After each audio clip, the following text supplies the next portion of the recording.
Hello and welcome.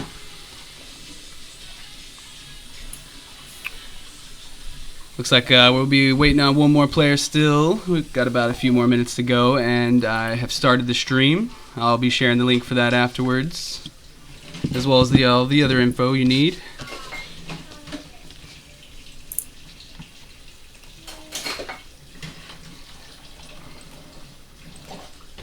I'm going to go ahead and post the adventure code and name in the chat if you need it, or you can get it from the Discord, however you see fit.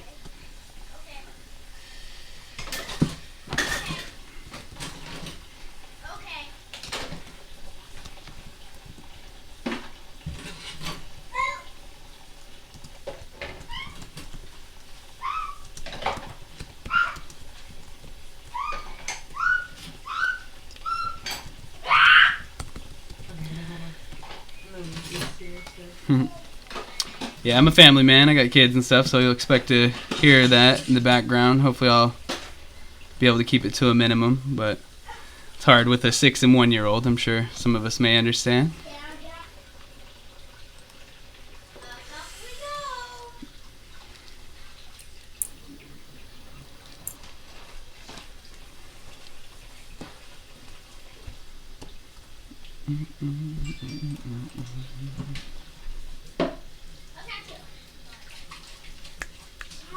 Wonder if I need to reconnect.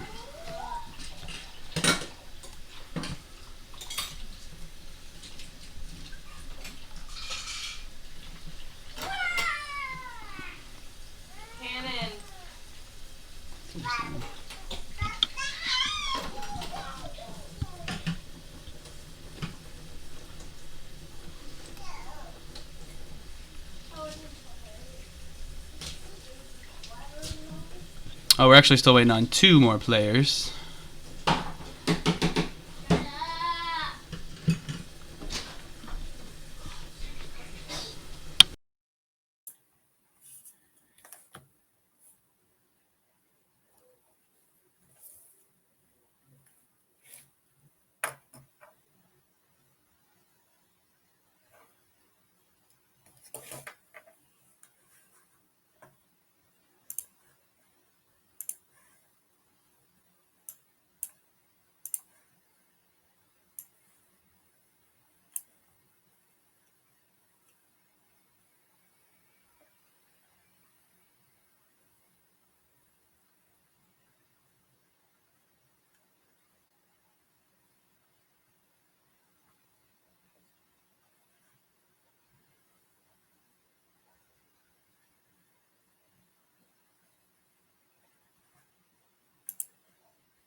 Hey, can you hear me? Mic check.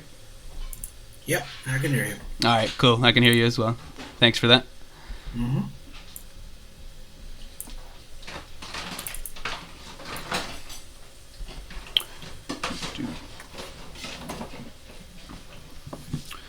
Go ahead and shoot a quick message to our other 2, and then we'll give them about 5 minutes after time, give or take, and go ahead and get started either way.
Okay, can you hear me?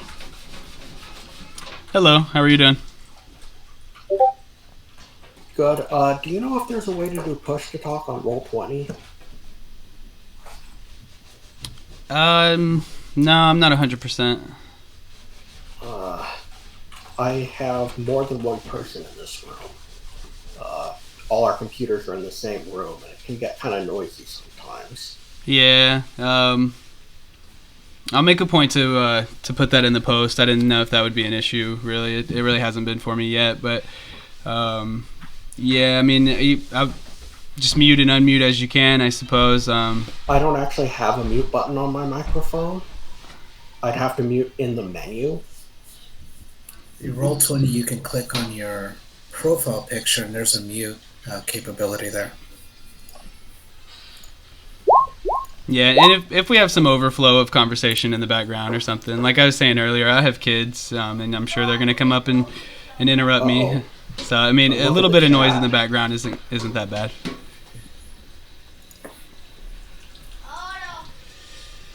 So someone's saying someone's Roll20 audio doesn't work at home.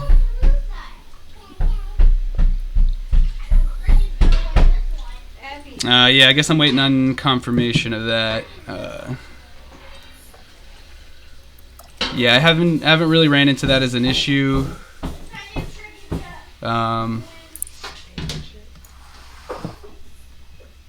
Okay. Yeah, I mean, I guess it's kind of equal parts. Perhaps I should have said something, but also if there was a known issue about audio, then that probably should have been brought to my attention beforehand. That's why most people use Discord instead of Roll20's version. Yeah, I've heard of people using both.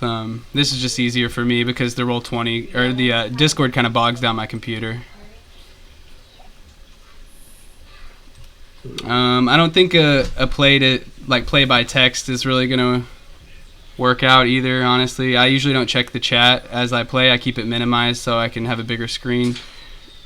So unfortunately, if we can't really get anything going on here as far as audio, then I'm not sure if it's gonna work out.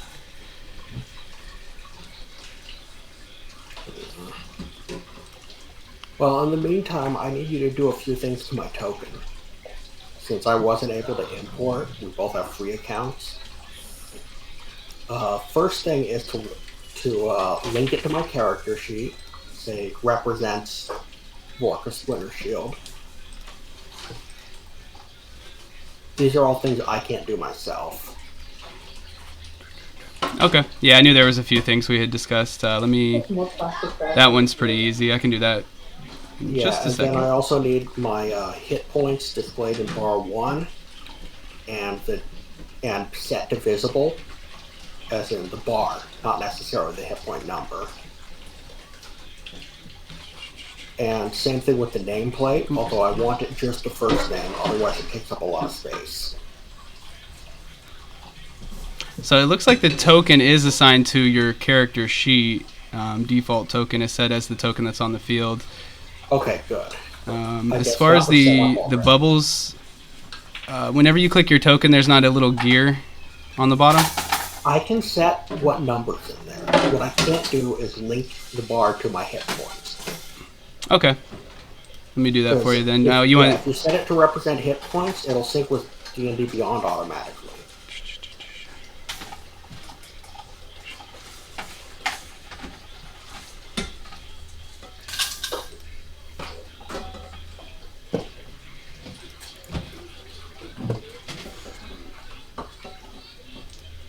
Okay, I got the nameplate. Let me see what else I can do for you real quick. You want just Vorka or Vorka Splinter Shield? Just Vorka. Okay. No problem with that. As far as the other thing, let's see. So I know the token bars, so the blue, red, and the green. Yeah, the green one, you should... Oh, and do the conversation in the background. How are you doing? You're good, man. You're good.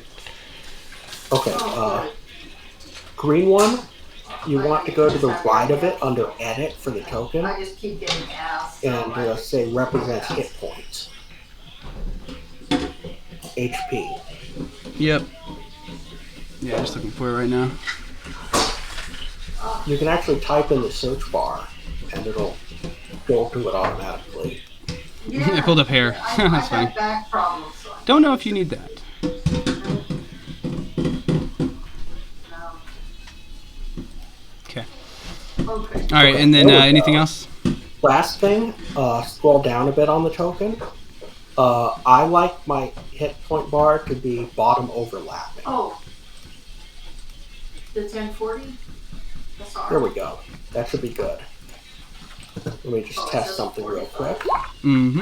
When you reach a certain age, the first page doesn't have SR on it. Yep, it's synced. And it means you get a Now, higher last thing to adjustment. do is to set it as reset it as the default token, But I'm bringing a return. so it'll carry over when we swap maps. Yeah, your standard deduction increases. So instead of just a marriage filing joint, they added extra. Still waiting for the program to come up. Sorry, still waiting. His computer. Oh, okay. Should be all good to go for you, Vorka. And let me check on our audio issues. Yeah, I guess the SR is senior. I think the only reason they're doing that is you can see they got the higher production. And I think it's on one of the pages.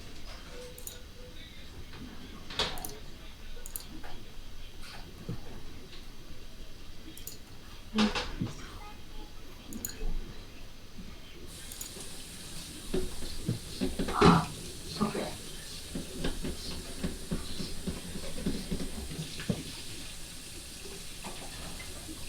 Yeah, it says, yeah, 27. Okay, so I guess one person's okay. They might just be a little quiet, so we'll have to kind of listen out for them. Boxes, too. Yeah, 27. How about you, Yanze? Are you there? You wouldn't get that big of a reduction.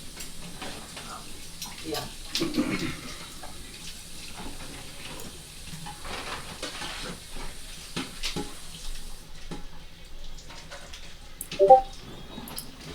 Mm-mm. So it looks like we have one player that cannot use Roll20 audio. Yeah. It's unfortunate. I'm sorry about that, but if there was an issue, yeah, we should have discussed that beforehand, and I wasn't really made aware, so I apologize for my end of it. And yeah, I didn't really think I needed to post about audio in the game, but next time I definitely will. Yeah, I've ran last 6 sessions like this with no issue with probably a good 10 to 12 different people. So maybe that's me being a little naive, I guess, but either way, this is how it is. Tell us. Yeah, I've seen. Last year, and it looks like last I year know might Death's be- in Australia, so that might have something to do with it. It's kind of unknown. It's a very long distance for stuff to travel, but I'm not sure that's quite valid because I play with people from the other side of the world all the time. But yeah, it's okay. We'll just figure it out. I mean, it's really not that hard to get on page. So let's see what everybody can do, and then we'll go ahead and get started. We're already about 10 minutes over time, and this is the Chonky mod.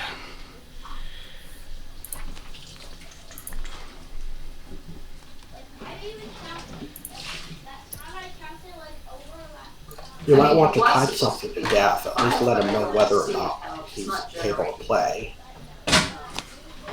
Yeah, I need to know too because I'm about to change up some encounters if we have a person or two less.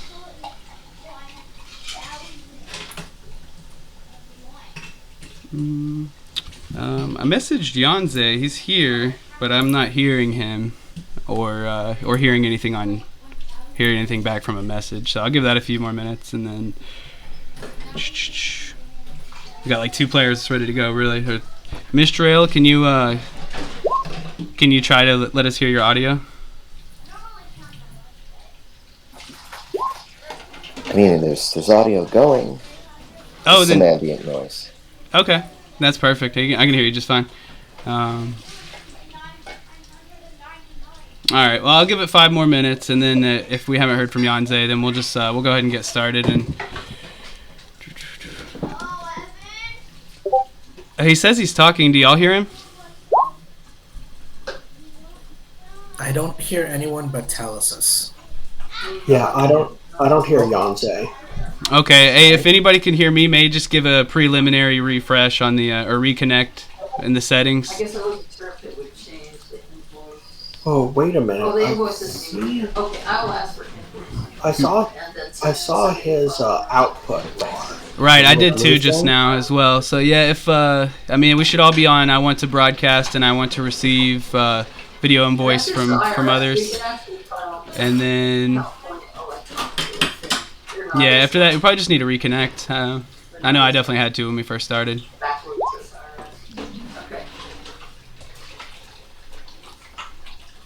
Yeah. That should be fun. Yeah.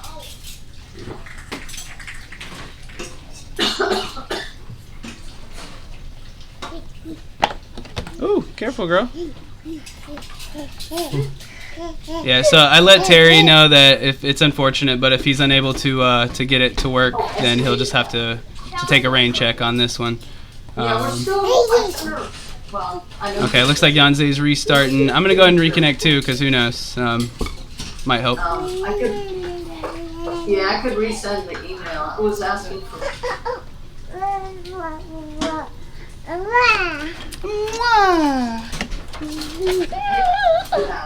I sent it last week.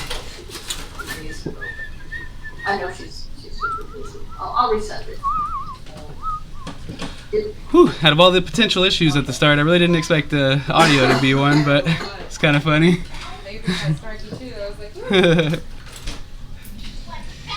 No, my kids are. I haven't had kids yet. They're 20s. You want your hat? Get it.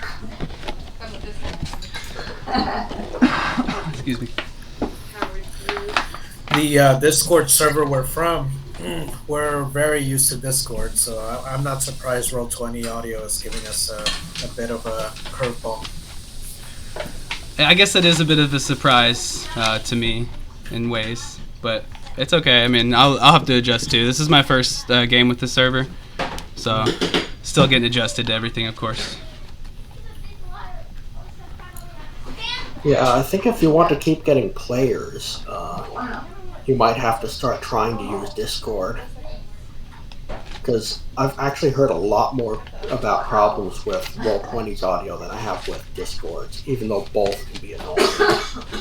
That is true, and it's definitely something I've taken into consideration. But again, it's I can't really keep Discord open as I do other things because I don't know why, but it just tanks my computer. And at the end of the day, I mean, there are a lot of players and not as many games. They seem to fill up pretty quickly, so I'm almost 100% confident I could find players. But yeah, I mean, Okay. not to be like rude or anything, I didn't mean it like that, but I've had weekly games going every weekend doing it like this with no issues with people from all over the world. So I know sometimes it can be hard to break out of what you're used to and things like that, and same goes for me. I'll definitely try to adjust, but it is what it is. We all have to meet in the middle. So Yanze, can you hear?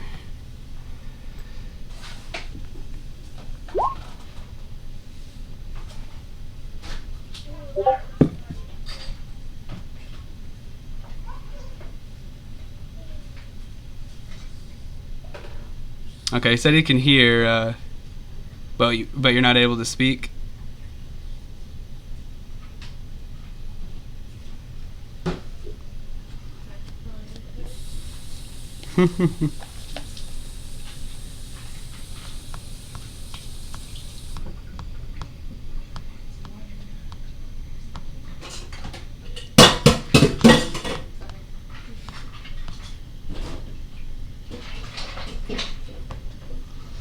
Alrighty, well, I'm going to make some adjustments to the encounters, and then we'll proceed. I'm thinking with 4, if hopefully with 4. If not, we'll see.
I can't hear you anymore. Oh, my bad. I had muted my mic, but I was just mentioning. I see it trying to connect to his speech, but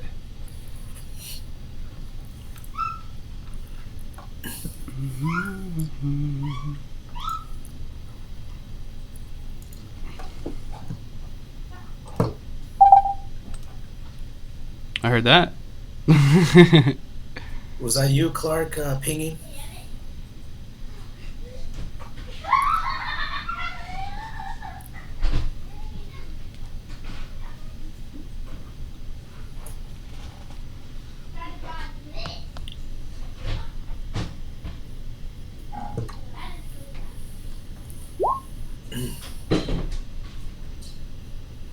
Mm.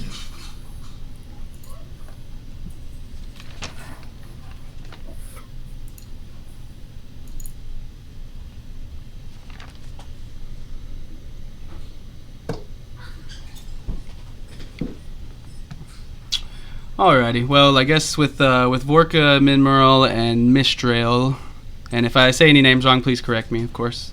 I guess we'll go ahead and get started, and then if Yanze, if you can get it to work, then we're all good to go. If not, then I'm not sure what to do. And yeah, I'll take all this into consideration for the next game, of course. But yeah, I mean, it's kind of like, does the DM cater to every player, or do you have to kind of align with what the DM is doing? You know, and I guess you could argue both fronts of it.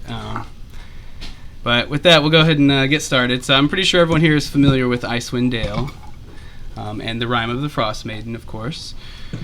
And we're definitely going to be starting off in one of the 10 towns called Bryn Shander. Your reasons for coming here are your own, and we can have a nice little PC intro. And that's the question for inspiration that I would like answered is really just, which with some of us you may be from Icewind Dale, but if not, what brings you to this neck of the woods? One thing I like to remind too is that our tier 2, you know, we're considered heroes of the realm. So you're not just your regular run-of-the-mill guy that's like, oh, hey, he kind of looks strong. I mean, people may even have heard of you, you know, and some of your feats that you have accomplished up to this point. So it's kind of winding down towards the end of the day in Bryn Shander, and you're making your way towards a tavern called the North Look. And that's where we'll start off. If we'll start with Vorka and work our way to the right. If you just want to give us, you know, short but not too sweet, you know, however long you want to go, really, of kind of what you look like, your personality, what we might, you know, see you carrying, and then also maybe a bit of your backstory and what brings you to Icewind Dale. Okay. Vorka is a half-orc with a big great axe and half-plate armor, almost 6 feet tall, and she, let's see, you know, I can't believe I forgot to put a holy symbol of Tempest on her. She is a devout follower of Tempest. She's from the Many Arrows region, which is kind of southeast of here. And she never quite fit in among the orcs. Although she was perfectly capable of fighting. She just didn't like the part where you have to crush weakness. So she set out on her own, joined a mercenary company, and it kind of fell apart when the leader retired. So she's here looking for work and a challenge. All right, very good. We'll move on to Minmerl. All right. Minmerl's about a 5'9", Eladrin, currently in autumn form. That seems to be his normal. Let me see. I picture him pretty much how the picture looks. A lot older than I think the typical adventurer would be. He is in Elven years, about 5 centuries plus. Hi, What I'm else? calling about corporate Let's clients. see. Name change letter. He's a Harper's agent. He was sent up to Icewind Dale on a mission to investigate the goings on um, of the area. He was originally a season 10 character, so yeah, he spent his whole time up there. And mechanically, he is a College of Creation bard, a level 10. Um, and that's it. That's as much as I can say at the moment. Okay, that's awesome. First time playing with an Eladrin, actually, so it's really, really neat. Okay, I think he's been still struggling to connect, but I guess we'll just skip on past Yanze real quick and Mistral if you want to.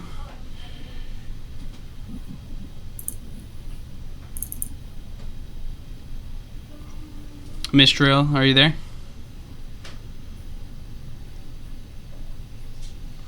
We're lost. We're lost.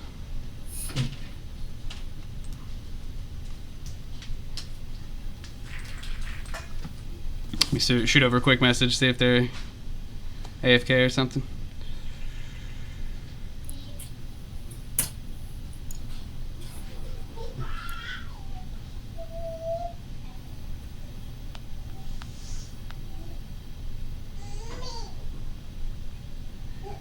Are you there, Mistral?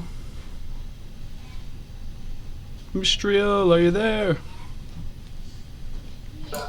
You're muted if you're wondering why we can't hear you. I almost thought you were talking to me. I checked my mic. No.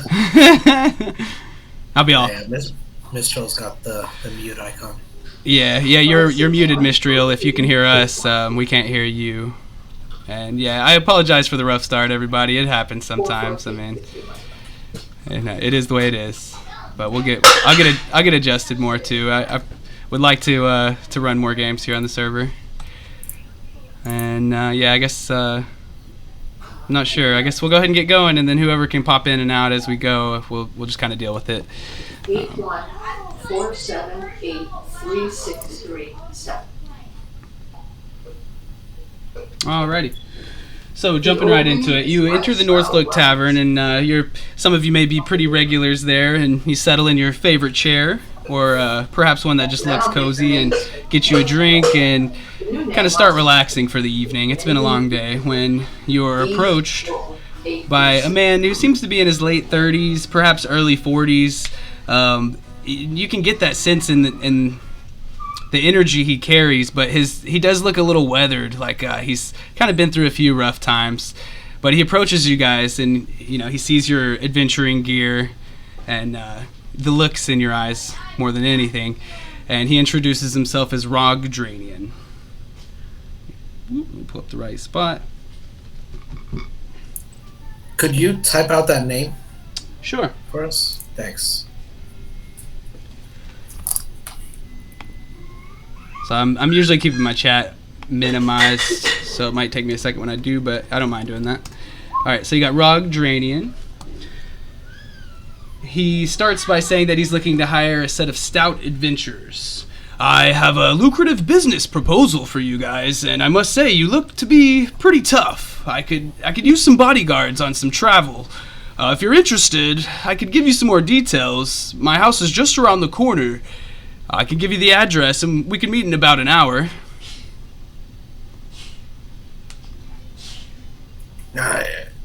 Member would probably speak up a little bit, maybe with a joking sort of tenor, and say, it's a little odd that a stranger would approach us and immediately want to invite us to their house. But do you have the coin to support your wanting to hire us? Well, about my abode, I mean, it's, I don't want to downplay it, but it's a humble abode. And with that being said, I think that if we can complete this business proposal, we'll all walk away a little bit more wealthy. Oh, I see. And then Minmer will turn over to Borka and say, It's one of those we get paid when the job's finished. Situation. We all get paid when the job's finished. Well, I'm going to have to hear the details before I agree then.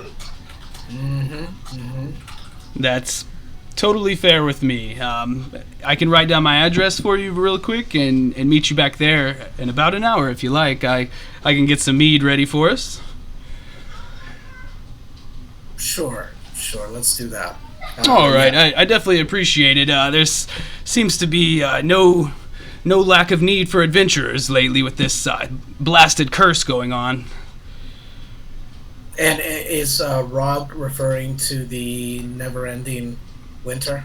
He is the rhyme of the Frost Maiden. And so you guys, he exits, and you guys may take your time a little bit to kind of wrap up what you're doing at the bar and start making your way over to his place. And you come across it fairly quickly. It's just a couple blocks from the North Look. It's been about an hour or so, and you come across a simple one-story rectangular house. It sits on a run-down plot of land between several other properties. The night's starting to fall as the party approaches number 9 Snow Clover Lane, is what he wrote down. And the house has small windows set into the door, and a tiny amount of light escapes through the windows and cracks. A cold wind brings light snow as you approach the home. Suddenly, Rog bursts through the door and smiles. "Ah, you have come! I knew you had the adventuring spirit in you. Now come in quick before the cold catches you." Yeah, Minmer will step inside. So will Vorka. And it's definitely a nice respite from the frigid temperatures out there. It's pretty simple. Large front room with 2 wooden doors on either side. You could kind of guess one's probably a kitchen area and the other one maybe his private quarters. However, you do see Rog himself, and he's standing next to a table. He motions for you guys to sit down and closes the front door behind you. He sits at the table, and he pours out a couple glasses of mead and offers them to anyone who wants one. Minmer will take one. And so he'll take a sip with you guys for a second, and he says, "Now let's get back down to business here." He takes a piece of parchment beside the bottle of mead and unrolls it, and he shows you a map. And this is actually the map on the bottom of this landing screen here. It's a little blurry, but you can still get the gist of it there. So at the top, you guys are in Bryn Shander right now, and we'll start talking some details as far as what Rog is expecting of you guys. And he starts thusly. "Although this damnable rime has frozen our land, I noticed a potential business opportunity if you're up for it. The winter has made wood quite scarce, particularly in Easthaven, and most of it seems to be going to maintaining their buildings, or as you can imagine, keeping them alive during these frozen times. Well, I've had a long-standing relationship with dwarven loggers in the Spine, and I see a very unique opportunity here that could make us all quite wealthy. The problem with getting hard wood to Easthaven is that the roads are still pretty hard to pass themselves, and, the raiders have been popping up more and more. That's why I could really use some stout guards like yourselves. I've been in a few fights, but if I'm surrounded, there's not much I'm going to be able to do alone.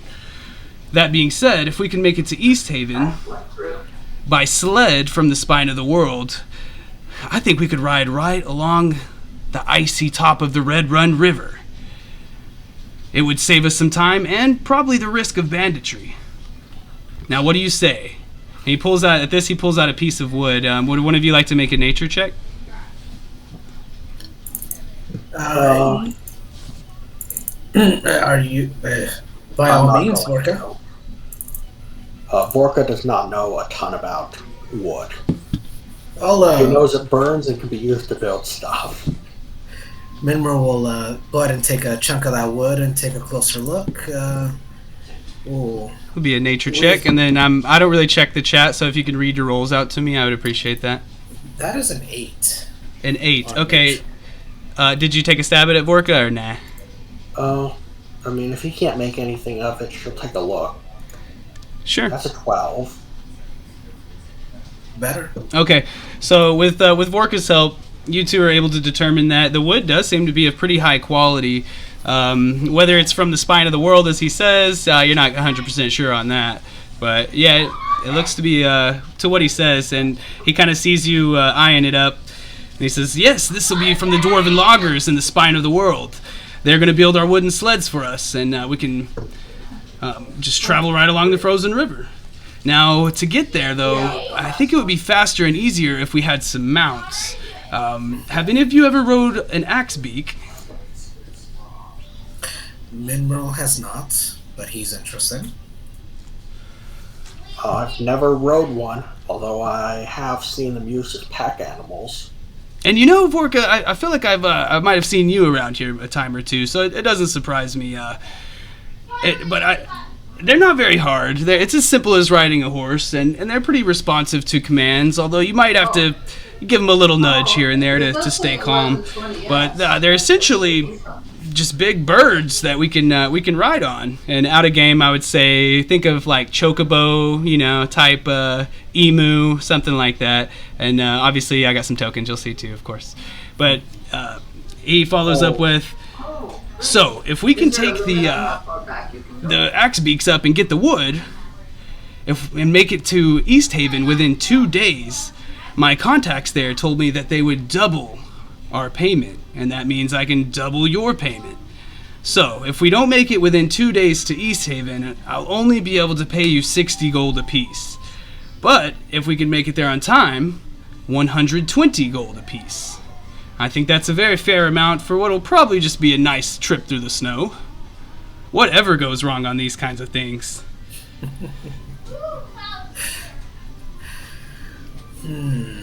How desperate is this? Is Rog looking as they're telling us this proposal? Not like you can make his life a whole lot easier, but he's not like he's too afraid for his life or something. Like, oh, if I don't make this, I'm dead or something. Like he's just trying to get a job done. You can see. Yeah. So he sees an opportunity and trying to cash it. Okay. So she's calling us a lot. Oh, and the description, I don't think it's even possible to reward that little gold in Tier 2. Minimum for the group is 1,000. So 120 gold apiece would be with two players, only 240. So I think it'd be okay, right? No, minimum is 1,000. Maximum is 5,000.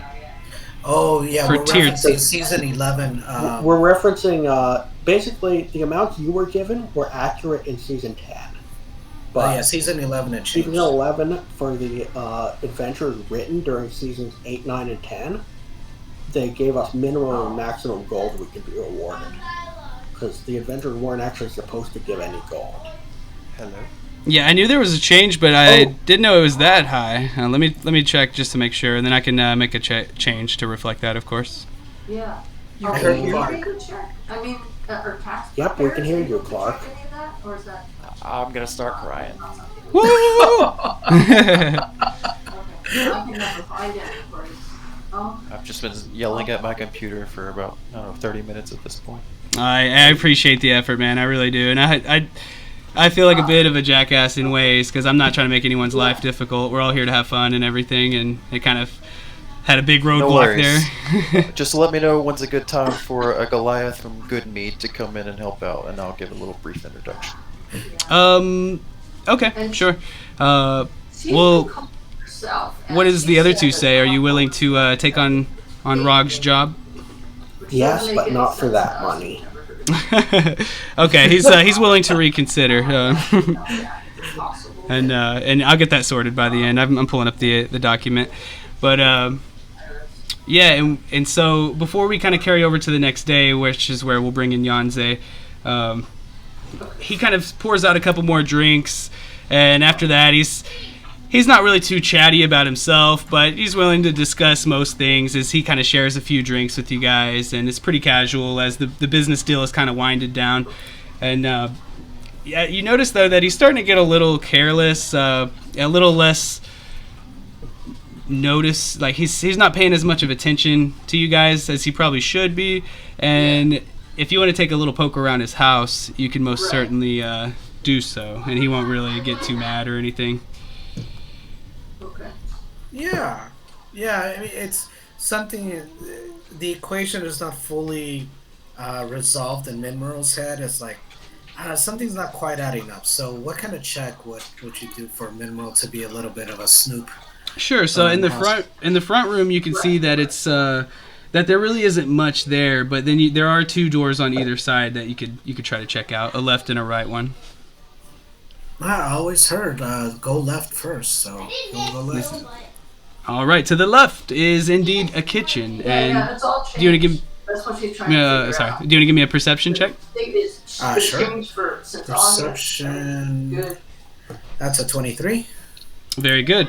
So you're off the face value, you just see Can I do pots that? and pans and some dried bread, but as you kind of turn a keener eye to it, you notice that there really isn't a whole lot of food here, or like utensils or anything like that, and it definitely indicates that Rog has fallen into kind of some financial hardship. Okay. I suspected as much. I just so okay. I mean, so it's possible he might be taking unnecessary risks because of his situation. Okay. At least Minro will think that to himself. Anything else in the kitchen? Not quite. And Vorka, do you want to try to take a stab at the other room? Yeah, she'll take a look. So, as Minroll comes back and kind of entertains Rog a little bit, he's starting to share a story. You take the notice to kind of slip off into the bedroom. You really just see a straw mat with blankets on the floor, and in the closet there's several sets of clothes, including a Bryn Shander militia uniform, and you can see that Rog had probably just recently retired from that in the last 5 years or so. The uniform's not too old or faded. And then if you want, you could make me an investigation check. With the state. Okay. Ooh, we should have swapped rooms. That's an A. If you want to, if you want to go tap Minroll to go take a look instead, that's definitely okay with me. It's more that I am. Mineral might be okay at investigation. Okay. Vorka's pretty bad. Minro's not bad at all, actually. Yeah, so Vorka will come back and take over, and Mineral can go check it out. Okay. And Oh, that was such a funny story, Minroll. Oh, hey, Vorka. Hey, what's going on? And Minroll, what you get? so Minro would he have any indication that he would need to take a closer look and enough of a heads up to pull out his magnifying glass to take a closer look at something? Go ahead and give me an insight or perception check, and I can answer that. I don't know. Okay, insider perception. I'll go with perception. 17 on perception. Yes. Okay, so he's gonna take out his Well, magnifying maybe glass that's from the his problem. pack The state and has do the investigation with advantage. He changed the That's a name, 16. and the state processed it, Okay. and the IRS didn't. You definitely get the sense that, and kind of as you said earlier, there just seems to be a little bit more to the story, and you're starting to peek around every corner you can, but however he has hid this information or whatever it may be, you're just not able to locate where or how. Yeah, we can suggest the whole thing. It's like it was under the floorboards, but you're just unable to determine. All right. Yep. All right, and with that, Rog, he's he kind of stumbles into the room. I think I had too many meads. You mind if I go ahead and crash out? You can meet me back here in the morning. Sure. That's fine by me, Vorka. What do you think? All right, so Fine by me. Rock, you're going to have quite a head in the morning. this is a kind of an every other night thing for me. You kind of get used to it. Under what? It has to be under the. But he kind of passes out, not too wasted or anything, but he's tired, And you guys can leave his house and make your way back to either the tavern or wherever your personal abode is here in Bryn Shander. And the night passes, and the next day you would meet Rog at his house, and he seems so happy and grateful to see you again. Wow, that was a night, eh? Man, some of those stories, I barely remember them, but that was fun. I hope we have as much fun on the road. Now look, I hope you don't mind, but I ran into a Goliath in town here, and she seemed pretty willing to help us. Y'all don't mind if one more tags along, do you? No problem. All right, yeah, she seems to have a bit of a buzz around her, I could say, and I'm sure she'll be able to help us out a lot. And well, follow me, and I can show you. I got this the axe beaks ready at the stable. And so you take a short little trip through the town, and you see Yanze waiting there for you next to a bunch of axe beaks. And if Yanze, this would be a good time for you to give us your just general little player intro. You can tell us a little bit about how you look, what makes you tick, how you've been doing here in Icewind Dale. You've probably been here before, I'm assuming. Oh yeah, I'm from here. Yonze is from Good Mead, and she was probably delivering some of the mead that she helps make there to Bryn Shander, perhaps the same tavern you guys were at, because Good Mead distributes mead to all of the 10 towns. She is accompanied by her fey swarm of bees that somehow are able to survive in this cold environment with her, perhaps of their fey magic. But she also aspires to meet a legend of Goliath folklore, Oya Minartak, because she wants to become a polar werebear because honey. But she is about 7.5 feet tall, and her markings on her body resemble the patterns of an insect's wing. She has a quarterstaff with a beehive hanging on the end of it, and she has a shield with several honeycombs dangling off the end as well. And she was just looking for some extra work after having delivered some of the mead to the tavern. And so Rog walks up and introduces you. Vorka, Minrol, this is Yanze, and she's from the region, as you can see, and Good Mead is kind of on the way. If everything goes according to plan, she should be able to kind of help us get there, or at least help us get acclimated in town. I know a few of the locals there myself, and then we'll keep on making it to Easthaven. So yeah, if you look at the map down below, we're actually going to be passing, if you follow the black line across, we would pass through Goodmead, so that could be cool. Alright, so he shows you some, I'm going to go ahead and show the sleds, although that's going to come up in just a second, and we can kind of figure out our marching order a little early, and then that'll just kind of simplify the next scenario for us. So first, let's see, with 3... Or are we at 4? 3 3. Oh, Mistrael is still there. Let me see.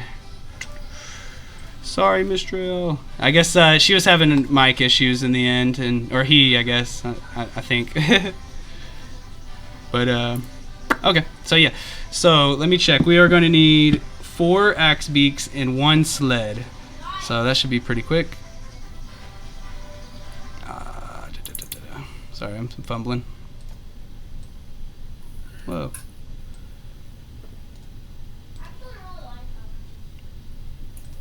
Alright, and there they are. So,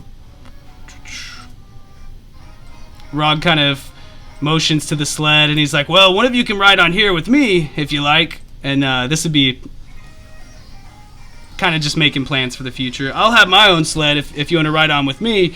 And then the other 2 will just kind of have to ride their own axe beak, if that's okay. Minmerl will take the opportunity to ride on the sled because he is, to say it simply, he's just not very comfortable with animals. So, yeah. Okay. He'll get on the sled. I don't know. Vorka will ride her own Yeah, axe. just the IRS website. Okay. Better good. to be mobile if trouble comes. Boop. All right, so you each have your own axe beak to ride on, and how about everyone makes me an animal handling check? Uh-oh. That's a 23 for Vorka. Nice. That is an 18 from Minmerl. Yeah, that's it. Yeah. Okay. How about you, Yanze? Should be coming through. Oh, I don't know. I don't keep my chat open. If you don't mind reading it, but 22. I see 22. Very good.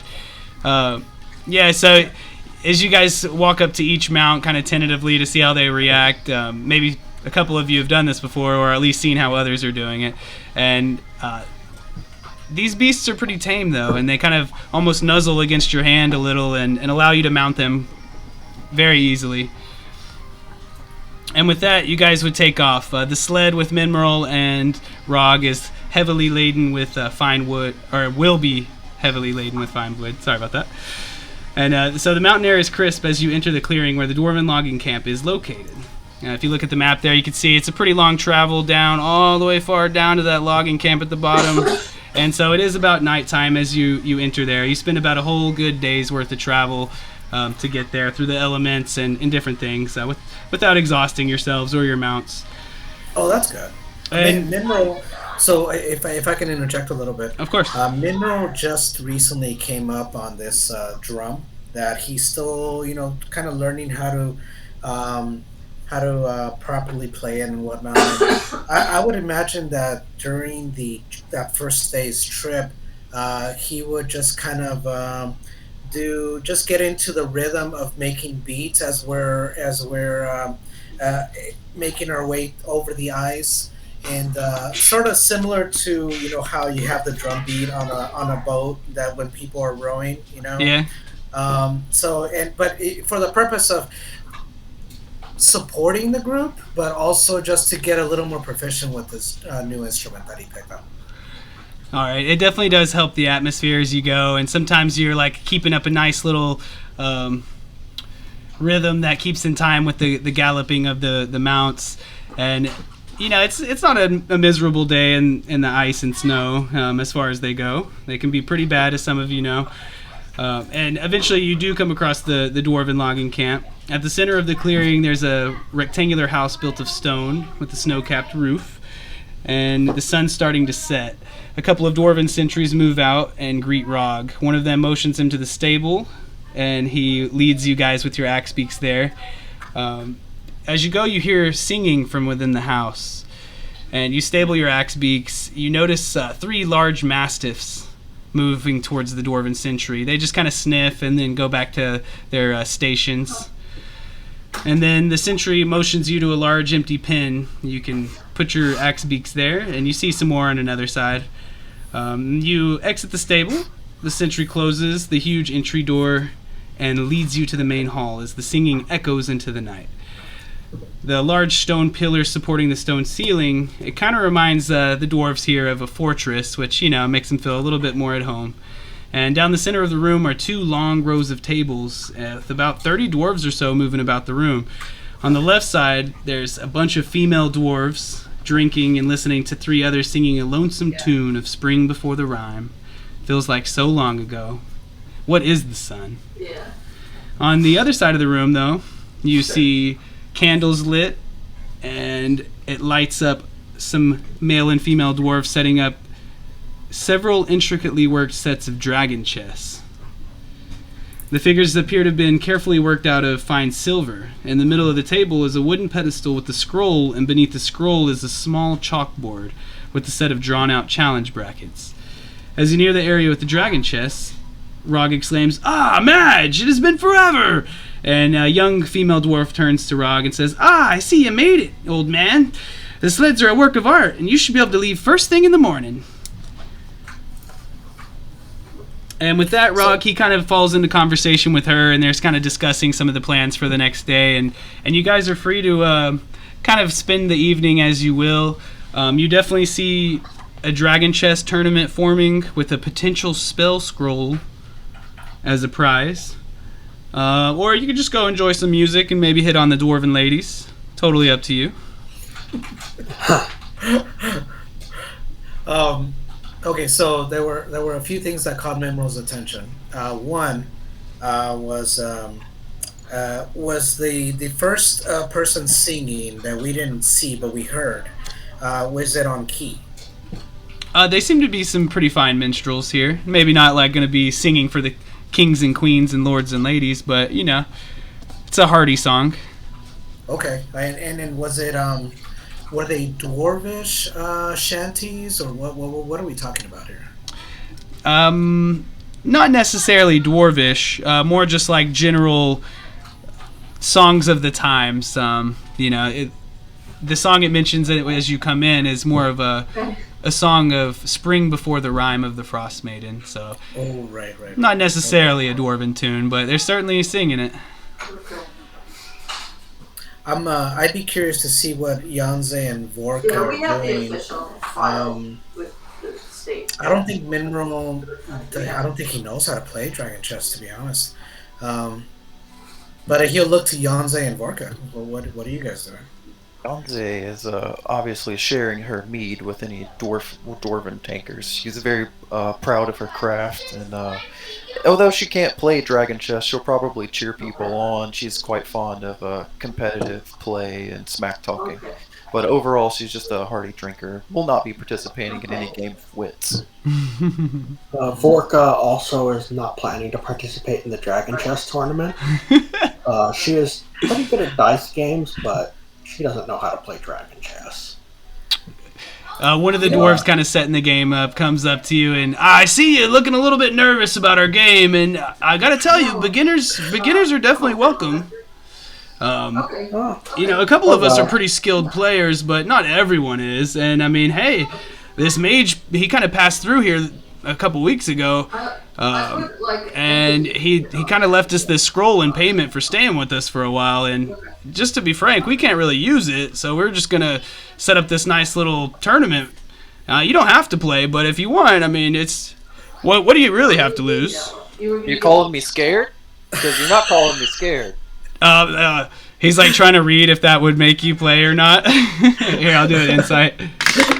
I only got a 9, so. She can't turn down a challenge. She probably didn't need much nudging. Goliaths are pretty competitive, so. So he's like, I don't want He'll to be eager anger to you. step up. 7.5 feet tall, mind you. Is this dwarven-sized furniture? There's chairs for all. I'll just probably sit cross-legged. And several bees are on my shoulder. They've got their arms crossed, perhaps their legs on their chin. They're all crossing legs. Oh, hell no! Yanze will use her mage hand to move the pieces, and it's in the form of her swarm, of course. Nice. Very cool. Vorka changes her mind and will enter just to learn how to play. I'm so pleased. We would love to teach you. And he kind of takes a short time to go over the pieces, and it's just chess in the end. But so he's kind of telling you what they all do and all that. And as far as mechanically how this will work is, you guys can, you will face 3 successively better opponents, and this will be just a simple intelligence roll. So D20, add your intelligence modifier. If you are proficient in chess or dragon chess, you obviously would get a bonus, of course, but it sounds like nobody is, and that's What okay. if you're proficient in slaying dragons from the clan Wormdoom? That might work. They asked aloud.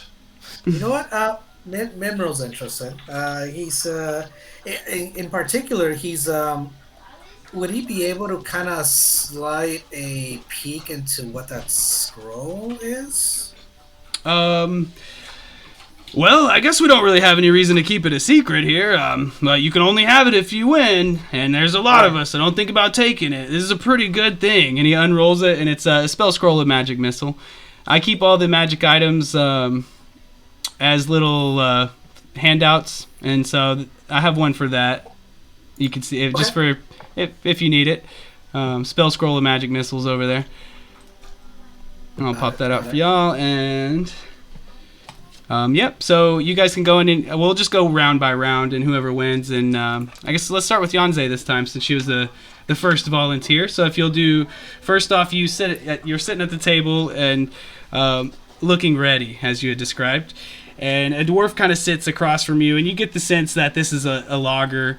Probably not the brightest dwarf in the shed, but he's willing to win something that he might be able to sell to bring some more gold back to his family.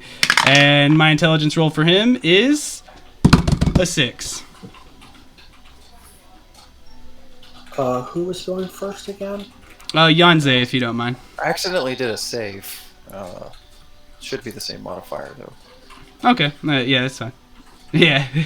All right, so you easily win. Maybe every once in a while, like, you your mage hand starts to slightly hesitate on what you're gonna do, and you hear like a little buzzing of reinsurance from your bees, and you're able to make the moves and put the dwarf in checkmate before he even realizes, ah, man, I guess I'm not gonna bring this home to my wife this time. I make a dramatic scene about slaying his dragon. No. I'm hoping that's a metaphor. He's like, is she coming As you on to me? No, she's into dwarven ladies. There you go. There's plenty here. Oh, and I'm gonna make some jokes here and there, of course. And usually I do try to keep it classy enough, but I do like to use safety tools in the form of just simply just being like, hey, let's move on past that topic. So if you ever do feel that way, just let me know, and I'll try not to be too dumb. But I like to goof around. Okay. She slayed my dragon.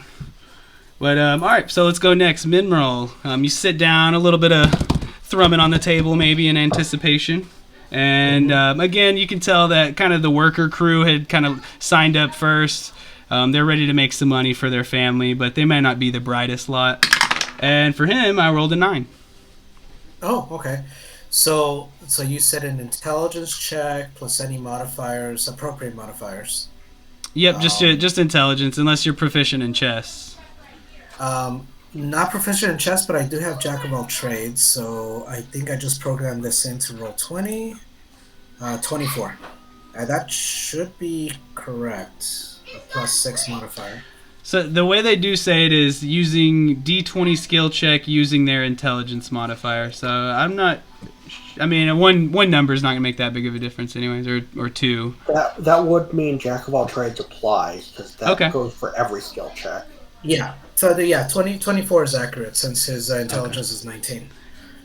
Okay, sounds good to me. And yeah, you schooled him even worse than Yanze did. He kind of put up a little bit more of a struggle against you. He kind of he took out a few more of your pieces perhaps at the start, but then he realizes that was all part of your master plan, and all of his towers crumble before you, so to speak, and you win. And last but certainly not least is Vorka. And you have, oh wow, so this guy, he kind of comes in, and you can tell he's been working some hard jobs, but he kind of pulls out some spectacles from his vest and puts them on. And he's like, I played this once or twice before, and I actually got a 15. Yeah, Vorka's out. All right, so it's a heated struggle.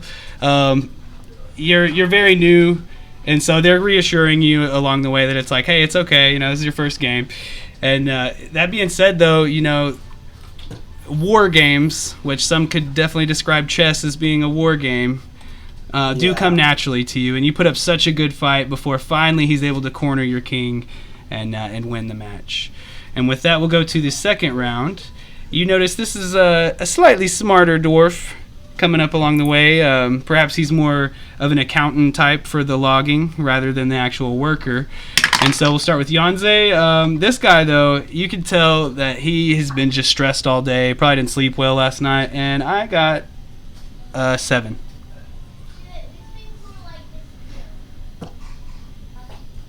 Looks like I got a 5. So this game stretches on for what seems like an eternity. Each turn seems to take them like 3 to 5 minutes to make, and and before a while, it even kind of starts to draw a crowd as they're waiting for the round to end. And unfortunately, though, towards the end, Yanze just kind of slips, and the mage hand accidentally picks up the wrong piece and sets it down. You try to fix it, but he said, "Hey, no picker uppers, no takes backs." And in frustration, you're like, "I would have won that," but he's able to take the victory. And so we'll move to Minmeral. Alright. Your accountant dwarf has also not slept because I got another 7. Minmeral got another 24, and I would imagine that he's not just trying to, like Mike Tyson, within 19 seconds punch out the opponent. I think he's trying to kind of just draw out the game to make it feel competitive, right? And that's exactly what you end up doing, because this guy, he's like, you're even feeding him some pieces and giving him some moves like, hey, I don't want, you notice that some of the dwarves that have come to the tavern are starting to be an audience for you guys, and you try to give them a show, and this guy's making it very difficult for you. You're like, take my piece, take my piece, and eventually you can't really make it last any longer before you're like, okay, dude, you're done. And then with that, the dwarf who had talked to you guys earlier kind of walks up and looks way up at some of you and says, well, it looks like we have 2 finalists. Our very own Madge, and to a round of clapping, Madge stands up. You hear Rog in particular go, woo-woo, yeah, because he's pretty good friends with her. And our newcomer, Minmoral.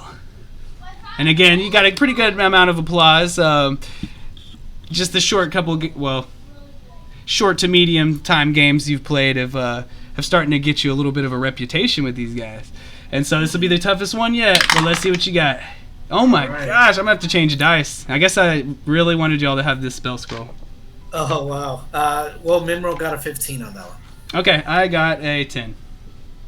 All right. So that is that. And with that, you're able to beat Madge, and you almost feel bad for a second because she's just like screwing her face up in frustration, and she is quite a younger dwarf, so she's got years to learn.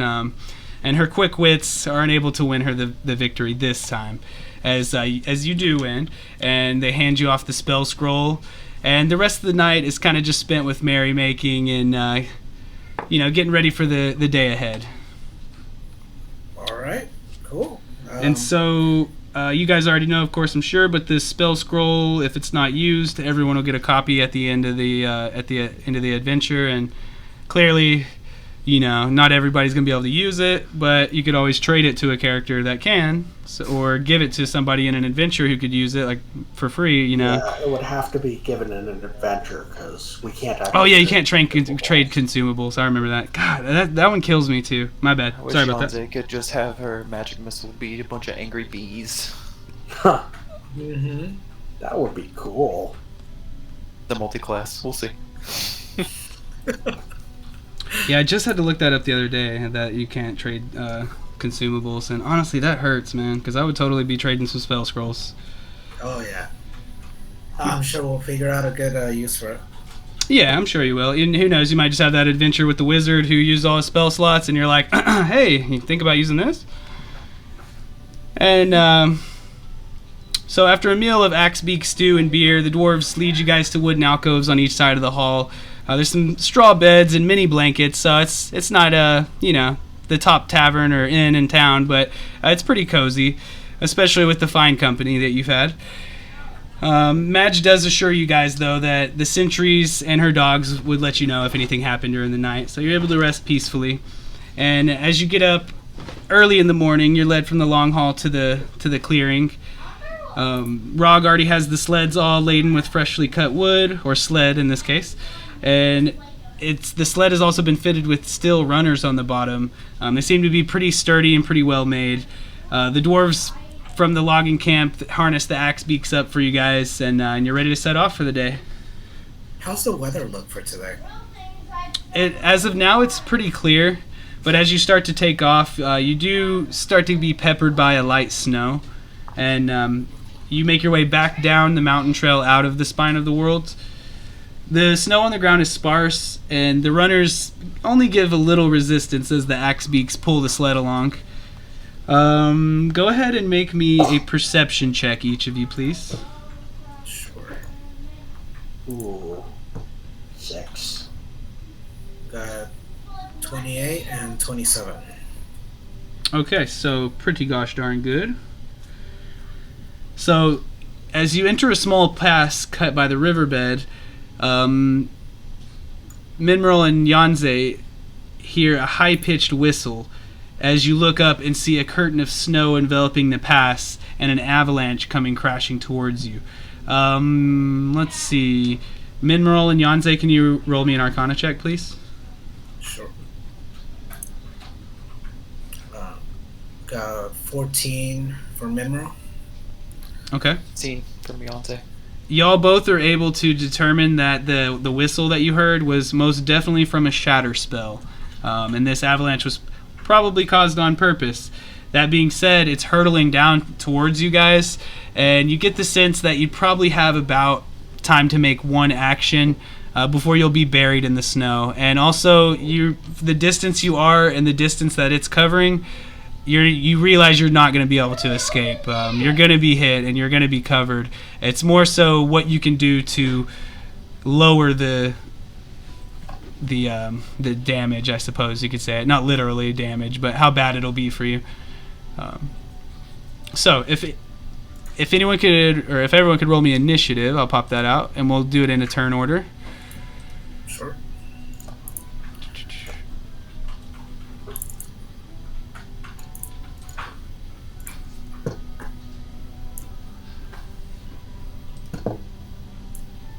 So Yanze, Mineral, Vorka.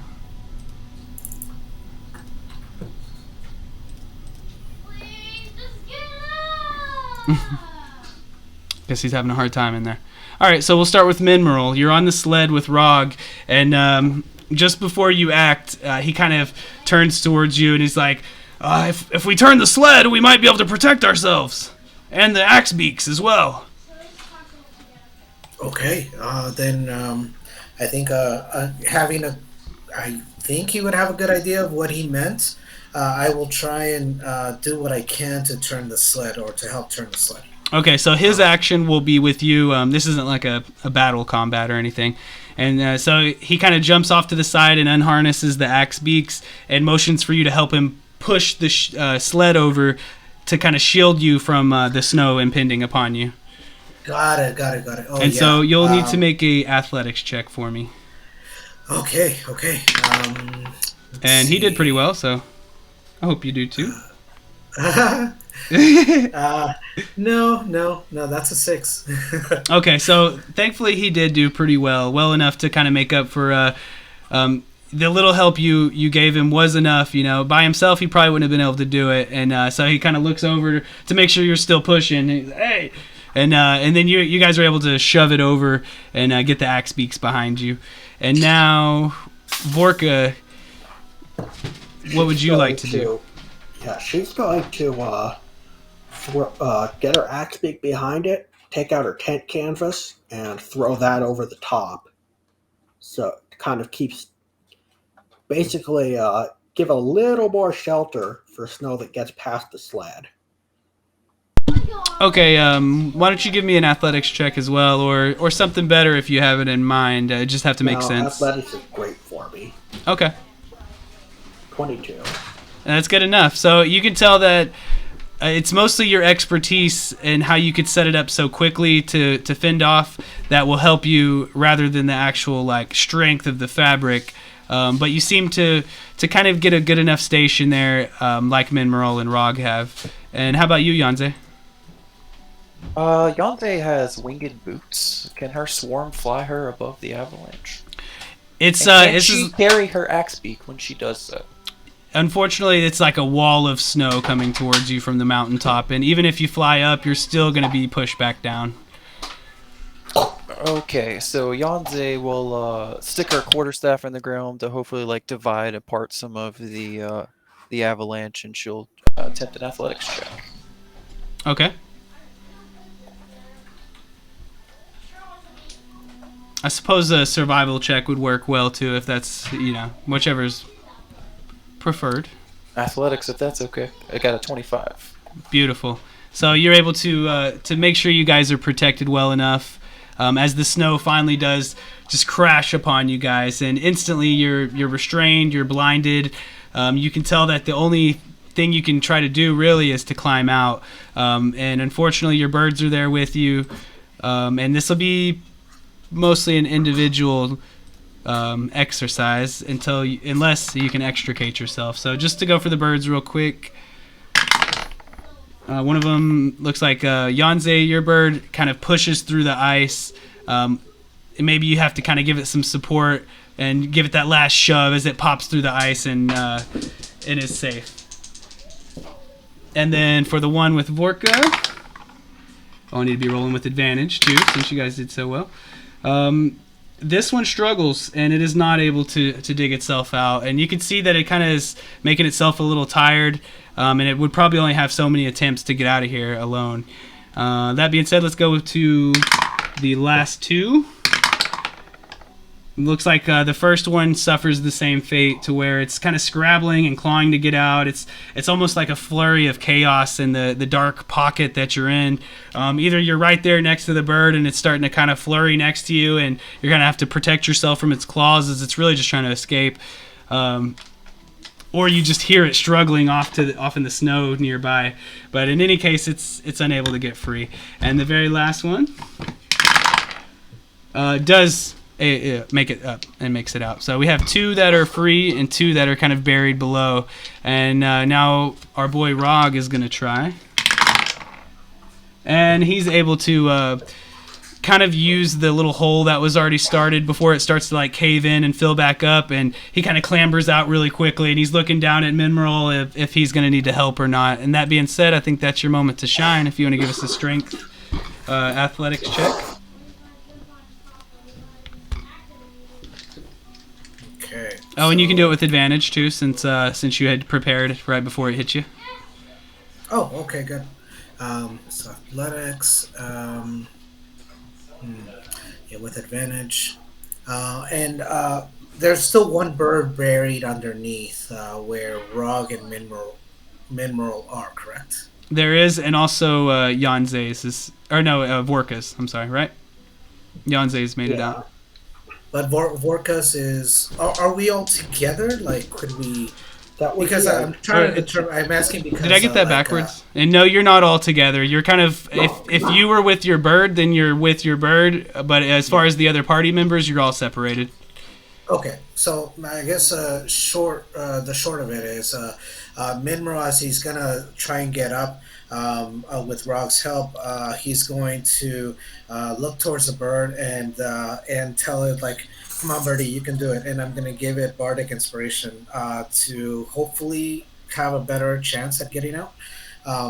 But as for Minro getting out, he's gonna roll athletics with advantage, and that is a 20. Perfect. Yeah, so you kind of give comforting words to the bird. You notice that it does seem to kind of soothe, and you're able to clamber out pretty easily behind Rog. He seems happy to see you. Wow, you never know what to expect here. And he's willing to talk more in just a moment, but let's see if Vorka can free herself. Okay, Vorka does not like being trapped, rages, and tries to just burst out. All right. And that's a 24 for athletics. Okay, yeah, so you, Mineral, you kind of like exchange a quick word with Rog as a short few yards away from you. You think another avalanche is about to come, but it really is just Vorka just exploding from the snow. It shoots out in all directions, and you see her almost steaming as she comes up out of the snow. Yeah, rage runs out at the end of my turn, but hopefully it made a big enough spot for my axe beak to have some help. Alrighty, we'll see right after Yanze tries to clamber out. If Yanze, if she's helping the axe beak up, can she tie one end of her rope to the axe beak's foot to give herself advantage on an athletics to pull herself out? So the birds are well. That's true. That first advantage is gone. So yeah, you could give it advantage again if you want to attempt to do that.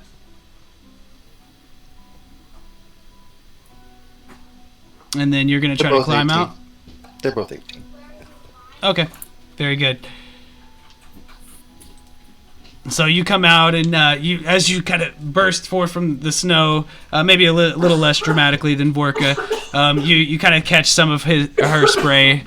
As you notice her settling on the snow. You come out just right after she does.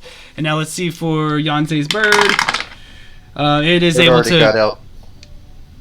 And... whoop. Okay, so there's only one bird looking like in the snow now, and it tries. It's one that's already failed, and so you can see after it tries to clamber out again, it's making the hole... just bigger, and it's kind of sliding back down in.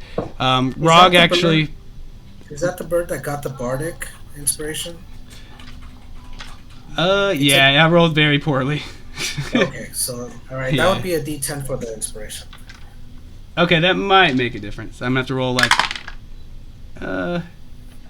It doesn't help it get out on this one, but Rog comes over and he's like, "It's almost made it. If we help, we could probably pull it up." Yeah. And so it takes a minute of time, really, but you guys all kind of work together to get it out. It's like the village trying to get the fallen horse out of the hole or whatever. It's pretty sad. And you realize you just evaded some sort of attack. At least Mineral and Yanze do, and you could sure share that with the party if you like. Sure. Yanze? I'm absolutely gonna say, it sounds like we were trapped. This usually not an avalanche place. I'll probably come through here on my way to Good Meat a lot. Rog, he's kind of like nodding, like, "Oh, I'm starting to get used to expecting these things, but now that you say it, you're right. That's the first avalanche I've ever seen on this way." Looking in the general direction of where the avalanche initiated, is there anything that stands out? It's all been pretty wiped clean, and the landscape that you've popped out onto is almost featureless white. All the trees and slight bits of foliage that might have been there are completely covered up, and you don't really. The only thing is you can hear that whistle kind of echoing in your head. Got it. And Rog, he's like, "Yeah, I didn't really seem to hear anything. Yeah, that almost just seemed like a freak accident to me." Any chance, Rog, you've made some enemies, or anybody that doesn't want this shipment to be completed? Enemies? Don't I seem like a likable guy? And go ahead and roll me an insight if you don't mind. Yeah. That's a 15. Forka's also rolling insight. She definitely is looking along the enemy line after being told about the whistle, and she got a 24. So, what did you start with? I'm sorry. What was the detail you said there in the middle? Basically, she is definitely on the lookout for enemies and the enemy line of thinking. After being told about the whistling sound, so she's definitely inciting him when he says he doesn't have enemies. Okay, let me.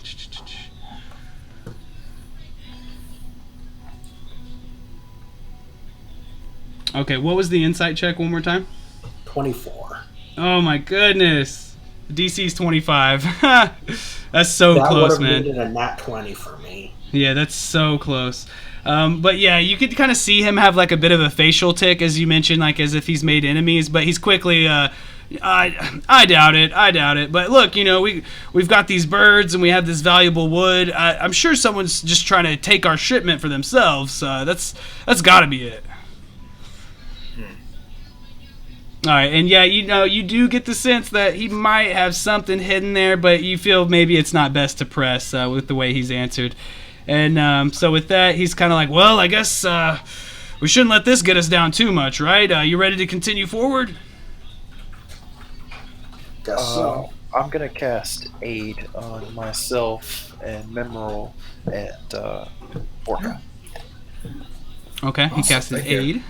It's like I hand you a pint of just a level 2 spell slot, just a pint of mead, and say, "To steal your nerves, we'll get through this together." I bet it's good. So, how long does Aid last? 8 hours. Okay, well then you're very good, you're good, is what I'm saying, because it's not too much longer that you were pulling the sleds. Scroll right. Sorry, I had to scroll down to see his DC.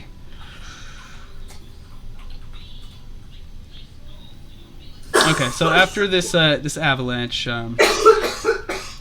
you guys continue back on the trail to Red Run. So you haven't quite made it to the icy river yet. When what's everybody's passive perception? Mineral's got a 19. Okay, I see. Forka's got a 15. My bad. I'm not used to people putting that information in the bar, but I see the value.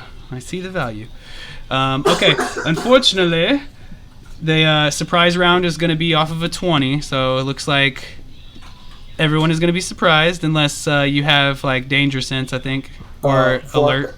It's actually what is it called? The one I've got is feral instinct. Okay. Basically, if I rage, I can act normally on my first turn. Okay. Yep. Yeah. I just encountered that recently too, so I figured you'd be able to do that. So you won't be surprised in particular. But so give me just a quick second because the encounter will probably need to shift a little because we went from 5 to 3. So let me see what I need to set you guys up with right quickly. And okay, yeah, y'all are over here too. All the icons should be there. My token needs to be dragged out again. Okay, can you do that, or do I need to do that? I can do it, but somehow I'm tiny now. Yeah, this is not. This one's not snap to grid or whatever, so a little more flexibility in your movement. And also, let me get rid of some of these axe beaks and slids and stuff. So what you get for planning ahead as a DM is you might as well not. But okay, so let's see, just really quick, and I apologize for this.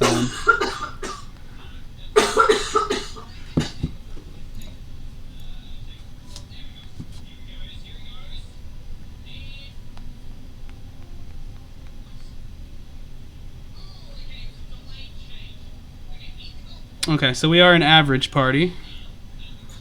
So don't feel like you're any less because there's only 3.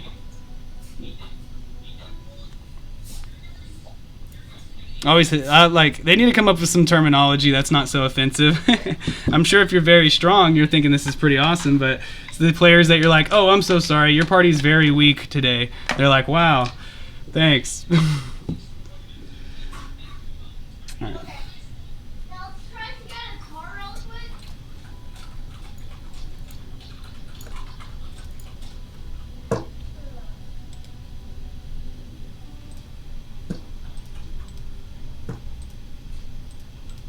So if you guys could set yourself up on your respective mounts. So we have 2 of those guys.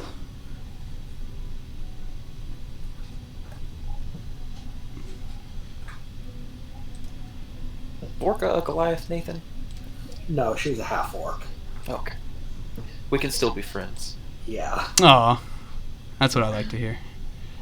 Yeah, Nala's my Goliath. And she's unfortunately still in tier 1. Well, maybe I could plan my next game here as a tier 1 and we could meet her. Alrighty, so that should be it. Just to clarify, you have an archer standing above you on the hill. He's kind of standing near a fence, which could potentially give him half cover, depending on what direction you're coming from. You have another archer-like figure standing on a hill. As you can see, they're 10 feet tall, opposite you guys. And then the figures a little bit closer towards you, the more rogue-like in appearance, are indeed that. This is a raider band, so of course you would imagine everybody to have kind of winter clothes on and on their typical raider gears mixed in with more furs and such. And so these guys, though, they're the swashbucklers of the band, and so they're a little more, maybe, you know, I don't know if they'd have their sleeves cut off or anything, but yeah, they're a little bit more of the just rougher around the edges, maybe a little stealthier types of bandits. And then the 2 in front of you holding their shield, and it should be a great sword actually, but not a mace. But those guys are they seem to be the more militaristic of the group, where the archers are pretty self-explanatory. So with that, as you guys approach, one of the knights points at Rog, or one of the bandits, I should say, and he says, "Ah, there he is!"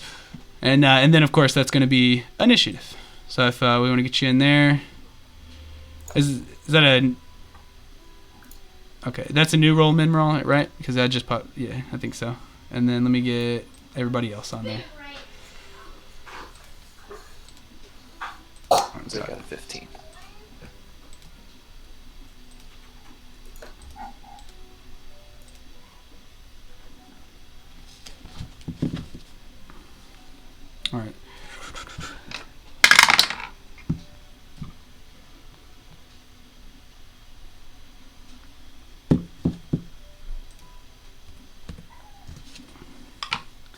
so suspenseful, always seeing what their initiative's going to be. I guess this first time around it doesn't really matter, except for Vorka. So hopefully you're planning a good big first move.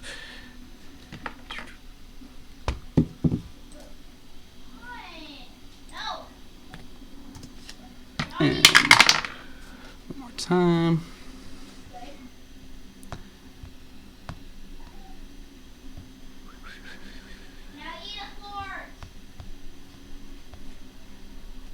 Okay, I appreciate y'all waiting for me on that one.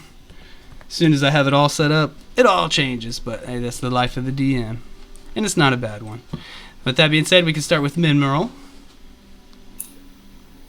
All right. So, is this considered a surprise round or a regular? Oh, right. Yeah, this will be a surprise round, so I think the things that you can do are fairly limited.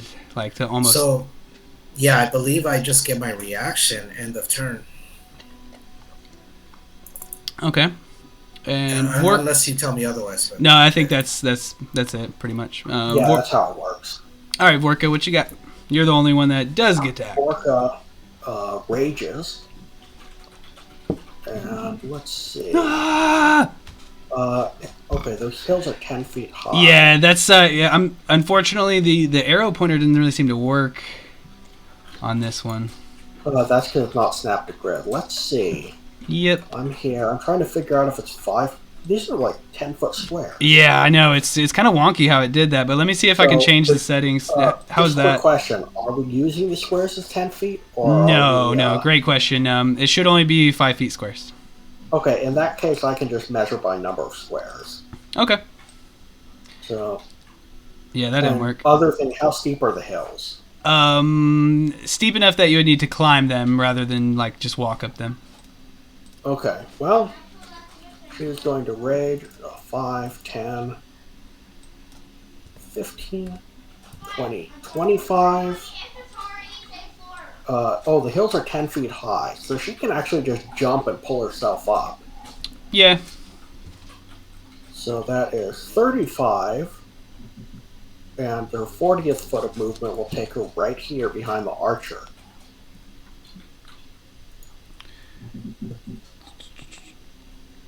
And she is going to recklessly attack it with Great Weapon Master. All right, let's see it. So, I didn't see your path across. Did you go? Okay, so all good. Thank you. Yeah. Anyway, that's 19 to hit, and it should have been reckless as well. So let's see if I crit. That was a crit. I don't know why the hotkeys didn't work. So let's see. I have 1 die of brutal critical and 1 die of half-orc brutal critical. So that's another 8. That's another 28 damage on top of that. What was the first one? I'm sorry, I might have missed that. First one was a 20. Basically, the first attack was a nat 20 to hit. Gotcha. For 28 slashing plus another 18 from the crit. Okay, sweet. So 40. And then second attack, let's see if the hotkeys will work this time. Oh, they're not working.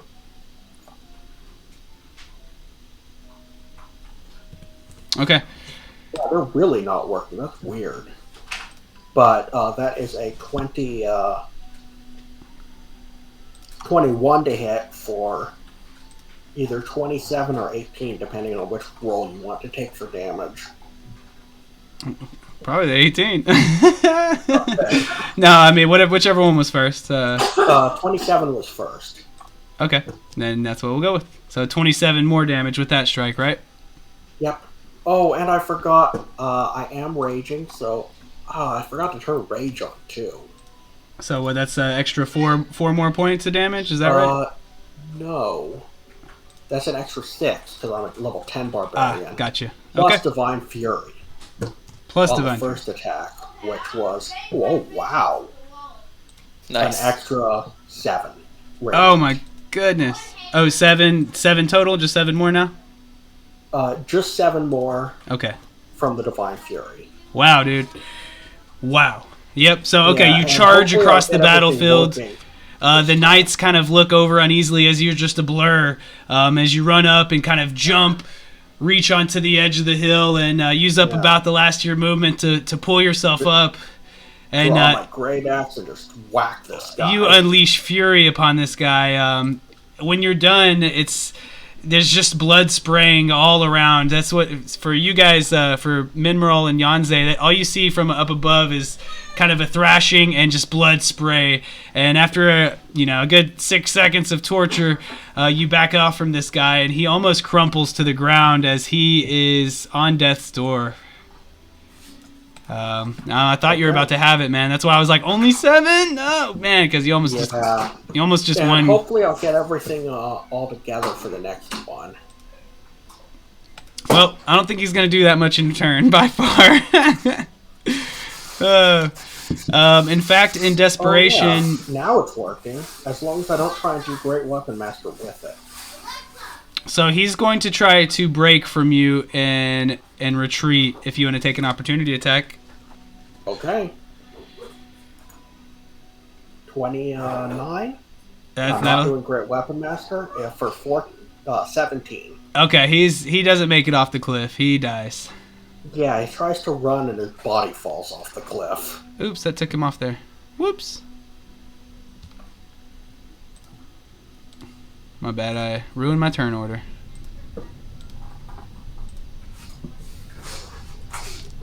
Alright, Yanze, you are up. Yanze sees the ambush. She only has her reaction, correct? I can't. Yep, that's true. I'm sorry. But she'll turn around and can she, as a free action, ask Memorel if he wants to go up on top of one of the hills? Oh, you can. I'm sorry. I was waiting for his answer. Now, Minmerl, he'd probably be... does Minmerl have a good line of sight on that archer? You can see him popping his little head up off of there. It's only 10 feet high off the ground, and he's pretty close to the edge, so you know he's there. Yes. Yeah, I think so. Then Minmerl would be slightly shaking his head and kind of twirling the rod, the staff that he has in hand. Okay. Yanze. All right, and we're going to go to our swashbuckling rogue-type bandits who will close in. Looks like he's just close enough to Yanze. Before he gets close enough, when he enters into my space, he'll provoke my pole arm master opportunity attack. So I am wondering, does it matter if he was already in your space? He wasn't in my space. He was 10 feet away from me. He was right there? He was right there where you've got him, so... Okay, I just know it was kind of iffy there, but okay, that's cool with me. Alright, I'm just going to hit him with this pole arm master opportunity attack. Alrighty.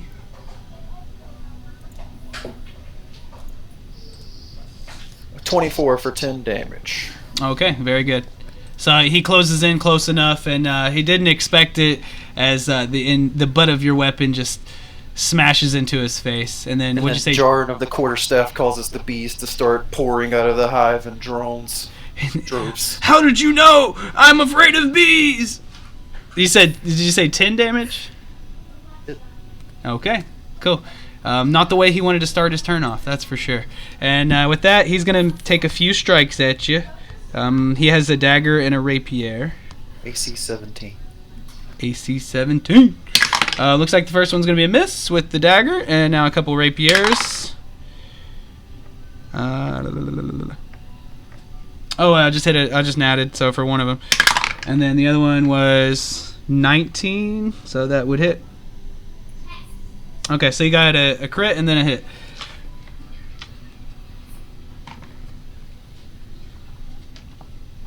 Oh, almost dropped my dice. Alrighty. So remind me on the crits, I would only add the modifier once, right? Nope, you only roll damage dice twice. Okay, that is what I thought, but I appreciate the reminder. So it looks like you'll only take 6 piercing damage from the crit, and then from the regular hit, you'll take 8 piercing damage. So a total of what, 14? He's like, the bees kind of shook me up. I totally thought I would have done more with that direct strike. And now for Minmaral, you got a dude coming at you. And it looks like yours is 15, if I can see correctly. Yeah, AC 15. And so a 9 is totally gonna miss with the dagger, and then a nat 1 definitely won't hit. I guess that makes up for that 20. And wow, all 3 strikes are a miss. Perhaps it's because you're slightly elevated. Oops, I'm sorry, I just kicked my cat. I'm so sorry. Didn't mean to do that. But yeah, maybe you're just slightly elevated on the sled. But however which way it goes, he's all his strikes are just a little bit short or just easy enough for you to kind of dip and dive out of the way. And that is going to be it for those guys. So we'll go to the knight, and he's going to kind of walk over here, and you hear him kind of yell to it's kind of like a blessing in a sense, or at least kind of functions in that way. But you hear him yell some words of encouragement to his little friend over here. And he's like, yes, that's him right there. That's the one. And so, yeah, he'll get a little bit bonus on some things if he gets to go again. I say if. And this dude's actually going to do the same, except for he'll kind of retreat over here. And he's going to do that for this guy. Kind of backing him up. Actually, you know what? I'm not going to have him retreat. I'm going to have him move in. We'll do it a little differently on that one. And we'll give him a little bit of a flare there. And so, yeah, again, he's like, yeah, you too. No slacking now. We got to get that guy. Yeah, see? And Minmaral, you're back up. This time you can actually do something if you want. Yeah. Okay, so I have an enemy to the side of the sled, I gather. And that archer on the hill, is that archer dead? The one that you see to the left of you is alive. The one with Vorka is but a corpse. Gotcha. Oh, that's Vorka up there. Okay. All right. 1, 2, 3, 4, 5. Okay. Then, let's go with. That's not gonna work.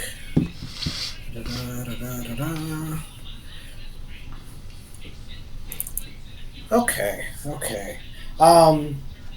With staff in hand, he's got an enemy to his right, but Minro's going to look towards the left and then do a verbal somatic casting of a. He's going to say in deep speech, he's going to say the equivalent of freeze. And I need wisdom saves from all 3 of them, as he also puts a hand on his drum that's latched to the side of him. So by 3 of them, you mean the archer, the swashbuckler, and the knight there on to the left? Let me see. Not the knight. The ones with the yellow dots. No, wait, hold on. The one to the right of the sled, the one to the left of Vonze, and the archer on the hill. Okay, so all 3 of them need wisdom saves. Okay, so part of the leadership thing that the guy over to the side, well, both of the yellow dots give them a D4 extra. So the first guy got a 16. That's going to be a miss. I fail. Okay, and then the second guy that'll have the D4 got a whopping 5. That's a fail. And then for our archer friend, who has no help whatsoever, rolls a 15. Oh and wait, let me add his wisdom though, because that might actually matter. The other 2, not so much. What's your save? 17. So his would have been 16, and then let me see really quick for maybe he's got some wisdom that I don't know about. No, he doesn't. So it looks like all 3 of them failed. Okay. So with all 3 of them failing, I'll nudge Rog and say and motion to the top right knight with the shield, saying like, if you can do anything with that one, do it. And then I'm going to stay here and sort of take some cover behind the axe beaks, but still on top of the sled. And actually, when I Is Rog in combat? Or Yeah, is it it's I'm glad you mentioned that because I should have said something at the start. But yeah, as you mentioned that to him, he's like, he looks up at you and he kind of hops off the sled and goes to the animals and he's like, well, if one of us doesn't keep these guys calm, they're gonna scatter. I want to help you, but if you need, I'll watch the animals, and if it starts to look pretty dire though, let me know and I'll jump in. Okay. So I'm gonna retcon that a little bit. Okay. I guess Vanze is right here.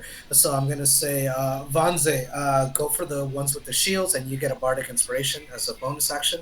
It's a D10, and a mote is floating around your head now, and that's gonna be my turn. What's your moat look like? Your creation Uh, board?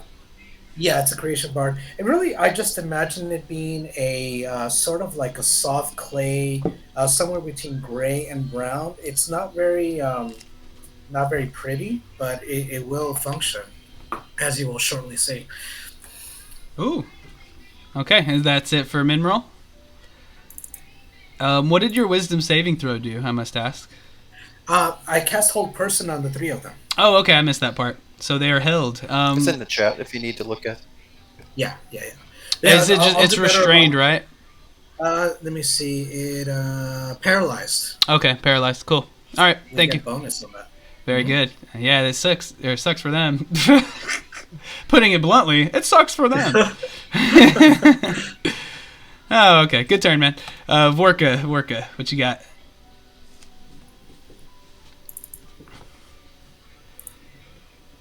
Vorka, you're on mute. Yeah, I think I fixed the distance thing too. If we do need to do that, I may have to fix it for further maps. As close, at least.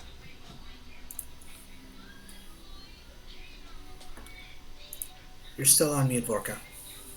Oh, thank you, Mineral. Oh, sorry. Oh, no worries. Basically, I get down off the cliff, go here, and attack the paralyzed guy. Great weapon master. Okay. The paralyzed guy, indeed. If it hits, it crits. Mm-hmm. Okay, do you get advantage? I do. Oh yeah, absolutely. Yes, you But do. Yeah. unfortunately, that's only a 12 to hit. Only a 12 to hit him? Yeah. So, yeah, that one will be rebounded. His dexterity is probably not going to do him much, but I guess his leather, or however, his studded leather kind of saves him this time. That never Well, happens. the second one gets all of that damage because that's a 21 to hit. That will most certainly hit. Wow. Okay. Good job, yeah. Mineral, and now good job, Vorka. That's good teamwork right there. Let's add this up.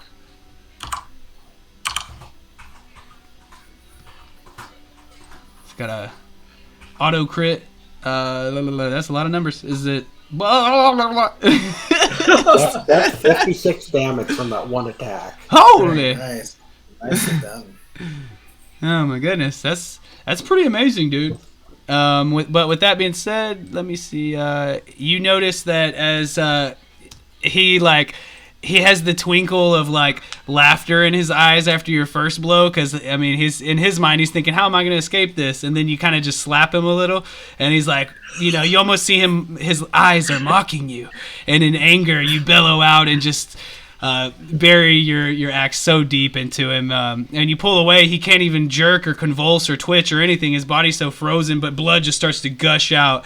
That is not quite as frozen, and he's actually on death's door now after that one blow. Okay. That will end my turn. And it was a good one. All right, we have one archer left, one sad little guy. And that should And- also be paralyzed, I believe. Yeah, so let's see. He can attack, but he can't move. Actually, well, let's see. Yeah, he's incapacitated. You're paralyzed. You can't. Yeah. Yeah, he can't take actions. Okay, that's what I needed to see. So I got my little DM screen for the quick details. But yeah, an incapacitated creature cannot take actions or reactions. So does he get a wisdom save to break free, or how's that work? Oh, you are right. Let me see. Yeah, at the end of each turn, make a wisdom save. All right, so he's going to end his turn because he's not doing much. And the wisdom save is going to be hopefully high enough for me, at least. Let me get that wisdom just in case. 'Cause I think he had a... I think it's good. What was your save again? 17, you said? DC 17. So he is going to fail again. He had 16. So he is still paralyzed. Let me give them a little icon so we know. And Yanze, go on ahead. And the one that just attacked me, he is held. The That is- rogue. Yep, he is indeed held fast He's by held. Minmerl's spell. Alright, I'll use a bonus action to Hunter's Mark. And then I will attack with advantage. Poor guy.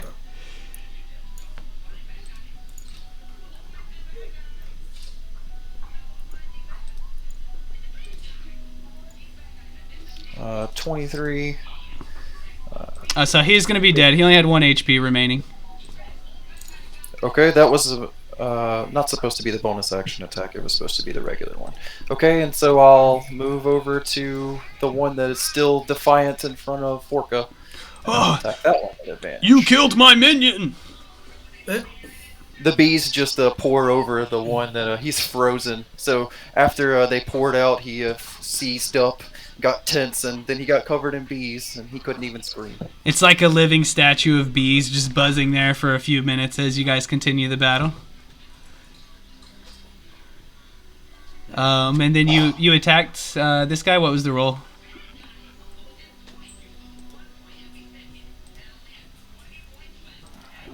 Were you attacking the Yanze, or that was all you had to do? Yeah. No, I'm attacking with advantage against the second one because I have 2 attacks. Okay. Yep. You can And use your bardic if you want. yes, I will use the bardic on that 13. That's a D10, you said? D10, yes. And as you use the bardic on an attack, a wave of thunder emotes from the moat, and you're going to get extra damage out of it. Let's see. He's like, my brown moat just craps all over him. That's He's the like- crit from Hunter's Mark. Cause I told you it ain't gonna be pretty. And this is the crit from the bees, the gathered swarm damage I can do once per turn. That guy is the top guy is not held. No, he is not. Okay, well, will a 16 hit him? A 16 will not hit that was him not a as you 16, that was rebound an off of his. 18, I'm sorry. An 18 will hit him as you do not rebound off of his armor. Okay, so you'll take 11 bludgeoning, 4 from Hunter's Mark, and 2 from piercing damage from the bees. So that is a total of 17. 17 damage. All right. So And then go we ahead. need a con save from that knight. Con save is gonna be decent. Let me see his modifier just to see, but I'm starting with the 15. Oh, you might make it then.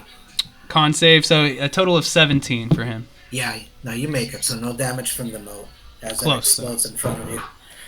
All right. He starts to wipe the brown smudges. Oh, it stinks! What is this? Oh man. All right. Yeah, this is like 3 against the world right now, and y'all aren't even batting an eye. So we got these 2 dudes over here. Oh no, just 1 dude now, and he is going to be paralyzed. So he will end his turn, but he will try to break free. Oh, I think I will. I got a 19, so 19 Ooh, yeah. straight. Nice. All right, so he's no longer paralyzed, but it's not really his time to do anything, unfortunately. Oops, I removed the wrong thing. So we'll go to the knight.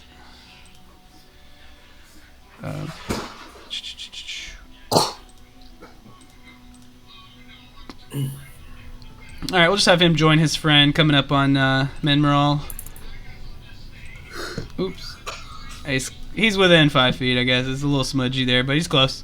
And the other guy will stay where he's at. And I suppose after he just watched Vorka like eviscerate 2 of his best lieutenants, he's a little mad about that. And he's gonna try to attack Vorka. Looks like a 16 to hit. Don't think that will. Nope. Nope. And then he is going to come back for another strike with the greatsword. And that is going to be a 19 to hit, which looks like that will. Barely hits. These guys are barely scraping by. And so let me roll that damage out for you real quick. As the great sword comes slashing down, you take 11 slashing damage. Okay, half to 5. That's for killing Bartholomew! That was my little brother! Oh. My bad. I always try to make players feel bad. I'm only at this life of banditry because I can't afford the normal way of living. Inflation, guy! Okay. Alright, the other... Sorry. Okay, Minral... Not the one person in particular. I don't believe you. Yeah, you see a fancy gold chain hanging from his neck. He's totally lying. That being said, for Minral, you're going to have a whopping 24 to hit you with the great sword. Sure. And then a second strike will be much less at only 13. So the great sword hits for 24 damage. Oh, snap. What? What was the damage on the first one? I didn't roll it yet. Oh, sorry. Oh, that 24 damage. Whoa. Nah, I don't even think he can do that much. No. I had to crit to do that much.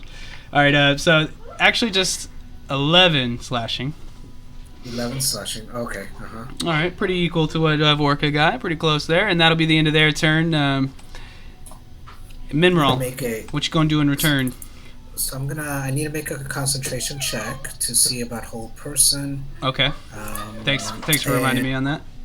And it is still up. Okay, so I have a knight and a rogue next to me, and the rogue snapped out of it, but I can still feel that the archer is still held. So looking at the knight, I'm gonna say directly to it.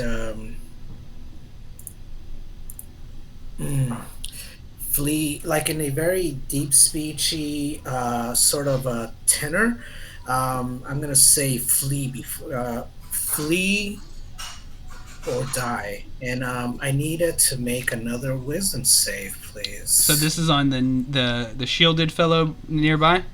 Yes, the shielded fellow. Okay, so wisdom save coming up, and I don't think he's gonna make it. Only an 11. Yep. Okay, so it's gonna be 10 psychic as my dissonant whispers start to penetrate its mind, and it needs to use its reaction to move as far away from me as possible. Okie dokie, let me see if I can grab the right token. Alright, you said 10 damage?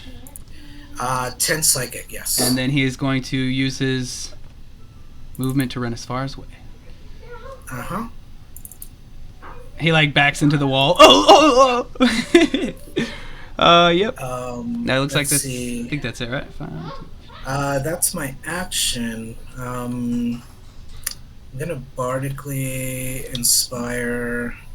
Do you get an opportunity attack on him? Sorry to interrupt. I do. I just wasn't sure if I should take it. Okay. I don't. You know what? Sure, I'll take it if you'll allow me to unsheath my rapier as part of the process. Yeah, you could just say you kind of set your staff down on the sled. You're not stowing it away or anything, but you're just kind of setting in front of you. Yeah, I would the staff would be on my offhand, so I would like my dominant hand would be on the drum. But as the knight was retreating, he would have just like pulled out the rapier to swipe at the knight as it retreated. So I think that might be the kicker. There is, I don't think you can do that. Yeah. Then, I guess I can try hitting it with the staff. Yep. Definitely. Let me see. I guess this would be a D20 plus.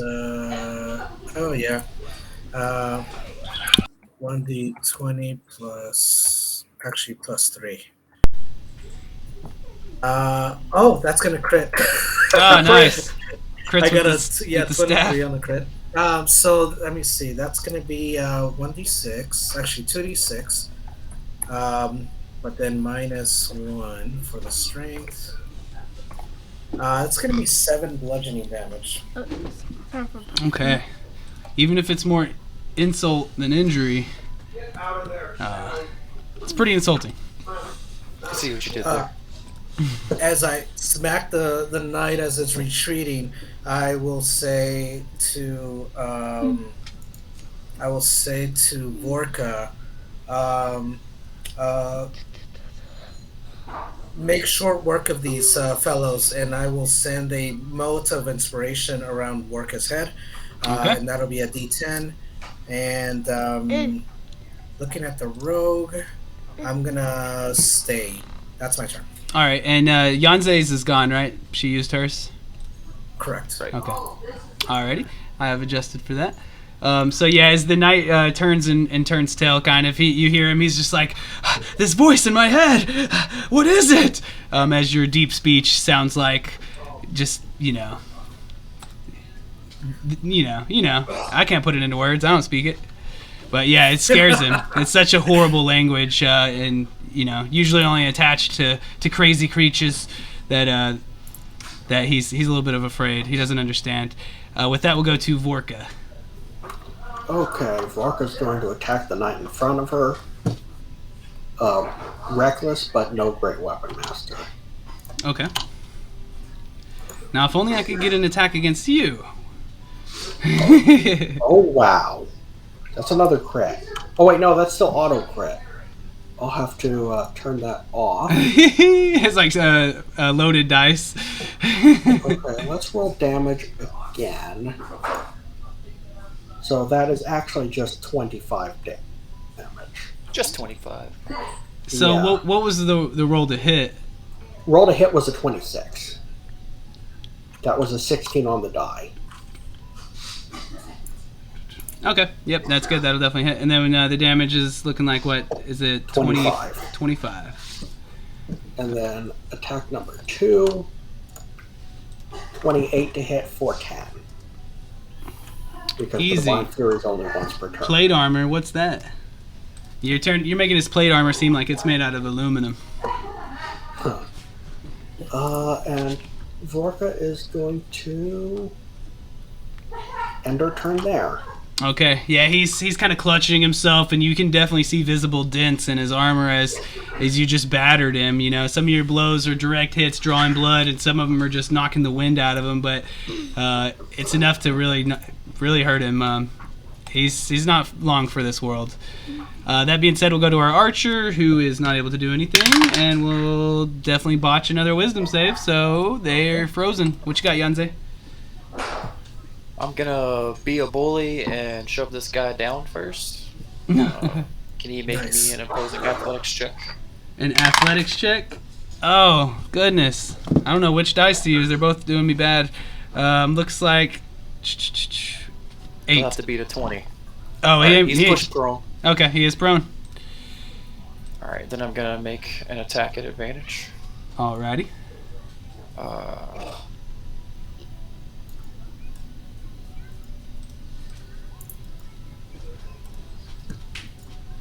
A 29. Damn! 11. So he is 11 damage.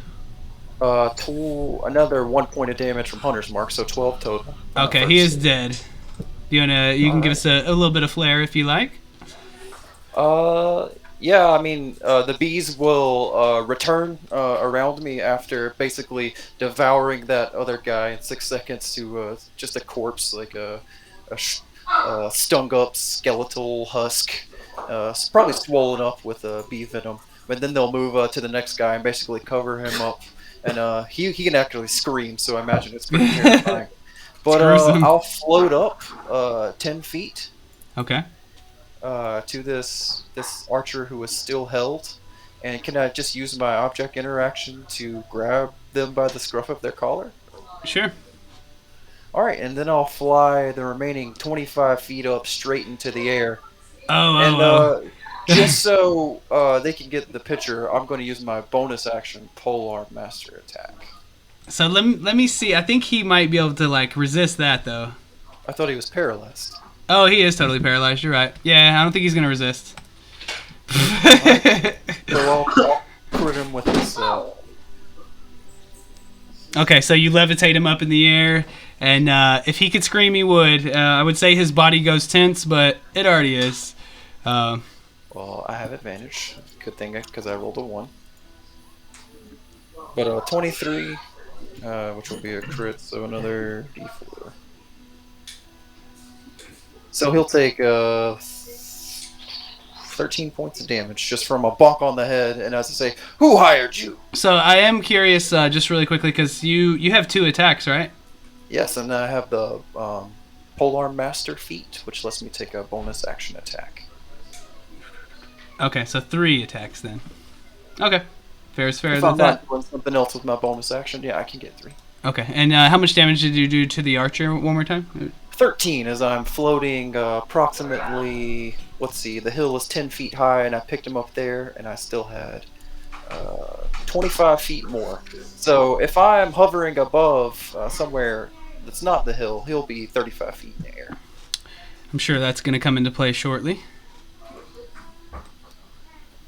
All right, is that all you can do for now though? And then you'll try to drop him next time? Yeah, if he doesn't tell me who hired him. Okay. I don't think he can talk right now. But he's like, his eyes are screaming, I want to tell you, I want to tell you. Nah, they're not really, but... The bees are just like flying around me, because, you know, they're airborne as well. And that's how I fly, by the way. It's just the swarm sort of picks me up. I don't actually have winged boots. So we're both sort of, we're floating atop of these insects, keeping us aloof. So I'm sure they're swarming all around them, and he probably witnessed his friends getting consumed. So you scared the shit out of him, but he's frozen, so he's feeling a little constipated right now. And we got one dude over here for our swashbuckler type, and why go anywhere else when he's got a target in front of him? So he'll most certainly try to do that. Looks like 20 on the first one. Okay, that hits. Let me make sure. No, okay, just making sure I couldn't use that leadership die more than once, or if I can. And turns out it works every time. So that first one will hit. The next one will definitely hit then, because it's a 25. And the last one is probably going to miss, because that's only a 9. So you take a dagger and a rapier. Okay. And let's get those damage rolls real quick. So it's going to be... So the dagger only does 7 damage, 7 piercing, and the rapier will do... So a total of 13 piercing damage to you. 13 piercing to Minmerl. Okay. And then we'll go to the knight.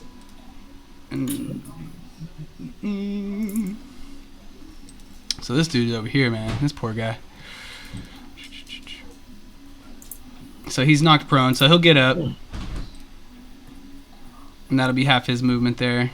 And, yeah, I guess he'll come at Vorka because you're kind of above him. Wait, I thought this one got killed by the bees. No, that was the swashbuckler-looking guy there. I killed them both. Or, yeah. Yeah, killed them both. They're both dead. I don't think I killed both of them. I think he had a little bit of health left. I might be wrong. He told me he died, so that's why I flew away and hit somebody else. Oh, I might have had a misunderstanding. Yeah, he took like 11 points of damage. Oh yeah, that was enough. Yeah, you're right. You got him by a point actually on that. My bad. Sorry, you did a lot. You did a lot. The there. bees point got him. Yep. He was about to get up, and then he took one last sting to the throat, and unfortunately, he's allergic. Oh. All right, so this guy is actually going to be afraid of Minmerl, so instead he'll come towards Vorka, and he'll take his couple pot shots at you with his great sword. Let's see what he's got. He has advantage. Huh? He has advantage because I reckless. Oh, good call. Yeah. Looks like on the first one he would definitely need that too because he's only going to... Yeah, he would have missed. So it looks like...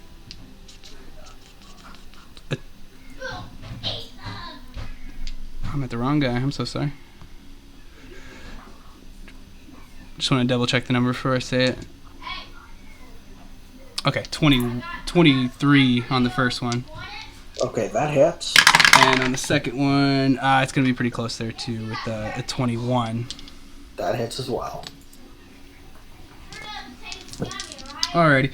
So the first one, he will do 12. And of course, that'll be halved for you. And then another 12. So only 12. So you'll take 12 slashing damage as he huffs and puffs and throws that sword around. Okay, he's almost gotten through a fifth of my health. And we will go to Minmerl now. You'll be after the knights. We get them back on the turn. After the dagger hits, Minmore loses concentration on the spell, so the archer is no longer paralyzed. He defecates. But Minmore looking at this rogue type person that was right in front of him and sliced him a couple times. You know what? Aims the feces. Nice.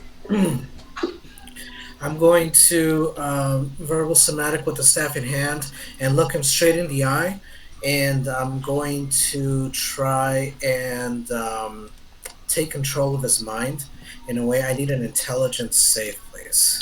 Alrighty. Let's see. I got a 12. DC 17. So now the last thing that he sees is Minmerl's eyes before seeing himself enveloped in a shell of fire. And that is all he sees from the Phantasmal Force spell that I'm casting on him. Okay. So in his mind's eye, he is completely encased in a shell of fire, and he's inside it, and will take what is this? Is it Phantasmal 1d6? Yeah, 1d6 psychic. So it takes 1 psychic damage, and I'm going to step off the sled. Okay. Because it can't see me. And looking around. Oh, no, yeah, I think we got this. Vorka still has a moat on her head, so this is good. I think we're in a good spot here. End of turn. Okay, very good. Looks like we'll go to Vorka. Okay. Reckless, no great weapon master again. Okay. This poor knight. Woo! I'll use my mode of potential on the second one. Okay. So that's an extra D10. So what you got? Let's see. Both hit, and that's Dang. 7 on the D10, so that'll be a decent amount chunk of damage. So you got 16 plus 13. I got 29 on the first hit, Yep. and then 16 on the second hit. So, all right. Well, let me see. Hold on. So 29 plus 16. Okay, so you could kill him without the moat. If you're down to 2 enemies. So you may need it still, or you might not. But in either case, so the first hit killed him. No, the second hit killed him before you rolled so the I had D10. to use the mode. No. Because otherwise I'd miss. Oh, good call. Yeah, you're right. You are right about that. I'm sorry. I was attributing that to the damage for some reason, but you're good. You killed him. Sorry, that was my mistake. Oh, okay. Yeah, very good. He was dead either way. Who are we kidding? And then I'll just stand up over there. All right, charging, leaving tracks on this battlefield. Vorka has ending turn. We'll go to this poor archer. He is now 35 feet in the air. Let's see. Yeah, I don't know. I guess the best thing he could try to do would be to try to grapple Yanze. And so I guess that'd be your athletics. Yeah, he needs to hang on. Yeah. That's kind of what I was thinking. You don't have any kind of monk abilities or anything. So, yeah, I guess... Oh, wow. So you won that. He tries to grapple onto you, but as he, hangs on... you get the sense that he's really more just gripped onto your furs. I allow him to hang on. I use my strength with one arm as I basically curl him like with my bicep as he's dangling above. Several of my bees that are keeping me aloft are sort of underneath him, waiting to be fed, if you will. They don't actually eat them, but I'm gonna tell them they're gonna eat you. If you don't tell me who hired you. So he kind of starts like sputtering and stuttering out of fear. And as it goes to my turn, if he's not talking, I'm going to use my action to dash an extra 70 feet into the air. Okay, so roll me a. If you want to ask him, give me a persuasion with advantage. If I could give you 3 advantage, 3 dice, I would. We'll see. Well, I have the same roll for intimidation. Can I just do intimidation? Well, you already rolled though, unfortunately. It's okay. It came through twice. 9, just for persuasion. That was me asking nicely. So he. Oh yeah, because you have more than one action, anyways. So with the first one, you tell you ask him nicely. You're just like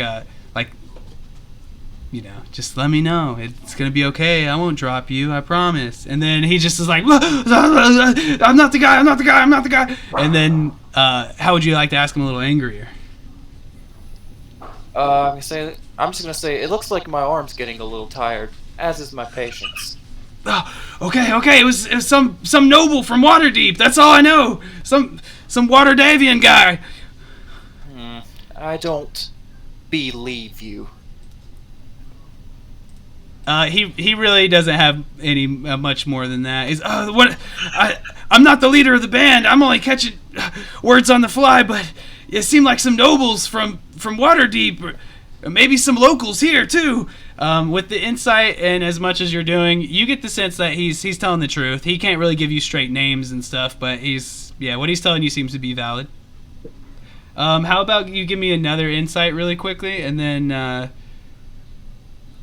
just for flair. Okay, now you don't notice anything else. It's kind of loud up here. I don't think I can hear him that well. That was actually to see if you heard anything or noticed anything from Rog, but I guess not.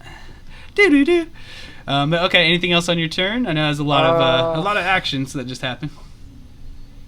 Well, I'm gonna use a bonus action to cast Shillelagh on my quarterstaff. So imagine this looks like a bunch of bees crawl over it, and I'm sort of holding it close to his face. And it's magical now and does a D8 damage instead.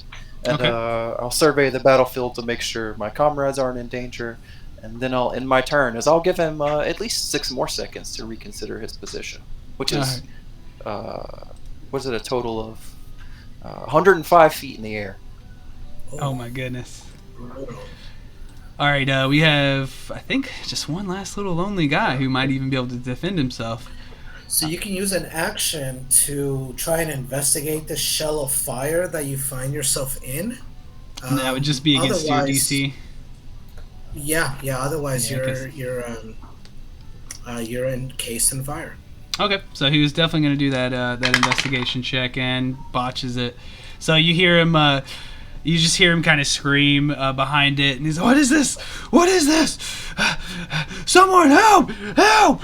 Help!" And he's just scared. Minral, what else are you going to do to this poor soul? So I was right next to Rog when Yonze was up in the air with the archer. Did I notice anything from Rog as the archer was blabbering away about some noble? Go ahead and give me that insight check. All right. Insight. It's going to be a 7, unfortunately. No, you aren't able to really detect anything there next to him. Okay. I'm holding my concentration on the rogue. Actually, I could see the rogue, so I'm gonna go ahead and I'm gonna do the psychic damage from the fire. So that's 3 psychic from the phantasmal force, and I'm going to say in a mocking way, I'm gonna say in common, "What's wrong? You can't get out of a little fire." And I need a wisdom save against vicious mockery, please. Okay. He's probably gonna fail that. That's a 10. Okay, Oh, so wait, no. Yep, just a 10. 2 additional psychic for me mocking them, and that's my turn. Okay. He feels like the walls close in on him of fire, or the sphere kind of reduces in size enough, and you just hear him, "It's closing on him!" He feels like he's being burnt, although it's all just in his head. Mm-hmm.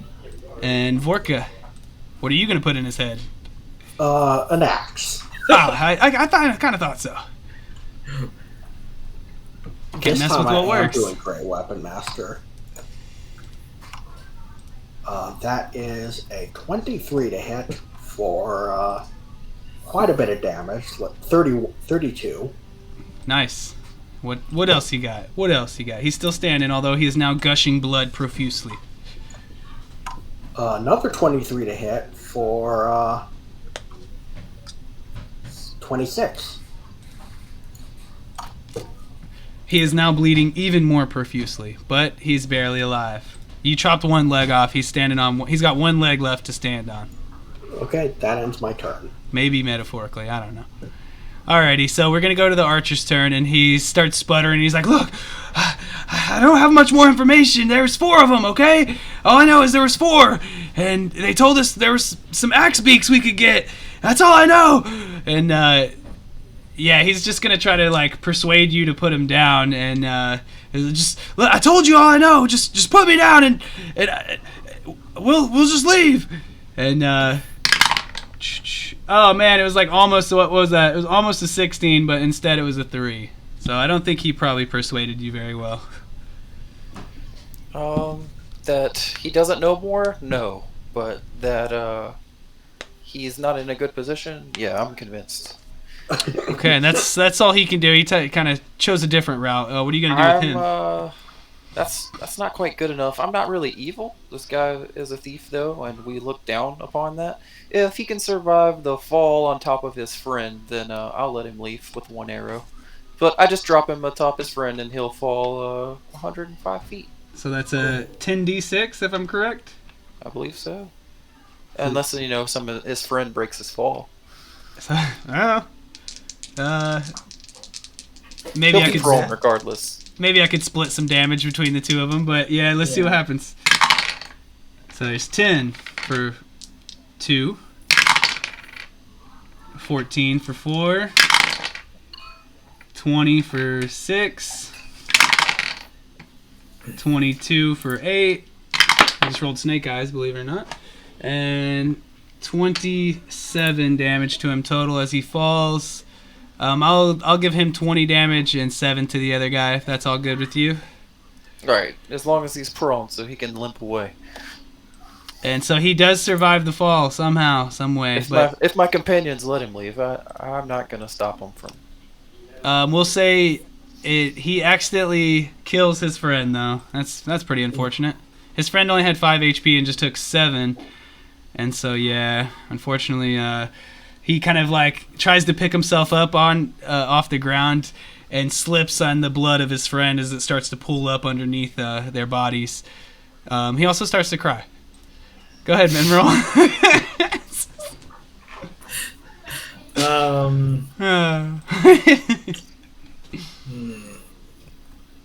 You know what? I'm gonna trust Wanze, what they're doing there, and I'm keeping a close eye on Rog. Because is there anything else I can tell from Rog after this whole ordeal?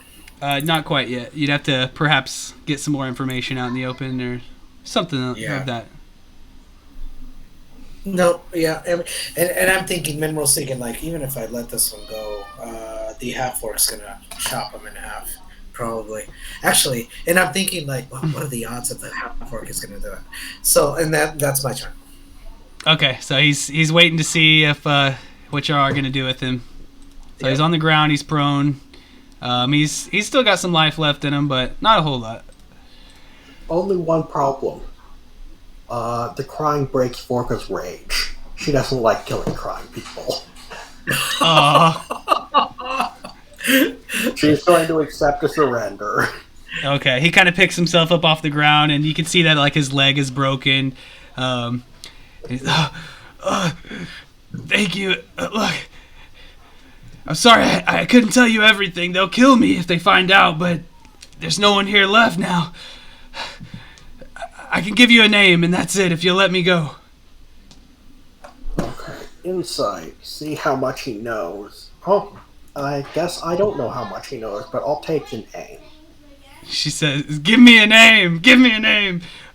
He just mutters, I only heard this in passing, but I heard the name Antios." And with that, you notice that Rog does kind of flinch a little. And how about Mineral? Since you're right there next to him, you could give me an insight with advantage. Okay. And we'll just leave it at that. If you don't get it, you don't get it, and we'll move on. 21. All right. With all the work done, you do notice kind of a flinch with Rog as the name Antios is mentioned, and he's not quick to say anything about it, though. I will, no, I mean, I'm no sorcerer, but subtly cast a message into Rog's head and says, like, you and I need to talk. So he kind of like looks at you with a bit of fear and a bit of he's like, what can't you do? He's like, I heard you speak in that voice. We need we need to. Okay, so you guys can have a first. little time for a conversation in just a moment as we proceed. Rog, he's kind of like, if it were up to me, I would guess they were after our load here. And I'm not sure if I've heard the name Antios before. Nah. But yeah, of course, No. if you rolled Mineral, you could tell that he's not quite being truthful. Yeah. With that 21, I would know he's not being truthful. He reacted to the name Antios. I don't know. Maybe a show of a little bit of showy flair, but I will unlatch the protective buckle around the rapier as I try and intimidate Rog to say, like, what do you know about this Antios person, and what do they want? Go ahead and roll me intimidation with advantage. All right. Intimidation with advantage. That's going to be a 21 again.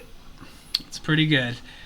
Okay, so he looks at you and he kind of looks at the group, and you all got to gather up as the archer just like scurries off and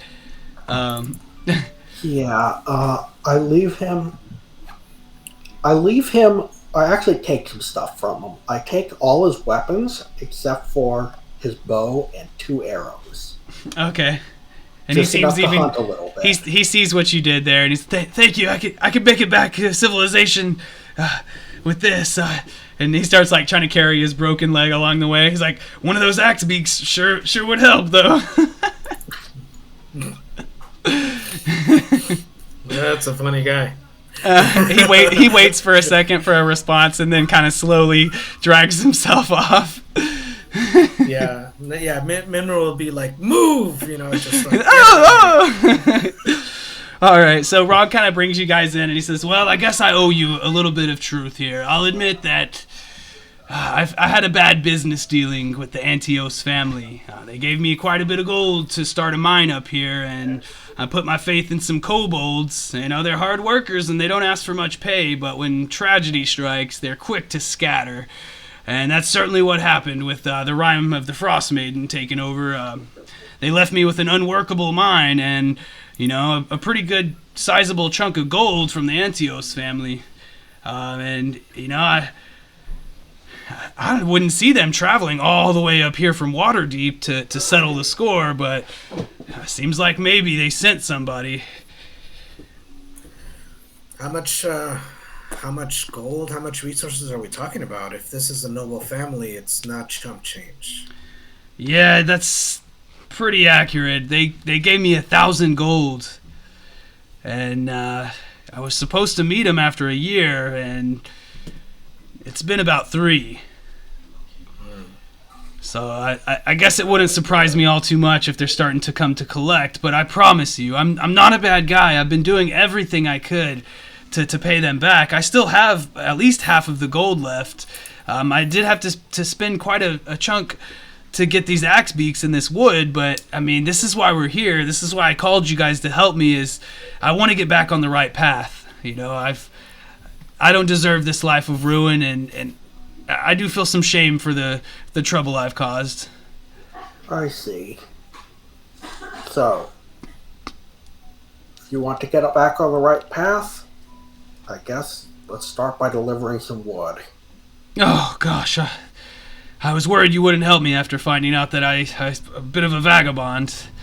Now, look, I understand with the revelation there, and if you might be hurt a little, it really doesn't seem like you guys are hurt.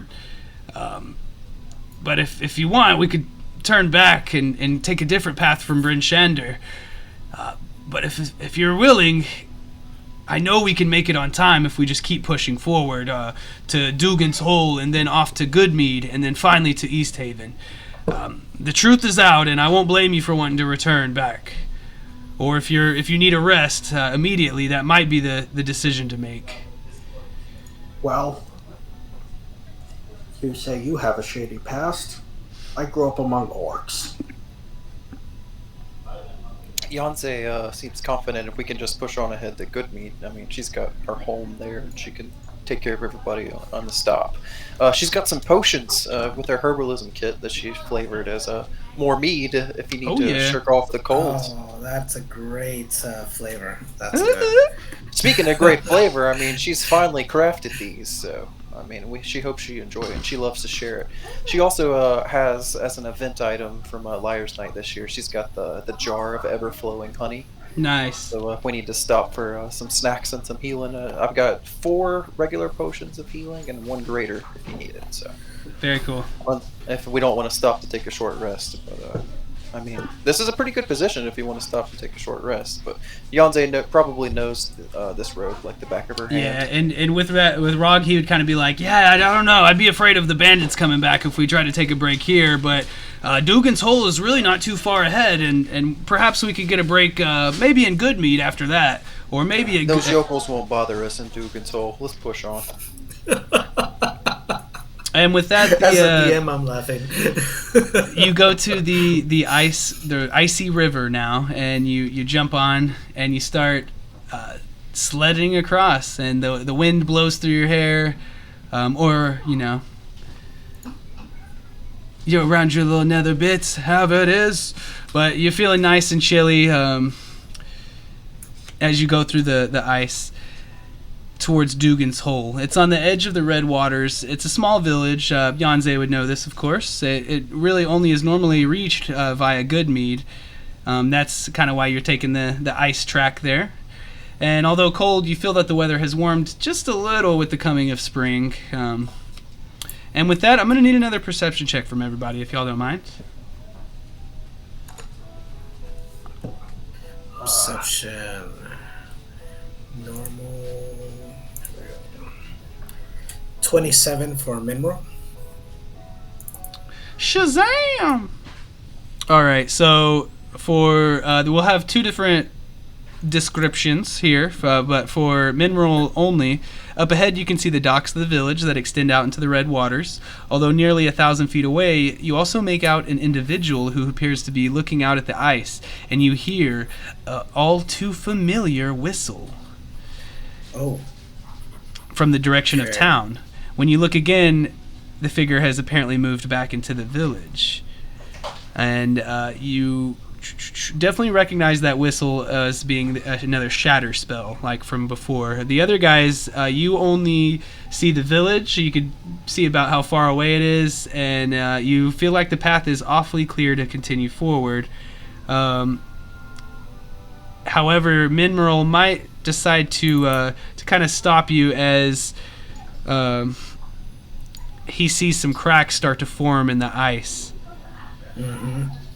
Yeah, I'll say off the ice now, and then I'll wave towards the side of town. See if everybody moves that way. Dwarf And- trusts you. She's moving. Okay, so give me an Can animal Yonsei just handling. fly? Yeah, you could. You got a bird though. Can I pick it up? Yeah, you could. You're probably strong enough for that, I would imagine. I count as one size bigger, determining my the amount I can carry, and I have a 26 strength and proficiency in athletics. Okay, so just everybody give me an I just animal want to handling. cradle my Acme like a baby. Mm-hmm. All right, So will y'all give me an animal animal handling check? Oh, nice. So Minmerl's riding on the sled with Rog. So you saved Rog just now. I'll just put it like that. You see Rog kind of like drop the reins, and as he doesn't, he kind of panics in the moment as you reveal the cracks, and you're able to kind of reach over him and grab the reins and steer the sled off of the ice. Looks like everybody else is able to keep their beasts under control as well as you kind of steer clear of the trap set for you. And that's pretty much it. You would investigate the cracks if you choose, and you're able to see that it's definitely wasn't natural. I mean, this doesn't fit in. Yeah, if you Go over were this all the time. This is sabotage. yeah, if you didn't hear the shatter spell, you might think could be natural, perhaps even, but you know that this was caused by something else. But you definitely avoided the trap and some exhaustion and all that good stuff. So you are able to kind of. You can go up into Dugan's hole if you like. Rog, he kind of just speaks with the speaker, Edgar Dermut, and he kind of lets her know what happened, and she tells him that she really didn't see anybody. Nobody saw anything. They heard the whistle, but didn't really know what it was. And it appears that the person's long gone from Dugan's Hole, perhaps off to Goodmead, where you guys are being urged to go now by Rog. He's look, I think maybe something is happening here. Thank you, Minmerl, too. I panicked there a little bit, and I lost control. You saved me from falling in the ice. No, somebody's still after you, and you're trying to get even. And this is the person that caused both emergencies. They're ahead of us. We need to keep our wits about us. I agree, and if y'all are with me, I think we should make it to Goodmead as fast as possible. And so you do end up making it to Goodmead a little earlier in the afternoon, and you're starting to feel pretty exhausted, but not in the literal sense, of course. It's just been a long day. Fortunately, this part of the Red Waters is still frozen, and the sleds are easily gliding across into the shore near Yonsei's home of Goodmead. You pull up near the mead hall. I'm sure Yonsei's all too familiar with that. Rog directs the party to a food hall Yeah, along I the... basically live here. Huh? Yeah, I basically live here in the meat hall because this is where all the husbandry is done to keep them warm inside. So Rog directs you guys over to a food hall along the East Way, which you already know where that is. It's a road to Easthaven, and he suggests that everyone eats and takes a short rest. I'm gonna go to the hall, and actually Madge's mom lives here. We call her Old Madge. I guess they're not that creative with names, but I'm gonna go see her and see if she's noticed any disturbances around here, or if they notice the individual kind of coming to town. In the meantime, why don't you guys just go in the inn here and take a little bit of a break? I think you guys deserve it. And so at this time, you guys could take a short rest if you like. Mm-hmm. Okay, anybody using hit dice can get a Song of Rest bonus. Let's see. Yonsei is so happy. There's some good entertainment in here, finally. And there's really good mead. You already know that, of course. I'll show him the special stock. I'll let the innkeeper know they're with me. So as you guys kind of settle down for your short rest, you definitely get it, a full hour's worth. And towards the end, though, you notice a disturbance coming from the front of the building. Would you like to go see? Oh, not in my house. Not in her house. You go up to the front and you see that someone, somehow, some way, has let your mounts free. The two lead ones, one of them is broken free and started to trot off with the rest in tow. You guys had most likely just tied them up in front as normal, and it looks like they're starting to take off down the road. Now this will be a little bit of an odd way that this rolls about, but first, someone probably wants to get those, right? Oh yeah, we need to not let those beasts run away. And I could really sorry, only. I just realized I was muted this whole time. Oh snap! I almost didn't take the short rest. I was going to say I think Rog needs a bodyguard, but I decided to take it anyway. Okay. No, I didn't hear any of that. Yeah. Usually it'll tell me if somebody's muted or not, but the icons aren't really showing up. No, the icon was there. Hmm. It's not activating or deactivating every time I click, though. Sometimes I have to click 2 or 3 times. Yeah, I've noticed the same thing. Okay. And yeah, I do appreciate you guys, especially after our kind of rocky start. And if it ends up being the best for everybody, I probably just have to uninstall Discord from my computer, and then I could probably use Discord through browser for the conversation. Some people use Discord through their phones, actually. Okay. Now I'll look into it a little more, and I'm definitely down to be flexible. It's just if someone's flexible with me, then I'm gonna be flexible with them. But it just can't. We can't. Expectations are never good. I'll just leave it at that. Yeah. So that being said, though, who wants to wrangle up the axe beaks? One of you. You can do it. I've got good animal handling. Yonze will just take her off, and she can also fly, so she'll have the bees sort of like whisk her away, so she could get some elevation, see which way they ran, follow their tracks. Okay, so it's successful to do so. It'll just take you a little bit of time, and while you're doing that, one of the other two, one of you or both, I suppose, or you could help another friend, or however you want to do it. I'll need a survival check. Sure. I'm pretty decent at it. You are decent? Okay, I'll help That's a you. 22. Nice. So you see some tracks leading kind of around the area. You can see someone walked by pretending to be like a passerby to cause a bit of a distraction for you guys. That being said, go ahead and roll me a perception check. Yanze, you can participate in this one if you like. Damn, Enmeraldo, you're the most perceptive guy I've ever seen. Huh. And with that, you see someone's black shirt as it disappears into the inn that you just came out of. They were trying to stealth around you, but you saw them. Black shirt, huh? Okay. You know what? Mineral's running in there, and he'll say, "Black shirt inside," and goes after. Okay, so this guy's quick, and he's kind of exiting the kitchen area as you come in and instantly darts out the back door. You go to the back door and throw it open, and he's automatically kind of mixed into the crowd, but you could make me a survival check. Could Vorka have gone around the back? For the sake of the adventure, I'll have to say no. Okay.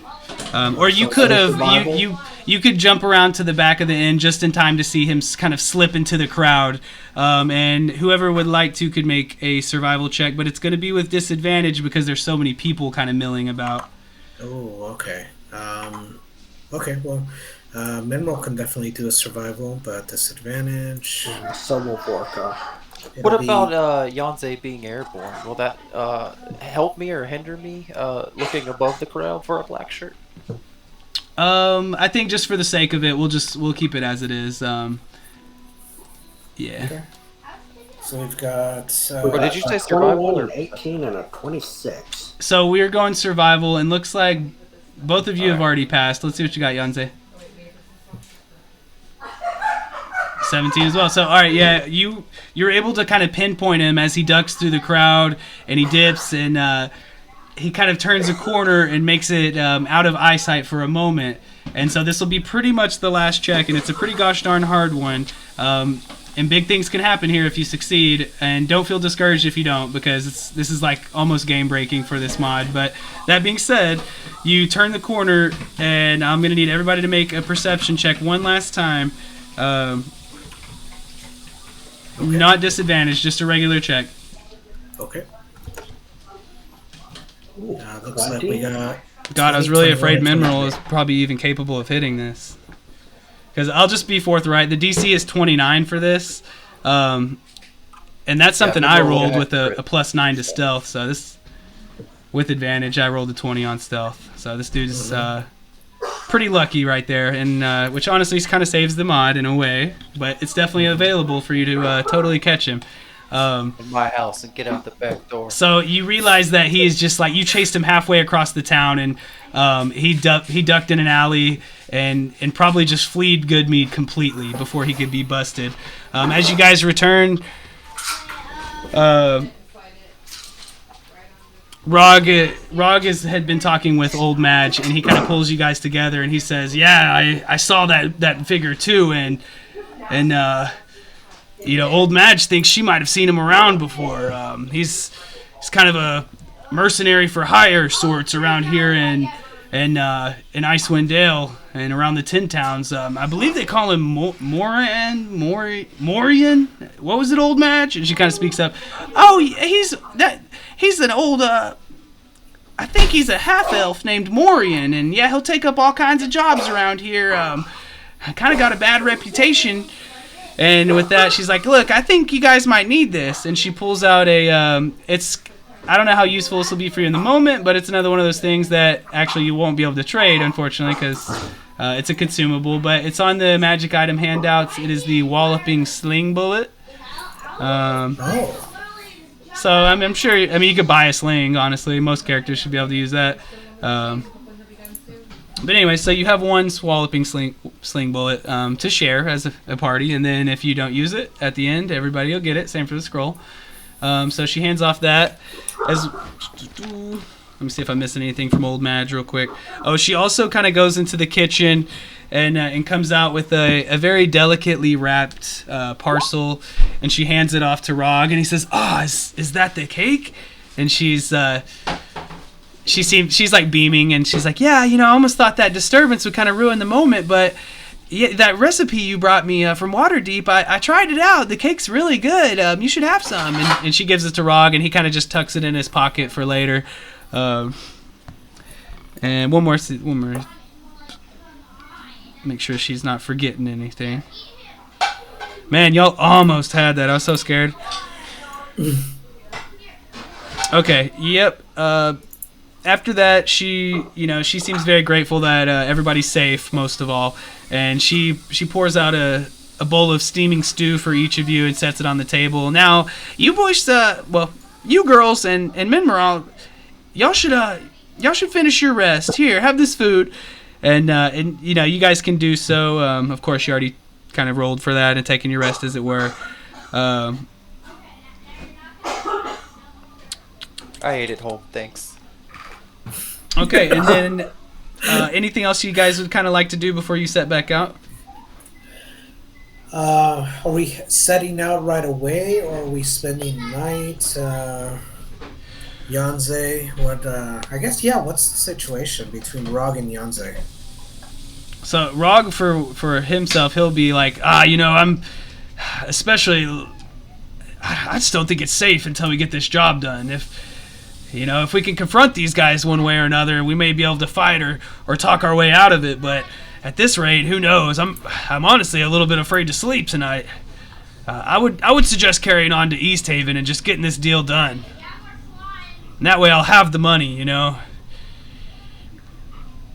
I'll ask the barkeep if there is a suspicious person with a black shirt. See if I can get a physical description. She was kind of there with you guys during the whole thing. I didn't really get to see him very well then, but I kind of heard about the figure, like from what I told you earlier. He seems to be some sort of mercenary to for stay hire. out of the kegs. Yeah, he's a half elf. I know that. Gotta keep a better eye out. Oh, you're right. Pat her on the back. You know, Yanze, this stuff doesn't happen here in Goodmead. We've had some peace for a little while. Not letting anybody come in my house. I know. As soon as you leave, something happens. You're our guardian. Well, I gotta make the deliveries. You're not gonna do it. Why do you always tease me like that? No, for real. I need my payment. She slips you 50 gold. I'm sure that'll come into whatever the gold ends up being at the end. I still got to look at that. All right, so as you guys have decided to continue. Looks like I'm going to Easthaven. Give me a couple of kegs. I'm sure they're about out. Those miscreants. Yeah, your sled's kind of full of that wood, but we'll get it all ready for you on your return, and I'm sure they'll be ready for a delivery tomorrow. And you guys had set out to Easthaven. A chill wind whips out of the east, blowing light snow into your faces. Fortunately, the runners on the sled pull easily again across the ice. Only an hour later, though, the snow starts to grow quite heavy and builds up to be a whistling blizzard. You kind of have to get a little bit closer to hear Rog as he yells to stay close together. It's another one of those dang freak storms. He shouts over the wind, and the sled proceeds into the raging snow. And as you kind of go, you might sip on some mead to kind of steady yourself. And you notice that Rog kind of has the same thing in mind, and he starts to pull out his little cake and munches at it. And Minmaral, you watch in horror as his body goes rigid, and he falls off the sled into the snow. Oh snap! I'll try and stop the sled. So that I can go after the body and see what happened. Skirt! You slide to a stop. How about your friends? You gonna stop your axe beaks? Yeah, Vorka is going to stop. She's suspecting poison. Oh, with that, or Vorka, why don't you take a medicine check with advantage? Nope. Would anyone else like? I didn't see what it was, but I'm assuming. It was 3 and a 4. Oh, okay. Anybody else? He's like, I think it's poison. I don't know. It probably is. Or she is. I'm sorry. Got a 10, but maybe he accidentally got stung by a bee and is allergic, perhaps. You feel a slight shame or guilt a little bit as you kind of like hush your bees up behind you. You're like, yeah, probably poison. That's a telltale sign of poison. How about you, Minmaral? You want to take a stab at it? Sure, yeah. Medicine. So Vorka had advantage, but the other two won't be. 16 for medicine. Just because he had such an awesome guess. As you kind of bend over, you can definitely you can detect that it is indeed poison, Minmaral. I know, such a shocker. It's a torpor poison, and it's kind of hard to determine, but you would imagine that he'll probably be out for hours. Okay, but Rog is stable, it seems like? Yep, he's breathing. He's kind of frothing at the mouth a little bit, and his skin is pale. He seems like he'll be all right, but probably not for, till tomorrow at worst. Oh wow. To find shelter. Yeah, I'll share that with the group, and I'm like, and Minral's thinking about what he can do, if anything. His words echo in your mind. The deal must be made.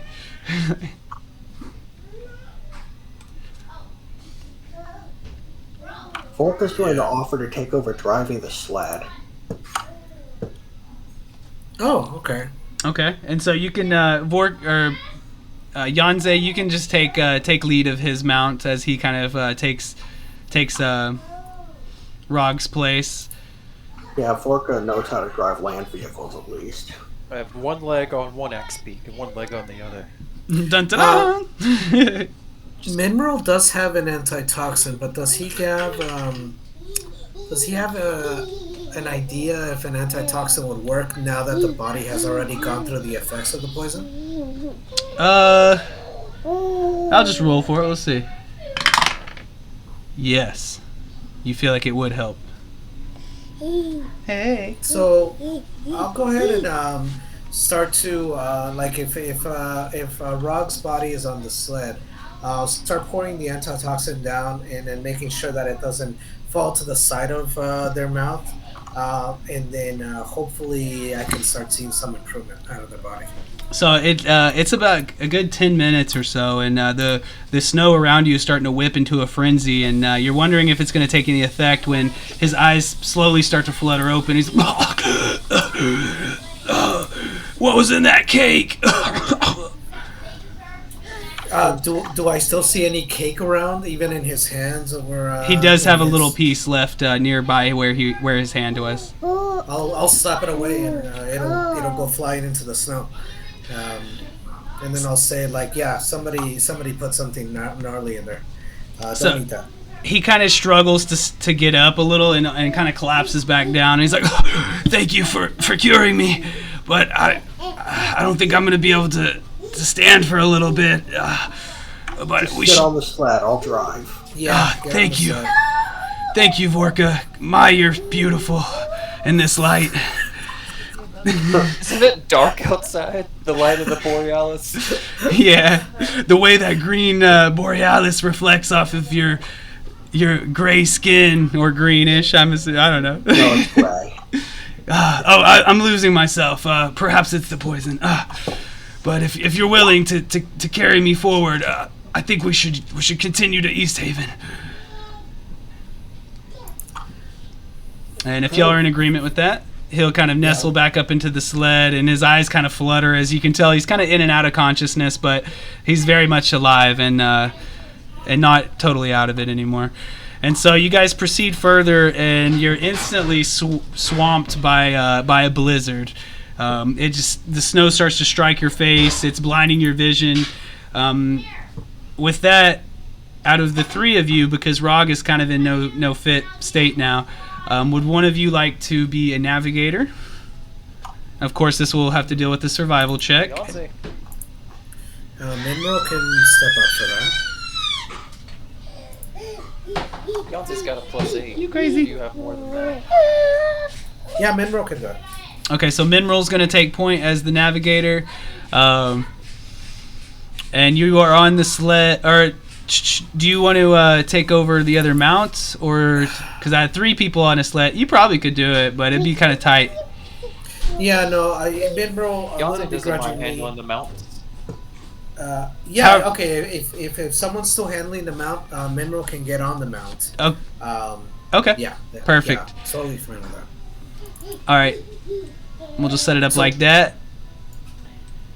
Okay, so you guys proceed, and just to go ahead and get it all started, Minral, why don't you make me a survival check? Okay, here we go. And actually, no, I don't have that spell. Okay. Survival will be 13. Oh, wait. Did you say something about inspiration when we first started for giving the description of our characters? That is true. Everybody does still have inspiration. No one's used it.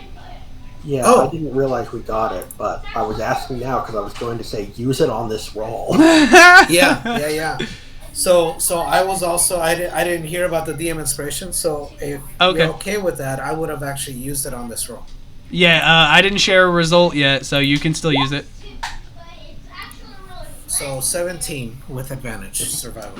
That's definitely good enough. If you didn't use your inspiration, you probably wouldn't have made it.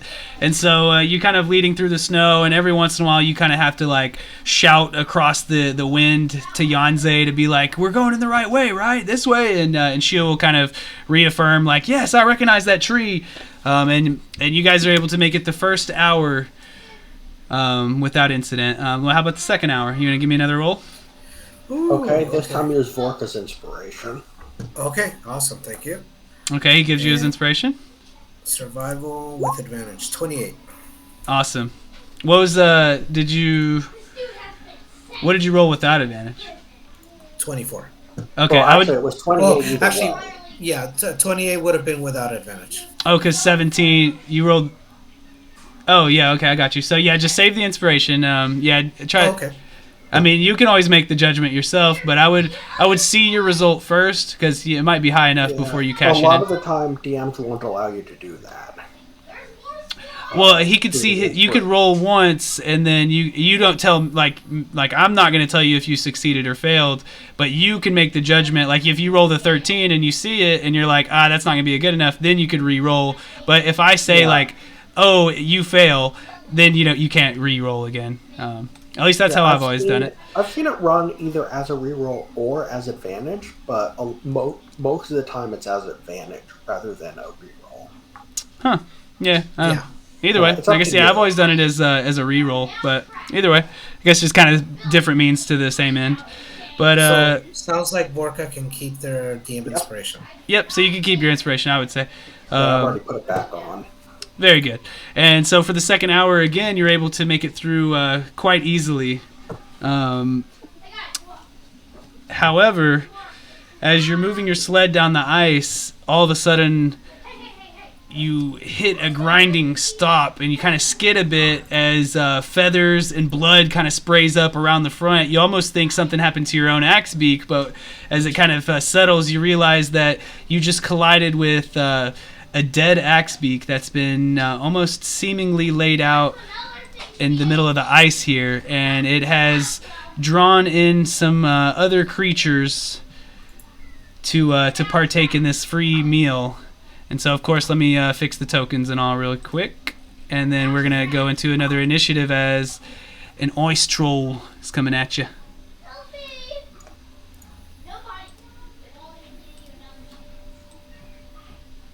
I mean, no. Sorry, I don't know if y'all can see that. I made Vorka like huge for a second. Okay. Nah. We only saw when it got regular size. Oh, okay. All right, so we have the two here with the sled, and then we got the two by themselves. Old boy's up here passed out. We got Minmeral up front, and then you got Vorka in the back. Yanze is doing the balancing act between two at once. It's almost just a miraculous feat.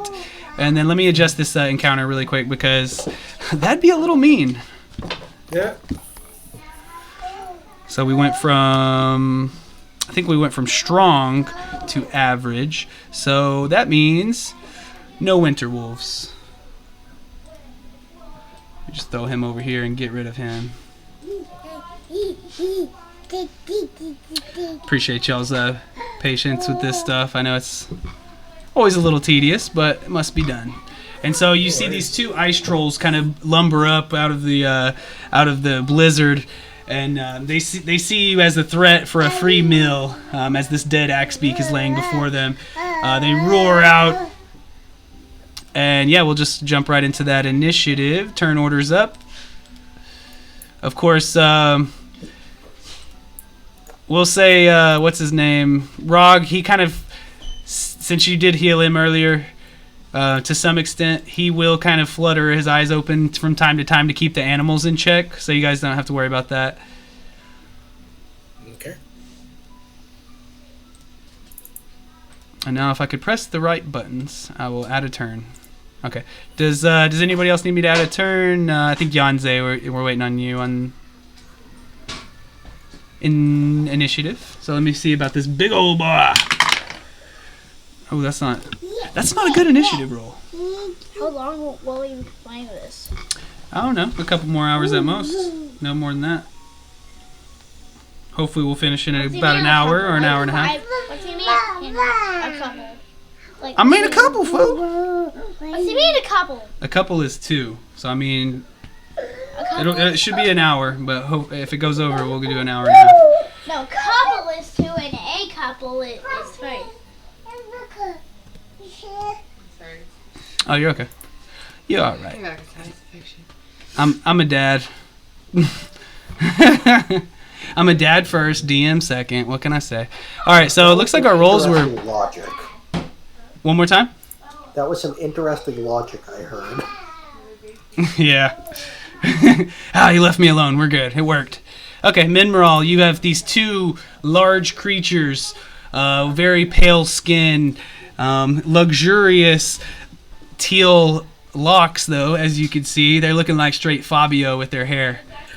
Nice. Wielding a giant... They show a bone club, but he looks like he's ready to use his mouth on you, and not in the way that you would like. Excuse me. All right, Minmeral. Enough of my fuckery. Let's see. Would I offhand know what languages these beasts would be? One, what they are, and two, what languages they might speak. Why don't... This is your... just be honest, but this is your first foray into Icewind Dale? No, he's been here since level 1. Oh, okay, okay. I knew. Okay, that was you then. My bad. Yeah, it's Forka's first time in Iceland. Oh, okay, I mixed you two up earlier. Then I'm so sorry about that. So yes, go ahead and give me a history check, just straight check. Straight history check. That is a 25. Okay, so you would identify this as an ice troll, and through the legends, or perhaps even a time that you may have faced one yourself in the past, you recognize them as speaking giant. Okay. All right. Then what he's going to do is I know they are capable of ice things. Oh, they are. So that's probably not accurate. Let me fix that. Oh, okay. Just to be sure.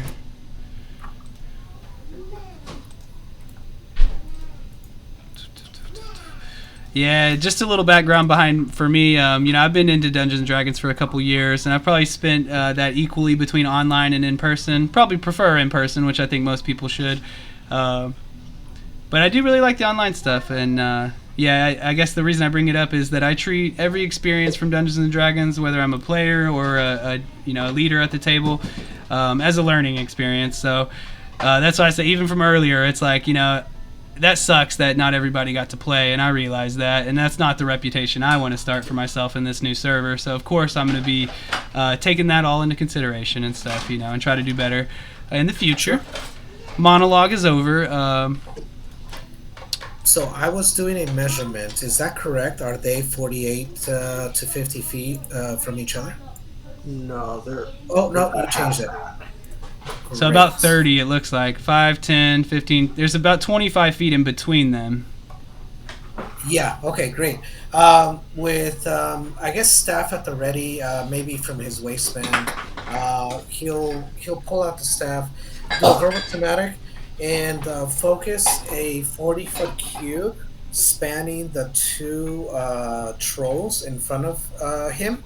Okay. And I'm gonna need wisdom saves from both as I cast slow on both of them. Casting slow. Wisdom saves. Oh man, how'd you know that was their best roll? No, it's totally not. The first one got an 11, and the second one got a 7. So it looks like they both failed. Okay. The effects of slow, they are in the Roll20 chat. Okay, I got it. But I can help you with that. Okay, I can pull it open too. It's okay. Okay. So I'm casting slow on both of them. I am mounted on the axe beak. I'm going to use half my movement to dismount, and then I'm going to. Where do I go? I'm gonna take 5, 10. I'm gonna retreat a little bit along the icy river. Bardically inspire Yonze to go after them, and then I will start beating on the drum at the side to the right hip of Minmerl. I will start a sort of a war beat going as I bardically inspire Yonze. So you've got your moat going, and that is it for now. All right, so Yonze is feeling invigorated by that. And okay. Speaking of Yonze, you are up next. Yonze feels the inspiration as the drum beat starts. She whips out her jar of honey and spills it out in front of her and casts the web spell on both of these trolls. I love your flavoring. I get it. Oh, flavoring. Oh. Okay, sorry. So they'll need to make dex saves. Both of them making some dex saves, and they're going to have disadvantage. No, a -2 penalty is what it is. Yes, -2. Alrighty, so dang, can you go lower than 1? I don't think so, but one of them got a -1. Let me see. Actually, hold on. Since it's a dex save, he actually got a -3, and the other guy got a 13. All right, so they're both restrained. Sheesh. Let's see. All right, attacks have Creature advantage. restrained, it can make a strength check against my spell save DC. If it succeeds, it's no longer strength. That's my action, and I use the bonus action to cast Shillelagh. So I will hop off the axe beaks, and I will fly 35 feet into the air. All right, flying up with them boots, and then I gotta We'll say 20 feet. We'll say 20 feet. them bee boots, and then as far as that save, that would take their action to break free, right? Yeah, they'll have to take an action to make a strength check against my spell save DC. Alrighty. Vorka. Okay. And webs are okay, gotcha. webs and like right here or something. Like where's the webs? Anchored off the rocks, I imagine. Anchored off the rocks. What's the span of the spell? It has a 60-foot range. It looks like it's it's actually only a 20-foot cube. I can only get one of them, so it'll be this guy on the left.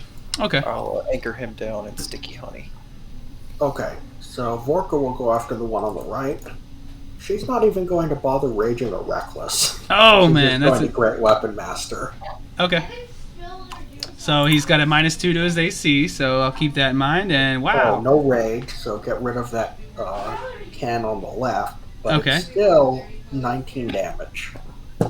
19 damage. Nice. Okay. Second attack. And so he as you get the first slash in on him, and looks like the second, he kind of bellows out in rage, but everything he does is like a little bit slower than it would normally be, and his voice is a slightly more baritone than it would normally be too. And so that's the 25 damage for the second one, right? Yep.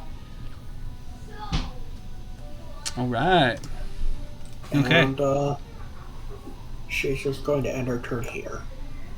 All right. Like, blocking him from getting in the sled. All right. So this is I'm not doing an initiative for the creatures, but I'll just tell you, and you're already there, so you're gonna end up dealing with it in a second anyways, maybe. But if you're within 10 feet of him, he has a cold aura, and so that actually would hit one of the axe beaks. So they'll have to that first axe beak is gonna take a little bit of damage.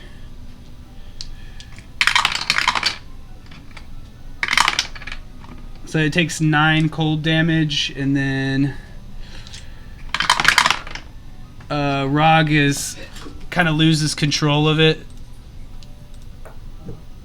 You can see the thing start to bleed out a little bit too. Like it took a good chunk of its health, and it.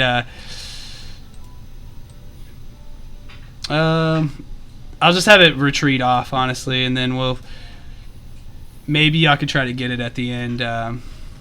We'll see. But it kind of took off into the blizzard after it got damaged by the cold, and Rog, he failed his check, so he couldn't really keep it in check. And okay, so now we got these guys. How much damage does Forkit take? It's actually will be on the start of your turn, but I just didn't give them a turn, so yeah. You do notice that you're so close to the ice troll that as he kind of prepares himself to act, it seems like the wounds that you dealt to him start to kind of stitch themselves up slightly, and you can see him kind of gain a little bit of health there, and he is standing right there in front of you, so he's going to take 3 attacks. He's going to try to bite you with his... He can only take 1. Oh, you're right. Because of the slope. Load. He can only take 1. Oh, I see that. You're so right. Yep, okay. So he's going to make 1 attack against you, actually, Vorka. And we'll make it a claw, since that seems to be his thing. Pretty good, though. 23 to hit. That'll hit. All right, so we got... I keep tricking myself with my dice. I'll be moving them around the table. All right. So that'll be 10 slashing damage. And... I'll quit fumbling with my dice. That'll be 10 cold damage. So that's 16 total. I'm glad we slowed them. All right. And then the other guy, well, you are a bit out of his range. Because Plus, he's restrained. So. yeah, so I don't think he's going to be able to do anything except for try to break free from it. Let me 17. make sure. 16. Yep. 16. Okay. Yeah, that seems like that's all he's going to be able to do. So just to... ooh, not looking good. 14 is not high enough, so he's still kind of sticky with your honey web. Minmeral, what you got? Okay, is the axe beak that's running away, is it within 60 feet of Mineral? Yes. I'm going to... And it looked pretty messed up, right? Like it got bloodied. Yeah, Like it took some good cold damage from just being in the proximity of that troll. Okay, then I'm going to... Actually, I'm gonna run past the sled. 5, 10, 15, 20, 25. I'm gonna bonus action towards the axe beak. I'm gonna healing word it and sing a little song of a word is the word is not the right song, but a little aviary song that I can't think of the name at the moment. So Starline Pigeon would be nice. I will bonus action healing worded at 2nd level. So heal it for 10 points. And then taking out a alchemist fire from my pack, I'm gonna look towards the ice troll that is next to Vorka, and I'm going to sling the. Well, actually, I don't know if I'm supposed to uncork it or just it breaks on impact, but I'm gonna sling an alchemist fire towards that ice troll. The old Molotov. Yeah. Okay, what does it do? I think. I think I need to make a ranged attack, but. Yeah. Yeah, I think it's an improvised ranged weapon. So I'm gonna say D20 plus my dex. That's Yeah, Okay. that's right. 1d20 plus 3. Don't flub a 13. Does a 13 hit? Does ice AC troll? is -2.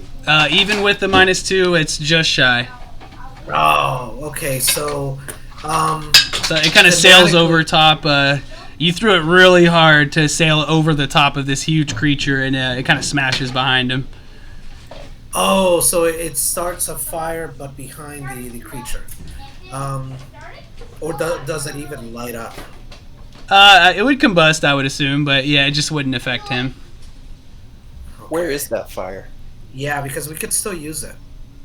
Let me see. I wonder if...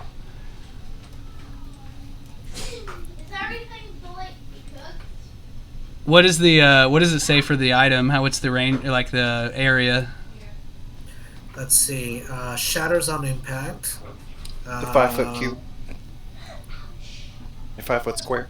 Okay. Sure, that sounds right. Yeah. All right, there we go.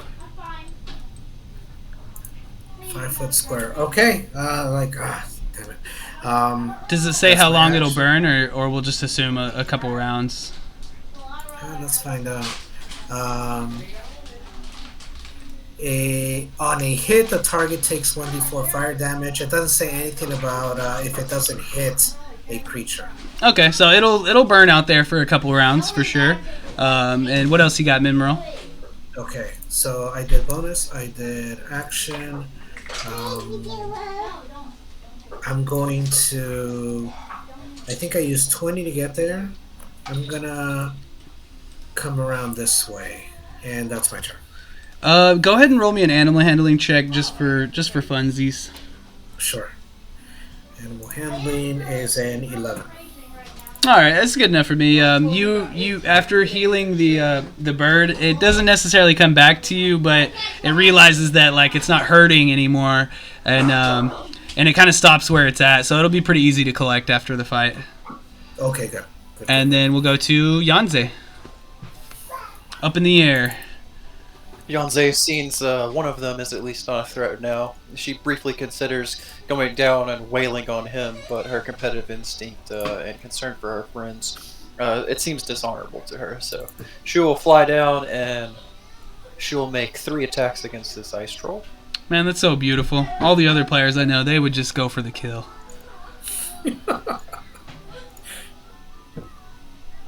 They're over here keeping kill counts and stuff, you know? They forget about the power of friendship.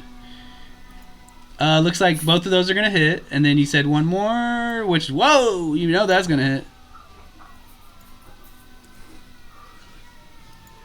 So we're taking the two-handed damage. The two-handed. Yes, sir. I've got Shillelagh on. So 27. Sorry, I added a 10 for some reason. Can that so 35. ice troll give me a strength save, please? Sure. And just so I'm right, it's 35 total, right?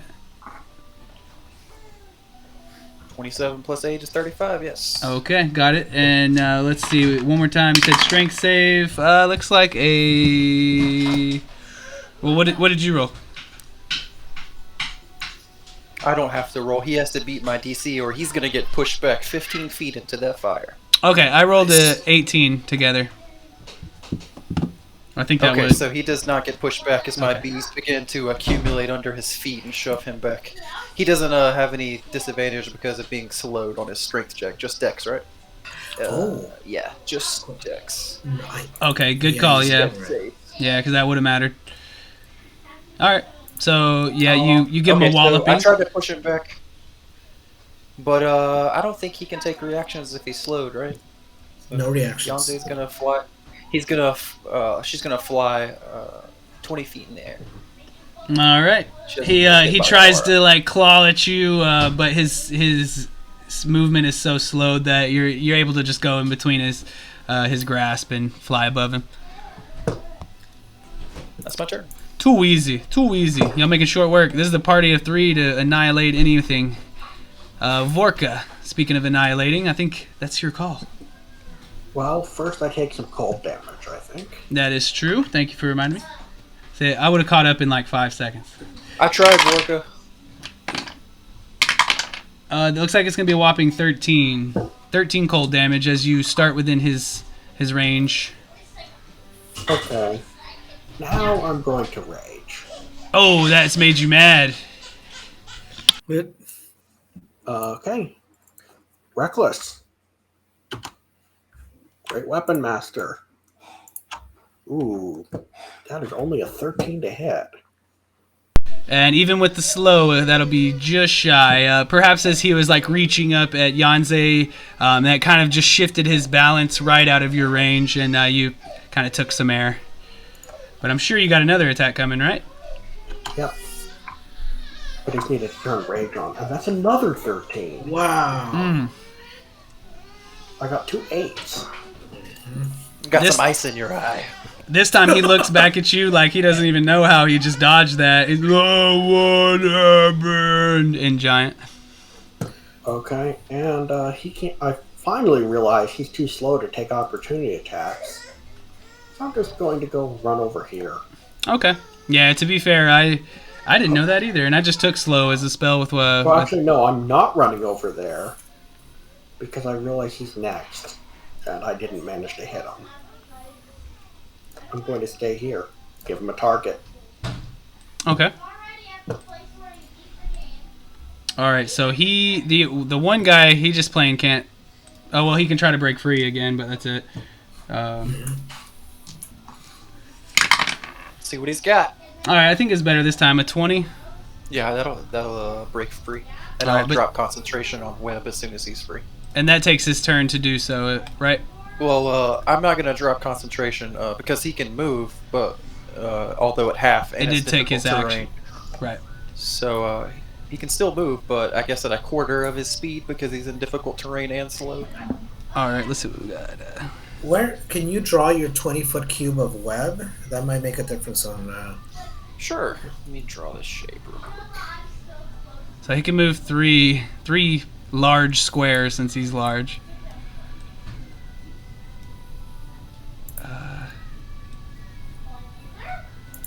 I guess it's a little longer than that.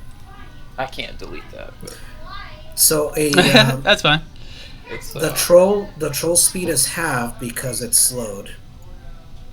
And then he was on Yeah. difficult terrain too. All right, well, Yes. there he is. He can move like one square. Good move. Good Okay. move. So still in the web. At the end of their turns, they can make another wisdom save. oh, I made that square too wide. It's only 4x4, but he's in it. One of those is right. All right. So the other guy, he actually will get to try to attack, and since one is buzzing around him like a bee, the other one will have to do. And so, I don't think either of those is gonna hit you. Maybe double check his that would modifier be though. the first attack because he does have advantage. Sadly, I don't think it's gonna help. Oh, actually, it just made it. Oh my goodness, he's lucky. So his first attack is a bite, which will just barely hit with a 19. His second attack is going to be a 20 dirty. It's only one attack because of slow. Oh yeah. Oh yeah, right. that's true. Good call. So just one attack. And we'll make it a claw one. Why not? So we'll go. If he's gonna do one thing, it's gonna be the claw. The claw. And so you'll take 11 slashing and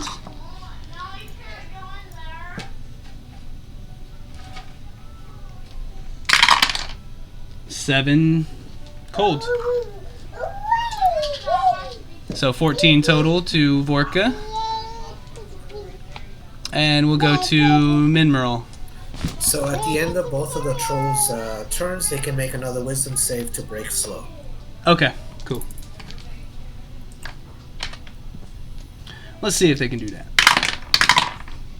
I don't think so. They're both pretty slow. More ways than one. And that'll be you. No reactions. That one, the one on the left, does it look like it's going towards the axe beaks? It did take a big, large step towards the axe beaks. Okay.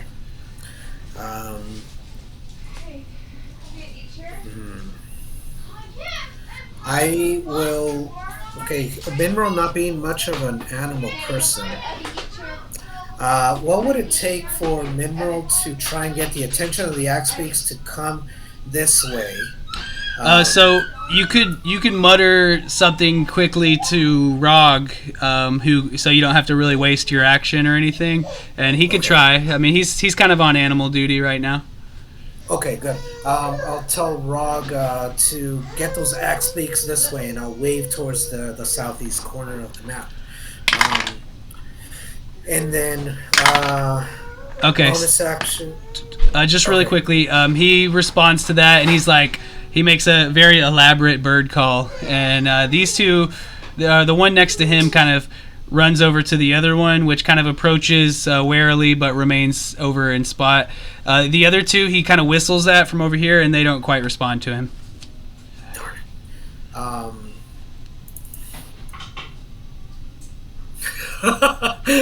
Okay. Well, I'm still concentrating on slow. Damn it. Otherwise, I would do that. For reference, I was gonna banish those other two actions so that they're not caught in the crossfire. That's an interesting way to use it. I don't think so. Then I will. Darn it. No. Why don't you banish the trolls so we could just walk past? I could, and then I lose slow, and then they get three attacks on us. No, I'm going to not dissonant whispers. I'm gonna vicious mockery. Oh, yeah. You know what? I'm gonna start running towards those two axe beaks, so I'll use my 30 feet of movement. On my way to the western side of the map, I will bardically inspire Vorka this time. So now, Vorka, you have a moat around your head floating. and then moving 30 feet, 5, 10, 15, 20, 25, 30. I'll try to get closer, running towards the axe peaks, but looking towards the western ice troll. I'm going to viciously mock it in a language it doesn't understand, but I don't think it matters. Man, your save is 17, right? Yes. I got a 16. 16. Okay. You get viciously mocked, and you probably don't even understand what I said. No! It's you take 5 psychic damage and disadvantage on your next attack roll. And then I'm running towards the axe peaks to get them out of harm's way. Okay. You know what? All right. Yeah, that's my turn. Okay, yeah, so he didn't need to understand what you said. It's how you said it. But yeah, it was he viciously mocked him with your tone, if anything. All right, Yanze. All right, I'm gonna fly down and I'm gonna take 1 attack action with a quarterstaff on this troll.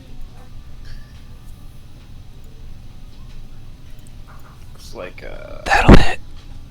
18 for 14 bludgeoning. All right, 14 bludgeoning, and you notice that this dude, he's very bruised and even bloodied by your assaults. Although the tantalizing smell of fresh axe beak blood nearby is fueling him to keep going. So I'd like to go ahead and take my bonus action polearm attack now. Okay. I know I still have another part of my attack action. Right. Okay, so the bonus action is a 23. That'll hit. For 10 bludgeoning. Alrighty. He can't take reactions, so he can't take a reaction. I'll fly over here, and I'll make a shove action on this guy in the honey. Okay, so that's going to be a strength save? No, just an athletics check. Okay, athletics check. Oh, pretty good. Let me see if he's got anything special. 23. Alright, Very athletic. Ice troll.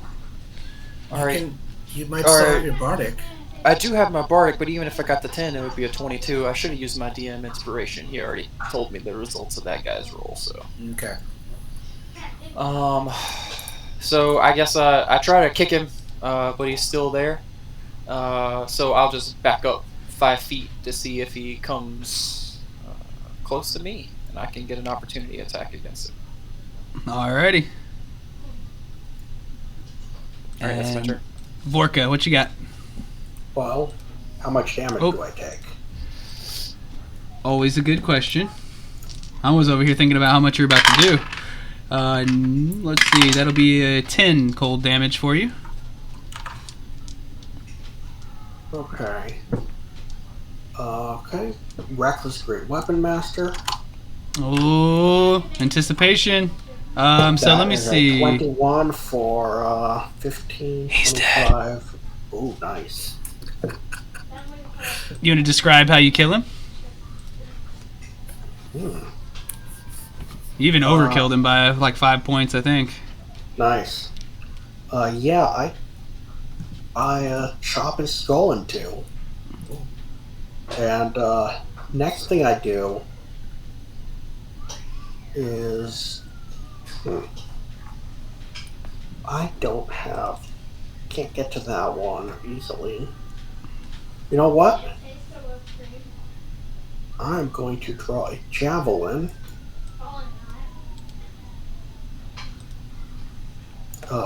Move there. Bonus action.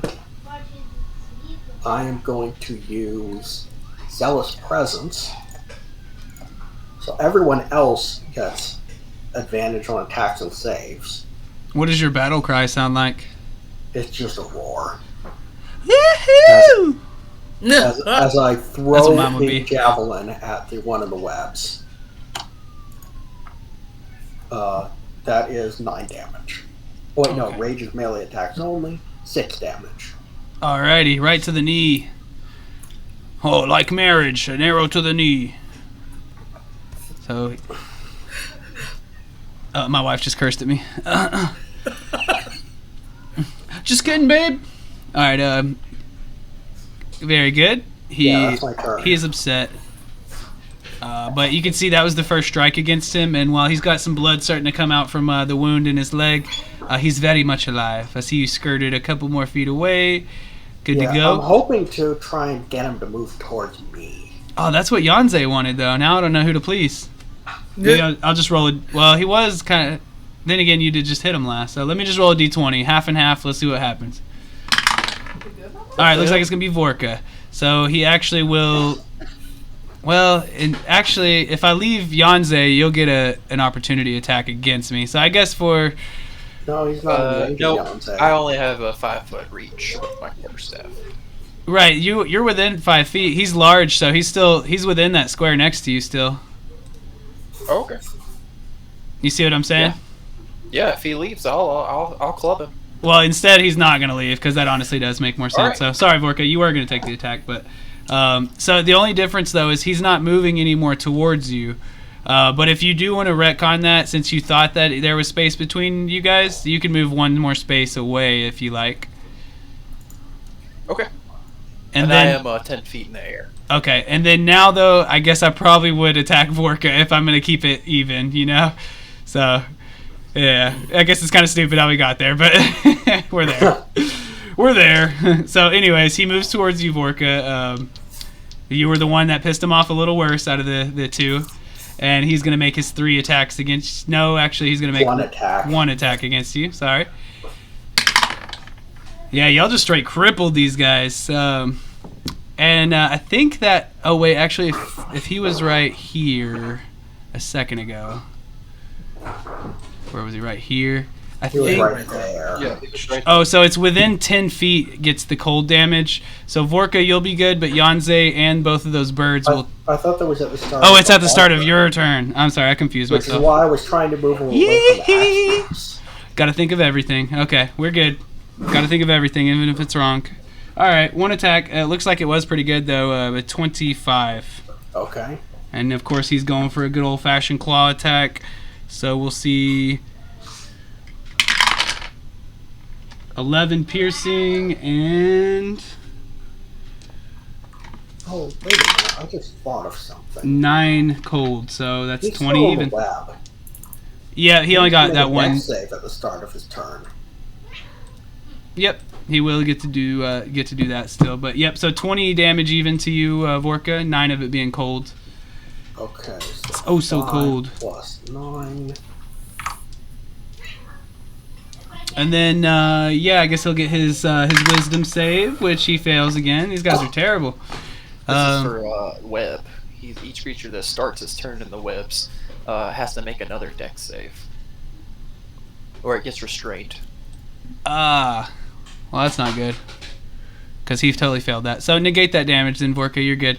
I should have rolled for that earlier, I think, and I didn't, so I apologize. But you... Well, that's my fault for not reminding you.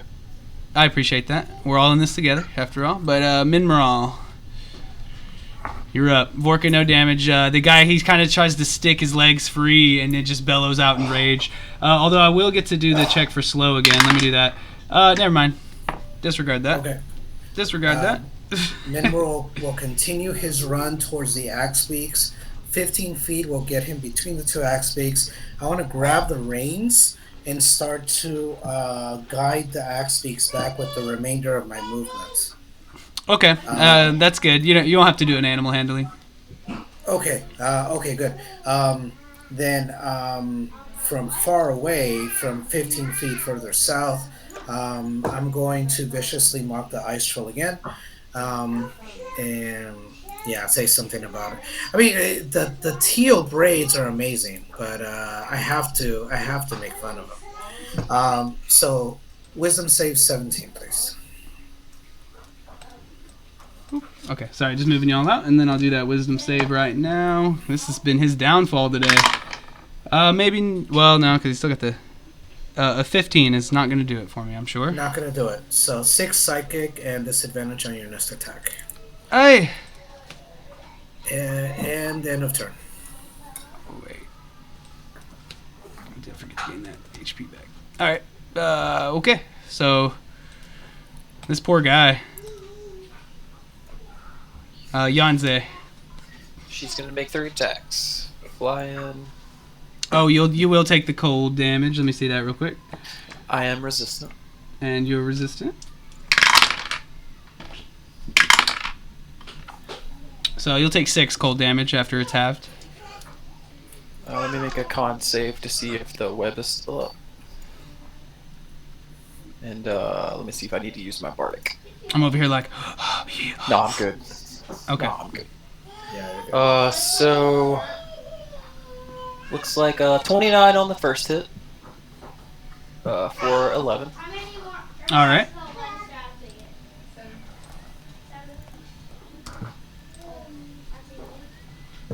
And what else you got? I'm trying to roll with advantage from D&D Beyond. Looks like the shortcuts aren't working. I may have to turn on the integration for that. It's just not something I use personally, but in the future I'll definitely take that into consideration as well. I can get that. It should be on the user end, not on the DM end. Okay. It's Cool. rolling on my sheet, but it's just not sent into the virtual tabletop. A 26 on the second strike for looks just 7 because I rolled a 1 on my damage. Oh, it depends on what you're hitting. Like that looks like you're using the digital dice. Is that right? On the D&D Beyond sheet, which I haven't used in a while, yeah, it's rolling the digital dice. You want to roll. You want to hit what's to the left of the attack if you want it to roll together. I think you're rolling hit and damage separately. I'm just hitting the plus 10. Do you think I should hit something else? I Yeah, should hit the... you should hit the symbol next to quarterstaff. Oh, okay. Yeah, I'll do that next time. Thank you for letting me know that. I got a bonus action still. Let's see. And hopefully this will be at advantage. Yes, I am a noob.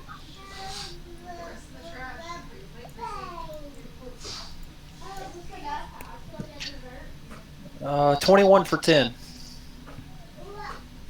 Okie dokie. Can... Yep. Well, let's just go ahead and deal extra B damage. 1d6 of piercing. Go ahead and give him a point. All right, he takes that point. All right, you're slowly whittling him down, and he looks like he will probably join his friends shortly. That's it for... I'll fly 15 feet in the air because he can't swing at me.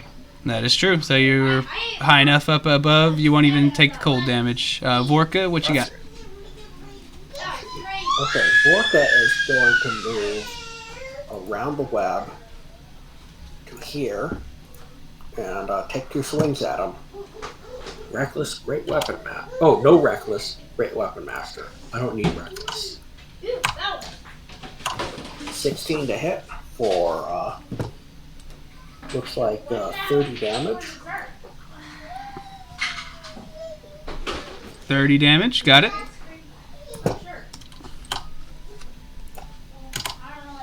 He's got like a very slowed... Yeah, and then another 23 damage. A very slowed roar at you as you just pick him apart, and he's falling to pieces in front of you. About a quarter left to go. Okay, and then I back off so I won't take the aura damage. Alrighty, very smart. And now it's going to be his I'll turn. be right back.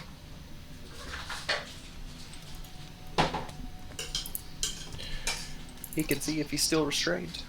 So he does kind of regain a little bit of health through the power of regeneration. And then I rolled a freaking 20 for this guy, finally. Finally, this guy can do something. Kind of. Yeah, he can move. So he's no longer restrained by the web. Oh, nice. And yeah, he'll just stomp on down towards Vorka, because that's pretty much the closest one that he can actually reach and stuff. And yep, that's pretty much looking like it. We could assume that that Minmeral and the other 2 birds are a little bit further away still, so you wouldn't take the cold damage on your turn. But this dude is going to be bearing down. Let's see, I've moved 1 square, so yeah, he can do that. And he is going to attack Vorka. And He already used his action to break free. He can't. Ah, okay. Well, he wouldn't be able to do anything else to anybody anyway. So, yep, he'll just stand right there, and we'll go to Minmerl. You can make a wisdom save at the end. True that. Thank you. Failed. I should probably not even roll that. But, hey, you got to try. Still leading the axe beats further away, I'm going to just turn around and just continue to insult it. So another wisdom save for Vicious Mockery. Oh, man, it's like you know this works. And yet again, it worked. three psychic and disadvantage on the next attack. And that's my turn. Okay, very good. Y'all pretty much made this creature worthless, and I love it. Yanze, what you gonna do? Got a couple staffs. Looks like they're exceptionally good. 27 for 11. He's not. Oh, actually, that's I don't have advantage anymore, so that's just 2 attacks. 27 and a 22 for 18 damage. All right, so you do a total of 18 damage to him. And here is the bonus action polearm. Nice. 13 probably miss. Oh yeah, that will miss though. So even with can his, he give me a strength saving throw? he sure can. Man, now I'm on the roll. I got another 20. That's 2 20s in a very short amount of time. That's okay. I was just gonna move him away from the sled with the bees, but I'll just fly up so I don't get hit or hurt. Okay, So Yanze runs in and definitely deals some blows to him through the power of shillelagh and friendship, and yeah, he's looking very beat up. I bet Vorka could do it. Yeah. So how much damage do I take at the start of my turn? And did he actually hit me before or no? No, he did not hit you at all. And then as far as the damage, looks like it's not going to be too much. Only 10 cold damage.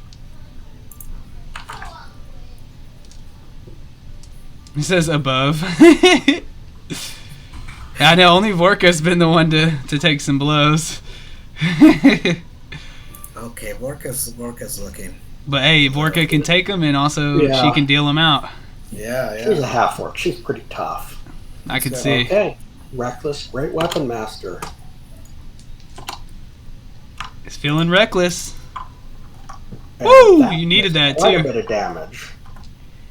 So he's dead. Let's just, yeah, he only had 9 HP, so you have successfully dispatched him.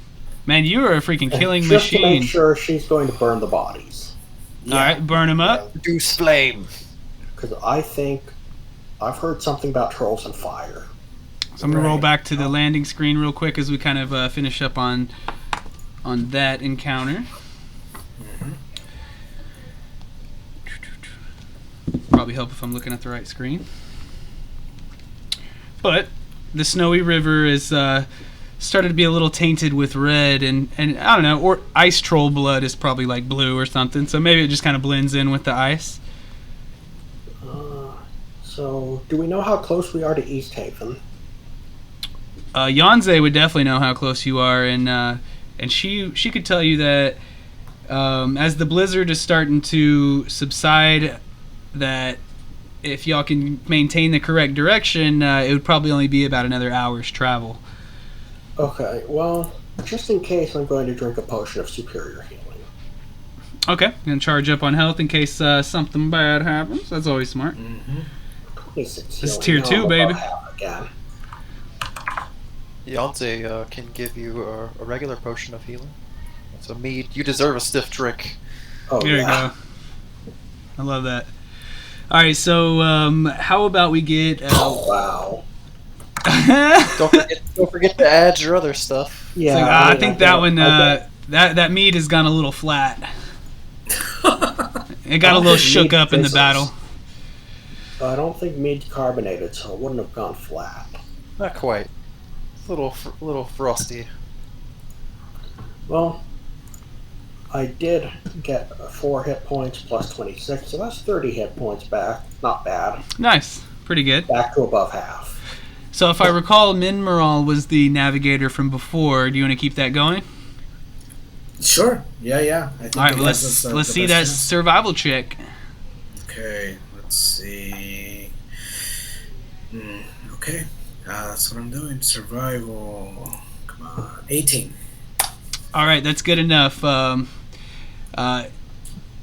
Before you set off, Yanze, she kind of points off, and one of her bees kind of flies in a direction, and she's like, I think it's that way. And so you keep her direction in mind and try to keep your path while the snow is kind of pushing you off course, and you have to kind of direct your way, and the wind is very hard. But after an hour or so, the snow begins to lift, and the path to Easthaven is easier to navigate. And the road ahead are a couple of hills. And like everything else in this adventure, they fly in arrow formation. Here we go.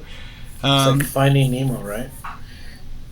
Everything, like everything else in this mod, it seems like there's going to be some people waiting for you on the top of some hills as you approach Easthaven, and you recognize, or you don't recognize. Well, you would recognize one of them as the black-robed figure, sort of. It's this ranger type looking guy on the right.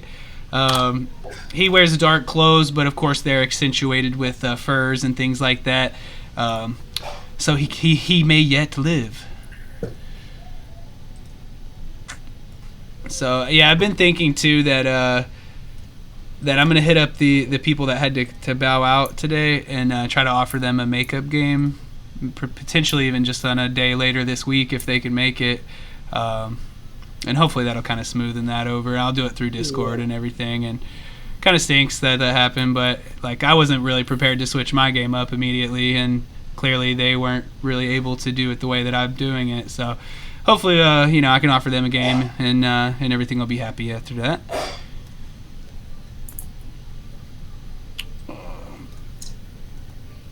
But in any case, I really have enjoyed running it with you guys. Sometimes it gets so much more chaotic, even with just 5 people, that 3 is kind of a nice change of pace. Alrighty, so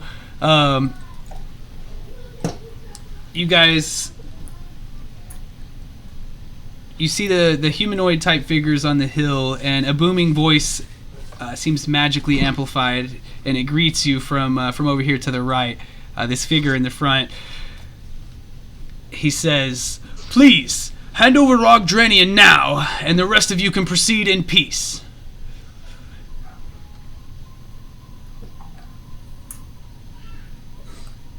If your master wants his money back, you better let us get that money. You do Endangered seem my trade routes for the last time. Seems like you were a bit aware of our deal gone sour. And as you know, Rog, he owes us that money. We're going to get it.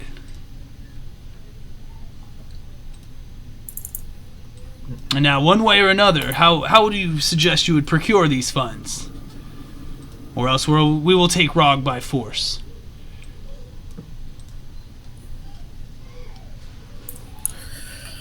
Let me see. Is Rog gonna say anything, or he sure can. Tight? Yeah, I was kind of waiting to see if you guys would, but Rog definitely steps forward and he says, "Look, Draneth, I'm sorry I did your family wrong, but I'm trying to come back up with the money. I'm trying. Look at all these links I'm going to." And with that, Draneth kind of speaks up. 3 years, Rog. It's been 3 years. And at that, Rog kind of looks down like sheepishly. Do you want to kind of say anything? Monroe will say, he doesn't have thaumaturgy. He'll say out loud. Accidentally hit back. As I accidentally hit the back button. Oh, no worries. So You're good. What did I miss?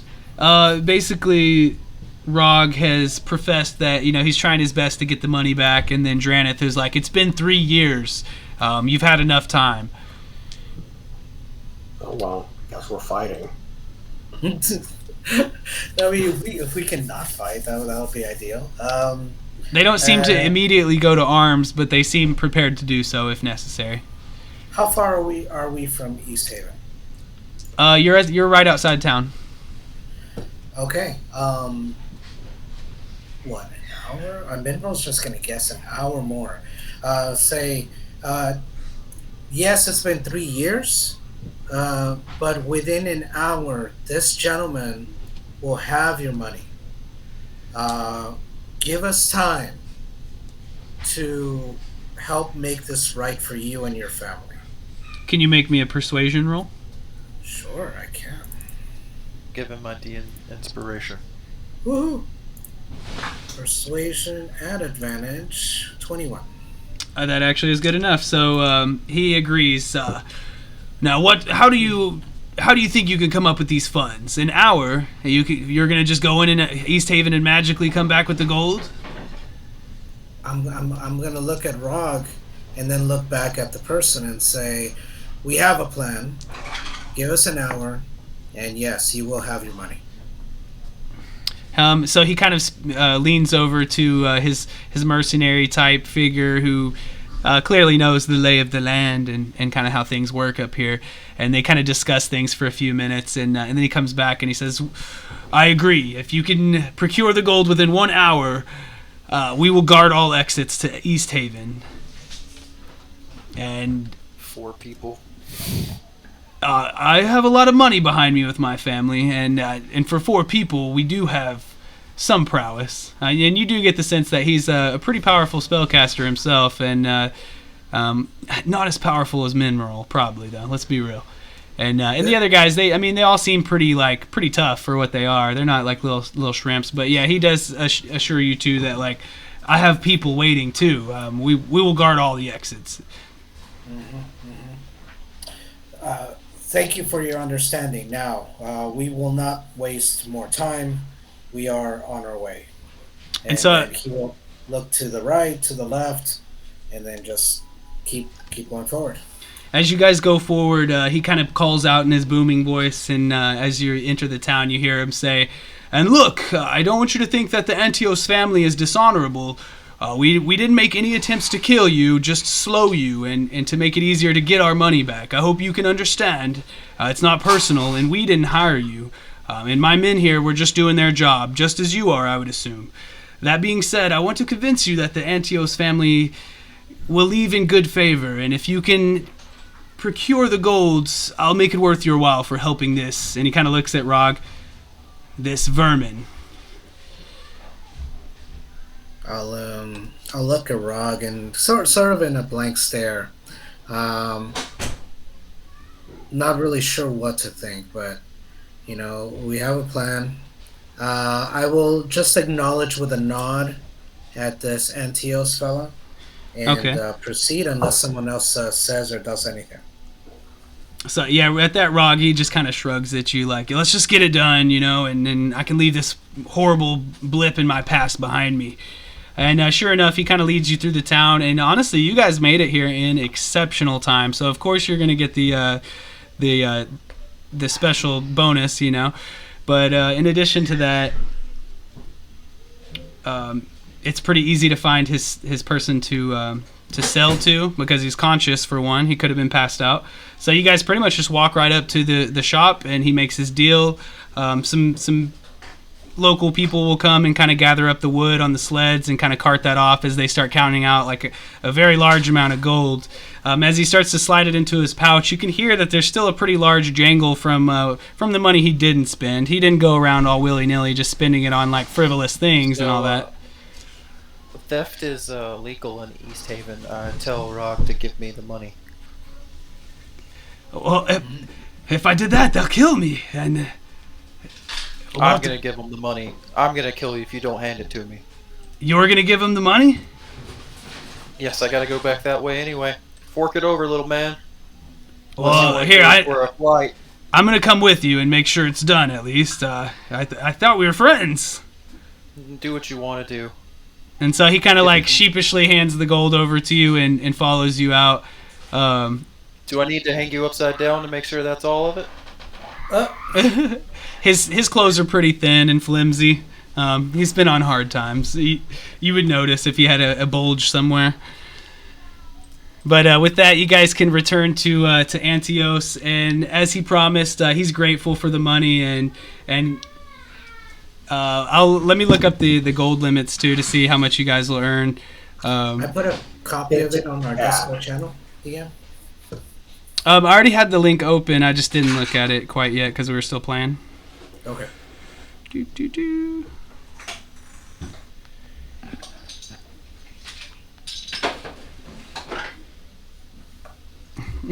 Yeah, that's funny how much of a drastic change there was. Because I knew what the tier 1 min and max was, but I just hadn't checked for the tier 2, which honestly that's my fault, so I do apologize for that. But Yeah.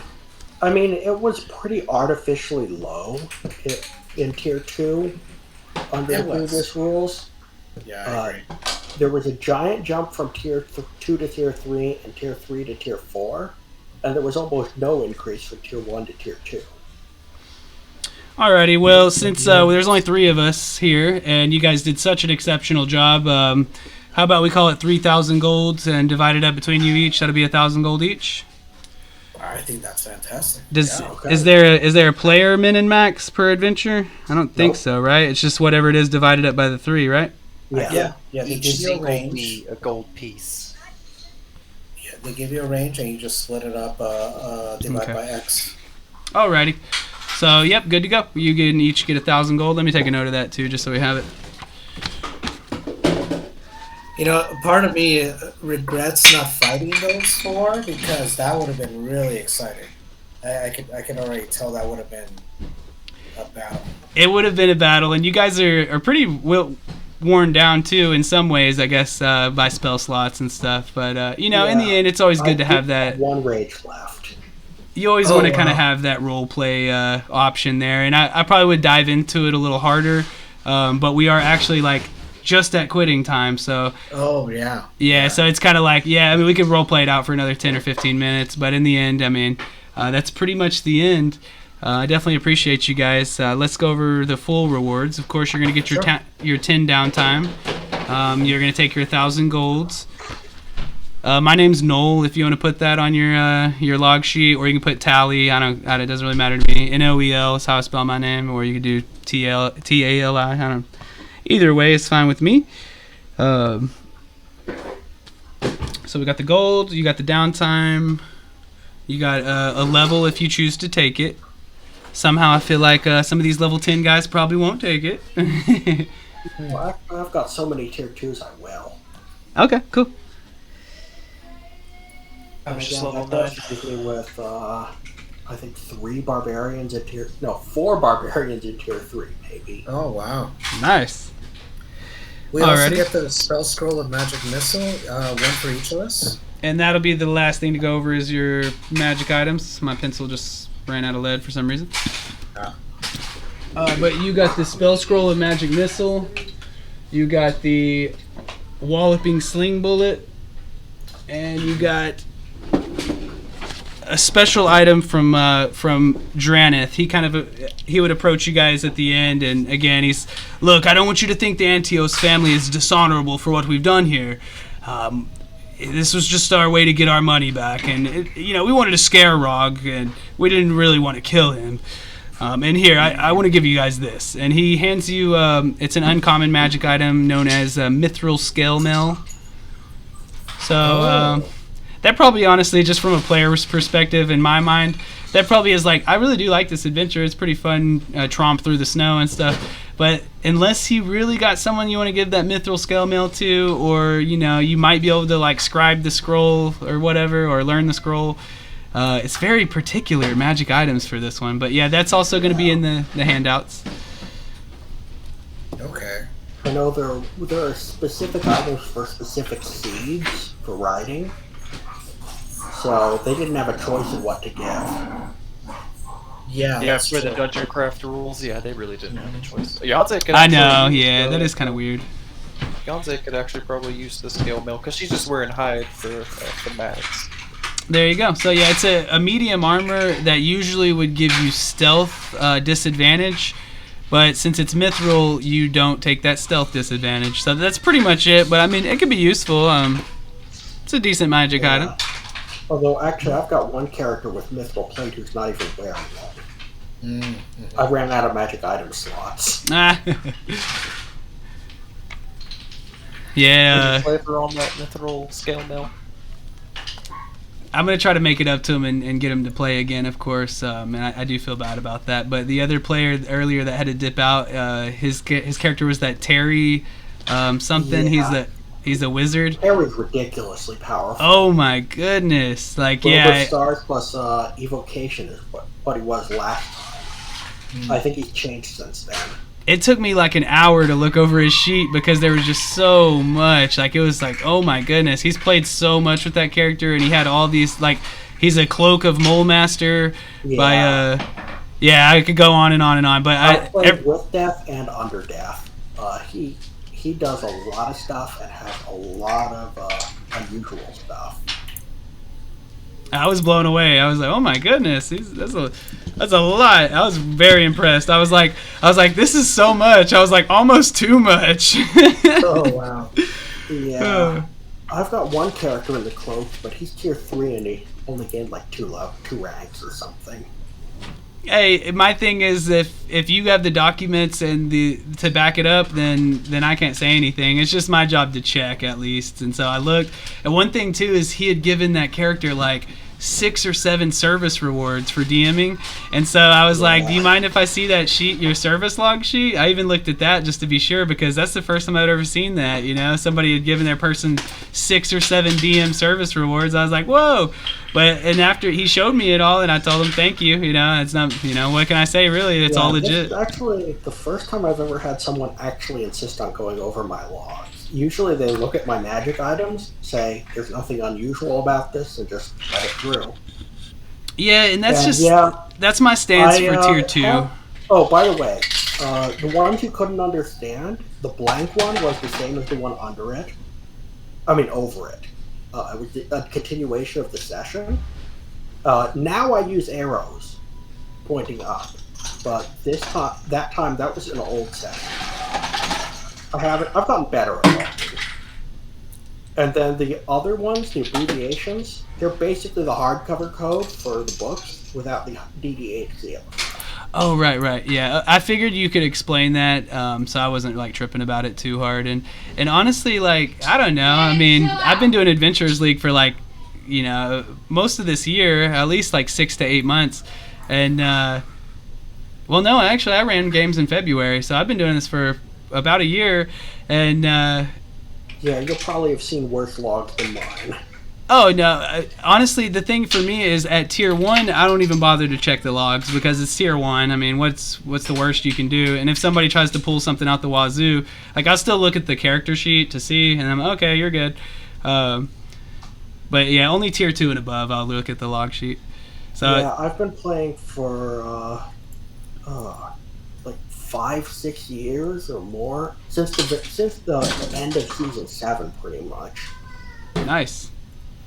So, some of my oldest characters, it's hard for me to figure out what I did because I didn't log what I did with starting equipment. I didn't log a few other things. I've gone back and fixed most of that if I can figure it out. But there's just, like, I didn't always write everything down. That makes sense. Eventually I switched to writing exactly what was written in the player's guide to write down, which they no longer have guidelines for what to write. I think for the most part, most DMs should be pretty light on it, and myself included. Like, interesting thing is DM name, not actually required.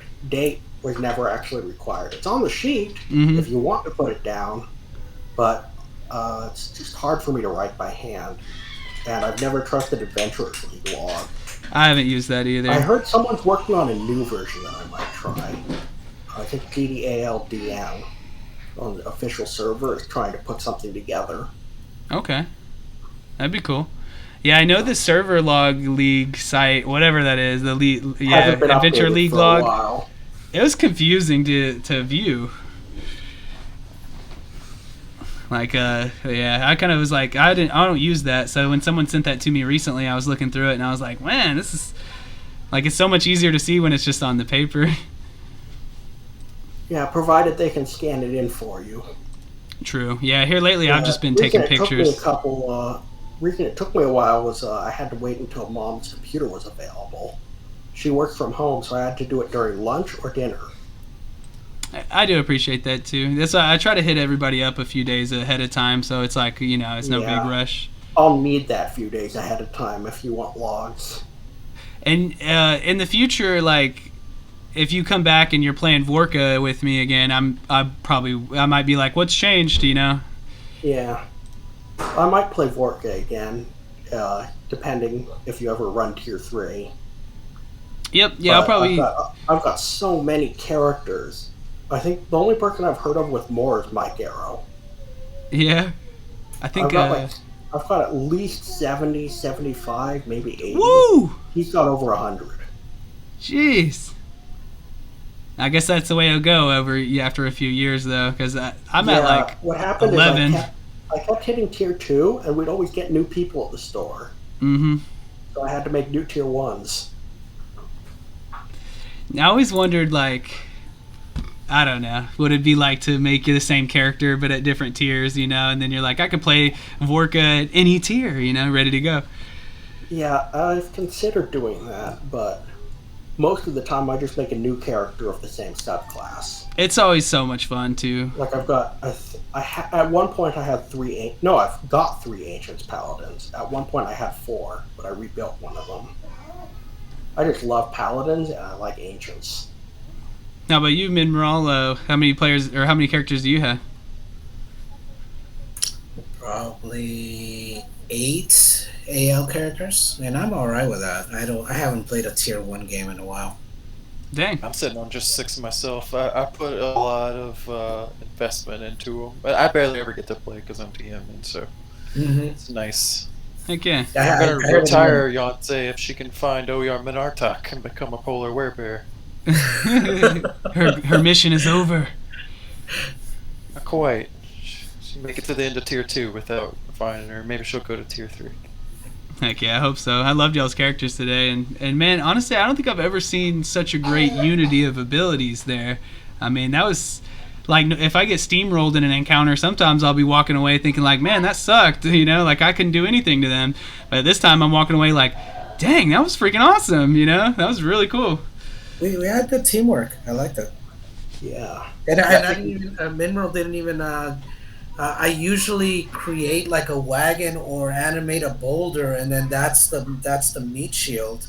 But we had really 2 great people up front. I'm like, okay, I'm just gonna stay spellcasting here, support. Stay torturing them, whispering sweet nothings. Yeah. Mm-hmm. That I love all the psychic abilities. I wish there were more Psionic stuff, like Sonic themed abilities. Yeah. Tasha's added a few. Xanathar's added a couple. I'm trying at least now there's a few options. The new Gem Dragonborns can have like limited psionics and stuff. It's pretty fun. Really? Okay. That's cool. I need to get that book still. I reflavored one of the Gem Dragonborn as a fairy dragon because they're a psychic as well. That's been fun. I don't know if I should have picked Storm King's Thunder though. He's kind of frail, but he's a swashbuckler blade singer. That's cool. I think I saw you talking about that guy. Yeah, I was trying to see like what would be a good level distribution. I've played with him twice so far, and he hasn't really gotten hit. So yeah, I actually probably would have gone straight one or straight the other. I'm just really interested in trying to do the extra sneak attack damage on the booming blade, and you can substitute a breath weapon in one of your attacks now, and that's why you wanted the extra attack. Yeah. So now I can do the big get the sneak attack damage, and then do like the radiant because I picked the Crystal Dragonborn, so it's like a radiant AOE, and hopefully get out of there. I'm going to get off. I'm going to get off for dinner. Thank you for running. I appreciate that. For playing with me. I hope the start didn't kind of besmirch the rest of the game, because it seemed like we really started to kind of meld together after that. I was a little worried for a while that we might have to play with 2 people. Oh my, yeah! Thank you, Clark, too. I'm so glad Clark managed to fix things. I really appreciate that. Pull a bunch. I think it was the VTTES, which is an extension I use for DM, and it's notorious for breaking things. So I disabled it and restarted my browser, and luckily it worked. So. It sounds like you might have a few lessons to teach me about this stuff. I was basically in your spot doing things a lot like you were. I would say around like February, I guess. And I have just went through a DMing renaissance as I started playing here at TRIDEN, picked up so many new tricks. The DM tool set, that's something you may want to be interested in. I hope maybe you can get one of my games soon. Yeah. I think I'll see you tomorrow, Nathan. Are you going to Actually, be? yes. I'll be Excellent. playing Era. We'll be starting at Worm Doom Crag. I think we're going to have Yonze sort of escort everyone out there. She needs to go back home for a little while. Her clan's home, so maybe that'll be a good segue to get to the beginning of that mission. Yeah, actually, I was hoping I'd get Nala to level 5 in time, and I could. I've actually got enough service hours from this, because this was streamed, right? If you want to, I guarantee I will take the extra length to search some Worm Doom roleplay. She's not Worm Doom. Kuliaga, but you'll get some insight on the the only thing is, I really want to play Era as well, so I'm thinking I'll stick with Era. No worries. I need to find someone I can give Picky Winged boots to. I had a great time, Dally. Thank you so much. Thank you guys. Yeah, feel free. You can add me on Discord or just shoot me a message or whatever anytime. I'm always around, and I'll keep an eye out for your games too, Clark. All right, man. Thanks a lot. Heck yeah, thank y'all. If you ever feel like running other stuff, I'm always interested. Oh, I appreciate that, man. Yeah, I'm gonna try to schedule something with those 2 players, and I'll see what I can come up with there, and I'll be posting it. And, I was actually trying out for the resident DM spot, kind of like how Clark is here. I mean, we'll just see. Johnny had messaged me back saying, like, quite a rocky start, but you did recover fairly well. And then he said he'll kind of check into some of the other people that have tried out, and he'll get back to me or whatever. So, honestly, I know I'm more than capable of filling the position well. It's just a matter of if I get chosen or not, I suppose. Yeah, your DMing was fine. It's really just a few technical problems. Yeah, and that's okay. I mean, I think it's just a difference of preference, but I see now what I should have done is just reach out about that to begin with, and then we wouldn't have even had that problem. Yeah, at least you allow beyond 20. There are some people on a different Discord. I actually left the Discord because more and more people were just saying roll 20 only. Yeah. See, I'm flexible enough to where it's like if I can get it to work, then I'm willing to do whatever. Yeah, their reasoning was that they couldn't see people's sheets, so apparently a couple people have cheated. But I mean, a couple people versus the vast majority of people on, say, Daddy Warbucks or coming from Daddy Warbucks or whatever.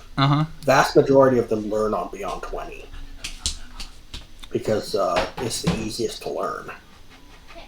I love it and I hate it. I mean, it is the easiest to learn and manage, but there's just so many frustrating things about it. Yeah. Yeah. Like Celestial Warlocks, they still don't have Radiant Soul implemented. I actually submitted that bug. There you go. And it turned out the reason it wasn't implemented, and it looks like it will be implemented for the next build, reason it wasn't there is they didn't know there were 2 things with the same name. Because Protector Asmar also have something called that. Oh, you're the only one left now. Yeah. Sorry to kind of go off on a tangent, but you guys did get some service hours. I was streaming this, and I'll go ahead and cut the stream off now. So thank you for anybody who did tune in, and I'll be back soon, of course, with more Dungeons and Dragons.